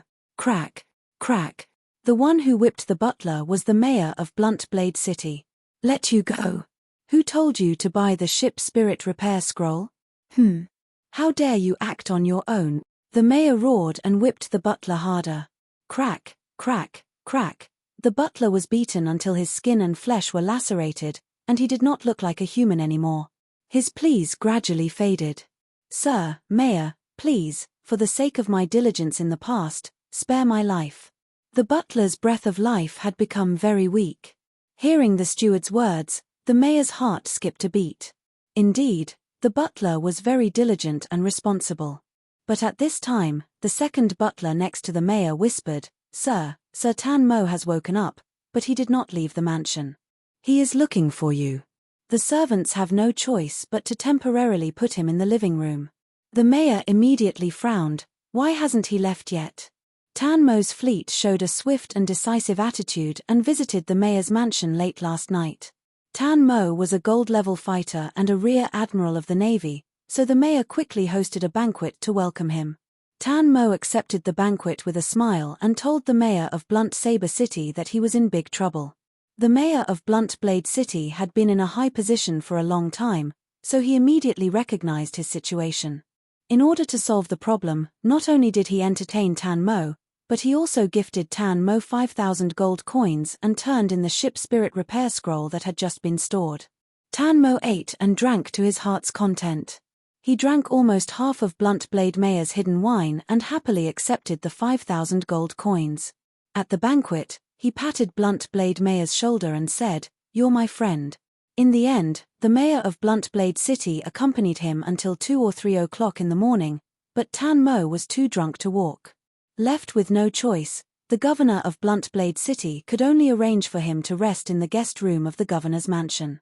After settling Major General Tan Mo down, the mayor of Blunt Blade City immediately ordered people to lock up the butler. After sleeping for an hour or two, The mayor of Blunt Blade City woke up in anger when he dreamed that his house was barren. Thinking of the great loss he had suffered this time, he became even angrier and went to the prison to whip the butler to vent his anger. After whipping for a while, he heard a report that Tan Mo was still in the city lord's mansion. The second steward was deeply worried. City Lord, Major General Tan Mo is famous in the Navy. His corruption and extortion were extremely severe, to the point of being extremely vicious. It was rumored that he could turn a fish's scales full of vitality into a beach. Scraping the bones and sucking the marrow can turn a rich village into a wasteland. He was once stationed in the southwest area of the Imperium. The local fishermen had been extorted by him under all kinds of pretexts, making it hard for the people to make a living. The sea people were in famine and could only survive on mud pancakes. The mayor of Blunt Blade City sucked in a breath of cold air when he heard this, and his heart sank. He gritted his teeth. It seems that the 5,000 gold coins from last night were not enough to satisfy Tan Mo's appetite. Seeing the butler who had fallen into a coma, the mayor of Blunt Blade City was furious and threw the whip in his hand to the guard. "Whip him until he dies." "Yes." The guard held the whip and quickly answered. The mayor of Blunt Blade City angrily left the prison. The second steward followed closely behind, and before he left, he glanced at the butler proudly. The mayor of Blunt Blade City was indignant, but when he reached the living room, he changed his expression. When he opened the door, he saw Tan Mo's fat body lying lazily on the sofa, drinking black tea in satisfaction. On the coffee table, there were exquisite tableware and fragrant pastries. The mayor's eyes trembled slightly, and he immediately smiled. "Good morning, Sir Tan Mo. Did you sleep well last night?" Tan Mo deliberately showed an uncomfortable expression, put down the black tea, put his hand behind his neck, and shook his head. "To be honest, I didn't sleep well, I have a stiff neck." The mayor of Blunt Blade City was stunned. A dignified golden warrior could sleep until his neck was stiff. This was outrageous. Tan Mo narrowed his eyes, and a hypocritical smile appeared on his face. "I heard that you have a strange treasure called the cool sand pillow. When people sleep, they put their head on it to clear their mind, and it can also help with the cultivation of combat power." The mayor of Blunt Blade City was shocked by Tan Mo's astonishing appetite. After the shock, a strong roar of anger surged up. "My cool sand pillow is the path of divine realm alchemy. When people sleep on it, the combat power in their body will be guided and will continue to cultivate automatically. This is my favorite treasure, and he dares to covet it. He doesn't respect me at all." The mayor of Blunt Blade City narrowed his eyes, stood still, and stared at Tan Mo, the combat power in his body restless. He was the mayor of Blunt Blade City, the local tyrant of Knife Mountain Island, and had always enjoyed the life of a superior. Now, his authority was seriously challenged. Tan Mo was not asking for a bribe, he was robbing. For a moment, the mayor of Blunt Blade City had the impulse to kill Tan Mo to wash away his humiliation. Feeling the mayor's murderous aura, the smile on Tan Mo's face became thicker and more hypocritical. He slowly stood up, walked to the floor-to-ceiling window, and looked at the garden under the bright sun. "Do you know, my lord, the ship's spirit restoration scroll has been assessed as a high-grade military supply, and will be strictly controlled from now on. This matter of yours is very difficult to deal with. This time, my superiors have given me a strict order, and I will not be lenient." The mayor of Blunt Blade City snorted. "But I only bought this scroll." "No, no, no." Tan Mo turned slightly, raised his stubby index finger, and shook it. "The black market that auctioned this scroll is hosted by the mayor's office." The mayor of Blunt Blade City immediately gritted his teeth. "Not just me, but also the Clam Cloth Chamber of Commerce." Tan Mo shook his head and sighed. "The Clam Cloth Chamber of Commerce. Their backer is too strong. I dare not offend them. But if I don't have a valid answer and hand it to my superiors, I will be investigated and criticized." The mayor of Blunt Blade City. The mayor of Blunt Blade City clenched his teeth, his heart full of anger. This damned guy. He never thought of finding out the truth, he just wants to find a scapegoat. If I don't satisfy his appetite, I'm afraid I'll be the scapegoat. Calm down, calm down. Mayor of Blunt Blade City, I don't want to be your enemy. But you see, I don't have it easy either. Tan Mo spread his hands. He slowly walked to the mayor of Blunt Blade City. I'm actually just like you, a pitiful person who was dragged into this. The mayor of Blunt Blade City turned his eyes away, trying not to look at the repulsive man. If he looked at him any longer, the mayor felt that he might not be able to control himself and kill Tan Mo. He was not afraid of Tan Mo, they were both gold-level experts. What he feared was the Imperial Navy behind Tan Mo, and at the same time, he missed the wonderful life of ruling Blunt Blade City. In the end, he suppressed his anger and said with difficulty, "What can I do to get out of this trouble?" A smile bloomed on Tan Mo's face, obviously more sincere than before. He gave the mayor of Blunt Blade City a thumbs up. "You know the situation clearly, you know when to yield and when to stand tall. As expected of you, my lord. Don't worry, I'll definitely help a straightforward person like you just because of last night's banquet. But 5,000 gold coins is too little. Brother, even if I want to help you, I can't do it." "I understand." The mayor of Blunt Blade City nodded with difficulty. "Please come with me." The mayor of Blunt Blade City brought Tan Mo to his treasure vault. Tan Mo's eyes seemed to be shining with a dazzling golden light. Meanwhile, the military port. Wei Sheng was sitting behind Marshal Yang Tan's desk, dealing with a lot of military affairs. Bang!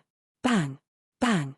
Someone knocked on the door of the study, and before Wei Sheng could say anything, the intelligence officer shouted, "My lord, something big has happened." Something big has happened.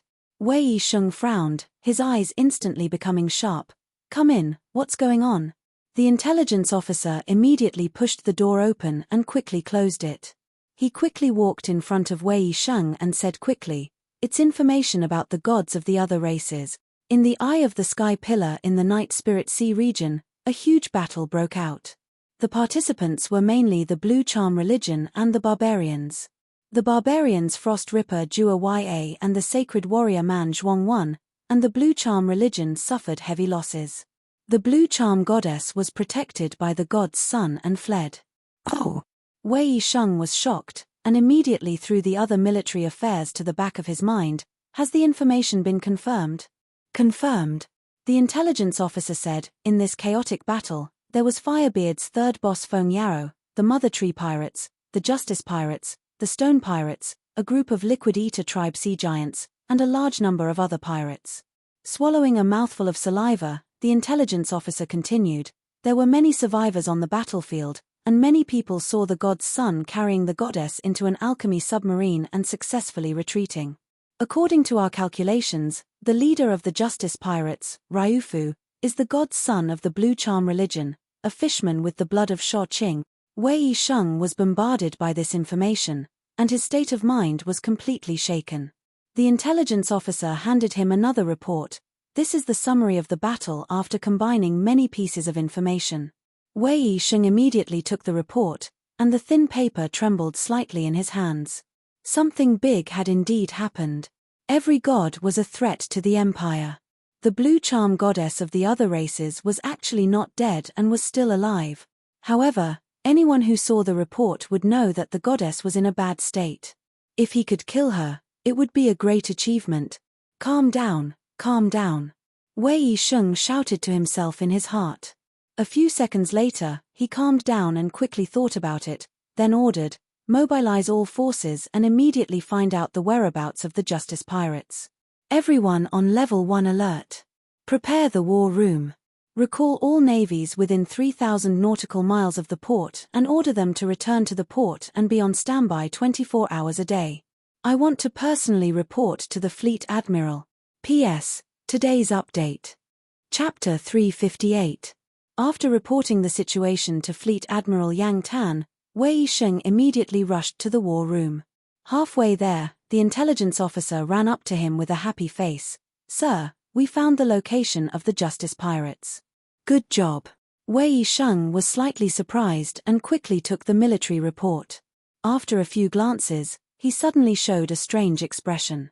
The Justice Pirates are so bold, even after such a thing happened, they still dare to contact the Empire's spies and enter the Empire's secret military port to resupply. But immediately, Wei Sheng's eyes flashed as he realized what was behind the military report. "No, these guys are very cunning, they are playing with us. It takes time for information to be transmitted.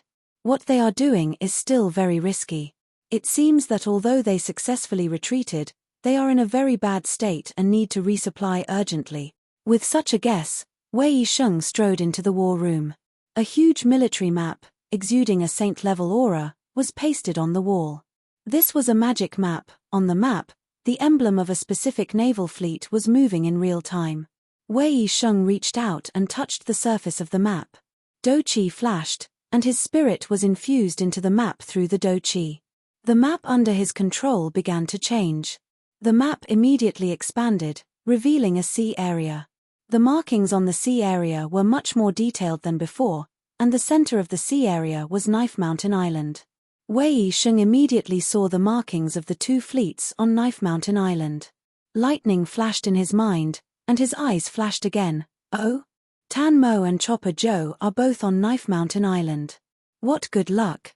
He immediately recalled, Chopper Joe's fleet needed emergency supplies, and Tan Mo went to Knife Mountain Island to investigate a corruption case. This was originally a small matter, mixed in with other heavy military affairs, but now it immediately became very clear. Looking at the map, Wei Yisheng's mind flashed. According to the intelligence, the Justice Pirates are in a very bad state. Although they have the blue charm goddess, the goddess has been in a coma. Even during the Battle of Pillars of Heaven, she did not wake up, but kept creating fake god incarnations to deal with the strong barbarians. The captain of the Justice Pirates, Dragon Suit, is actually the Blue Charm sect's deity, but he has not grown up. His real cultivation is only silver level. Under Dragon Suit is the Orc Lion flag. This guy's cultivation was a little more powerful. He was at the peak of the silver level. He seems to have been seriously injured in the Battle of the Pillars of Heaven. Other than that, it's a flute. Silver-ranked wandering bards are good at, well, urinating songs. The last threat is Old Zhong. He usually disguises himself well, but is actually a necromancer, but is only at the Black Iron rank. There is also a silver-level necromancer, who was also part of the Justice Pirates.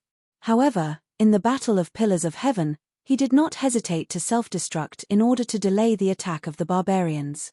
He is suspected to be a disciple of the Blue Charm sect and is very loyal. Among the conventional forces, the most threatening one is actually that gold-grade alchemy magic ship. It has the appearance of a fish, so it must be very good at underwater combat. In just a few seconds, Wei Yisheng accurately evaluated the combat effectiveness of the Justice Pirates. Issue a special military order. Wei Yisheng looked at the map, his eyes shining. After thinking about it, he decisively ordered, Cut Joe Fleet, Beach Fleet, fight with all your strength, capture or kill all the members of the Justice Pirate. Yes, sir. The subordinate immediately replied loudly. Order again. Wei Yisheng continued, Blunt Blade City Castellan, cooperate in the battle without delay. If we win this battle, we will be rewarded according to merit, and the merit will be calculated at 10 times the usual standard. Yes, sir. Wei Yisheng shrank the magic map and quickly checked the other naval fleets in the sea around Knife Mountain Island. He ordered again, instructing these fleets to quickly move closer to Knife Mountain Island and to form an interception formation along the way to prevent the Justice Pirates from possibly escaping. Finally, he thought for a moment, no need to wait for the fleet admiral. Let's set off immediately and go straight to Knife Mountain Island. In the military port, countless people moved quickly. Wei Yisheng boarded his double swords and led almost all the naval warships out of the port. Leaving only a small number of naval forces behind, it could be said that all of them were mobilized. He stood at the bow of the ship, the sea breeze whistling, blowing his cloak. His eyebrows and spiky hair did not move at all in the wind. Gods can't be predicted. The Justice Pirates are not scary, the real horror is the Blue Charm God herself. No one knows if she can wake up, and how much combat power she has left. Let Chopper Joe, Desert Beach, and Blunt Blade City Castellan test it. Even if we have to sacrifice all of them, as long as we can find out the remaining combat power of the Blue Charm God, it will be worth it. Wei Yisheng looked at the horizon, his eyes sharp and cold. The military intelligence was transmitted to Knife Mountain Island at the fastest speed. What? Special military order. You want me to mobilize all my forces to hunt down the Justice Pirates? Desert Beach Fleet and Blunt Blade City Castellan will work together? Chopper Joe was shocked when he received the military order. The chief mate's face was solemn. This is a direct order from the Marine headquarters. What did the Justice Pirates do to make 3 gold fighters and 2 naval fleets work together to deal with them? I've always felt that something was wrong with this pirate group. Chopper Joe gritted his teeth. Which pirate claims to be righteous? Throughout history, only the most vicious and insane criminals would think that they were righteous and that the whole world was wrong. Gather everyone, we will go straight to their pirate ship. The chief mate immediately stopped him. Rear Admiral, isn't it inappropriate to attack blindly? The military order clearly requires us to join forces with the Desert Beach Fleet and Blunt Blade City Castellan to hunt down all the members of the Justice Pirates. Our strength is too strong. How can the Marine headquarters, which has always been shrewd and calculating, waste the precious combat power of the fleet so extravagantly? Obviously, this pirate group is hiding a huge combat power, which makes the Marine headquarters think that we must join forces to hunt them down. I suggest that we immediately contact the other 2 parties to discuss a joint action plan. Chopper Joe fell into deep thought. Although he was reckless, he was not stupid. The chief mate repeatedly disagreed with him. He hated the chief mate, but he also knew very well that the chief mate was a good soldier who fulfilled his duties and thought of the entire fleet in his own way. After thinking for a while, Chopper Joe shook his head. If the Justice Pirates are hiding their strength, the Marine headquarters military order must have made it clear. Since there is no detail, either the strength of the Justice Pirates is the same as on the surface, or they are hiding their combat power. The Marine headquarters did not get the exact information. But the Justice Pirates must have committed a big crime. It is likely that the things they looted are very important and must be taken back immediately. That's why they are so powerful and determined to deal with a small pirate group. It is necessary to contact the other 2 parties. But we also have to act in advance. Don't forget, their ships are docked in the port. Now is the best time to attack. If they escape to the sea, it will be more troublesome. Even if the Justice Pirates are hiding their strength, our attack can also probe a lot of important information and provide great help to our allies. Chopper Joe's words and demeanor showed his firm will. The chief mate sighed softly. He was very familiar with Chopper Joe's temperament and admired his selfless spiritual quality. Then please give the order. Just as Chopper Joe gathered his men and went straight to the ship of the Justice Pirates, the Desert Beach and Blunt Blade City Castellan also received this military order. Sir, this turned out to be a special military order. The chief mate was very nervous. We have to act immediately. We can't be paralyzed and delay, or we will be court-martialed. Desert Beach looked uncomfortable.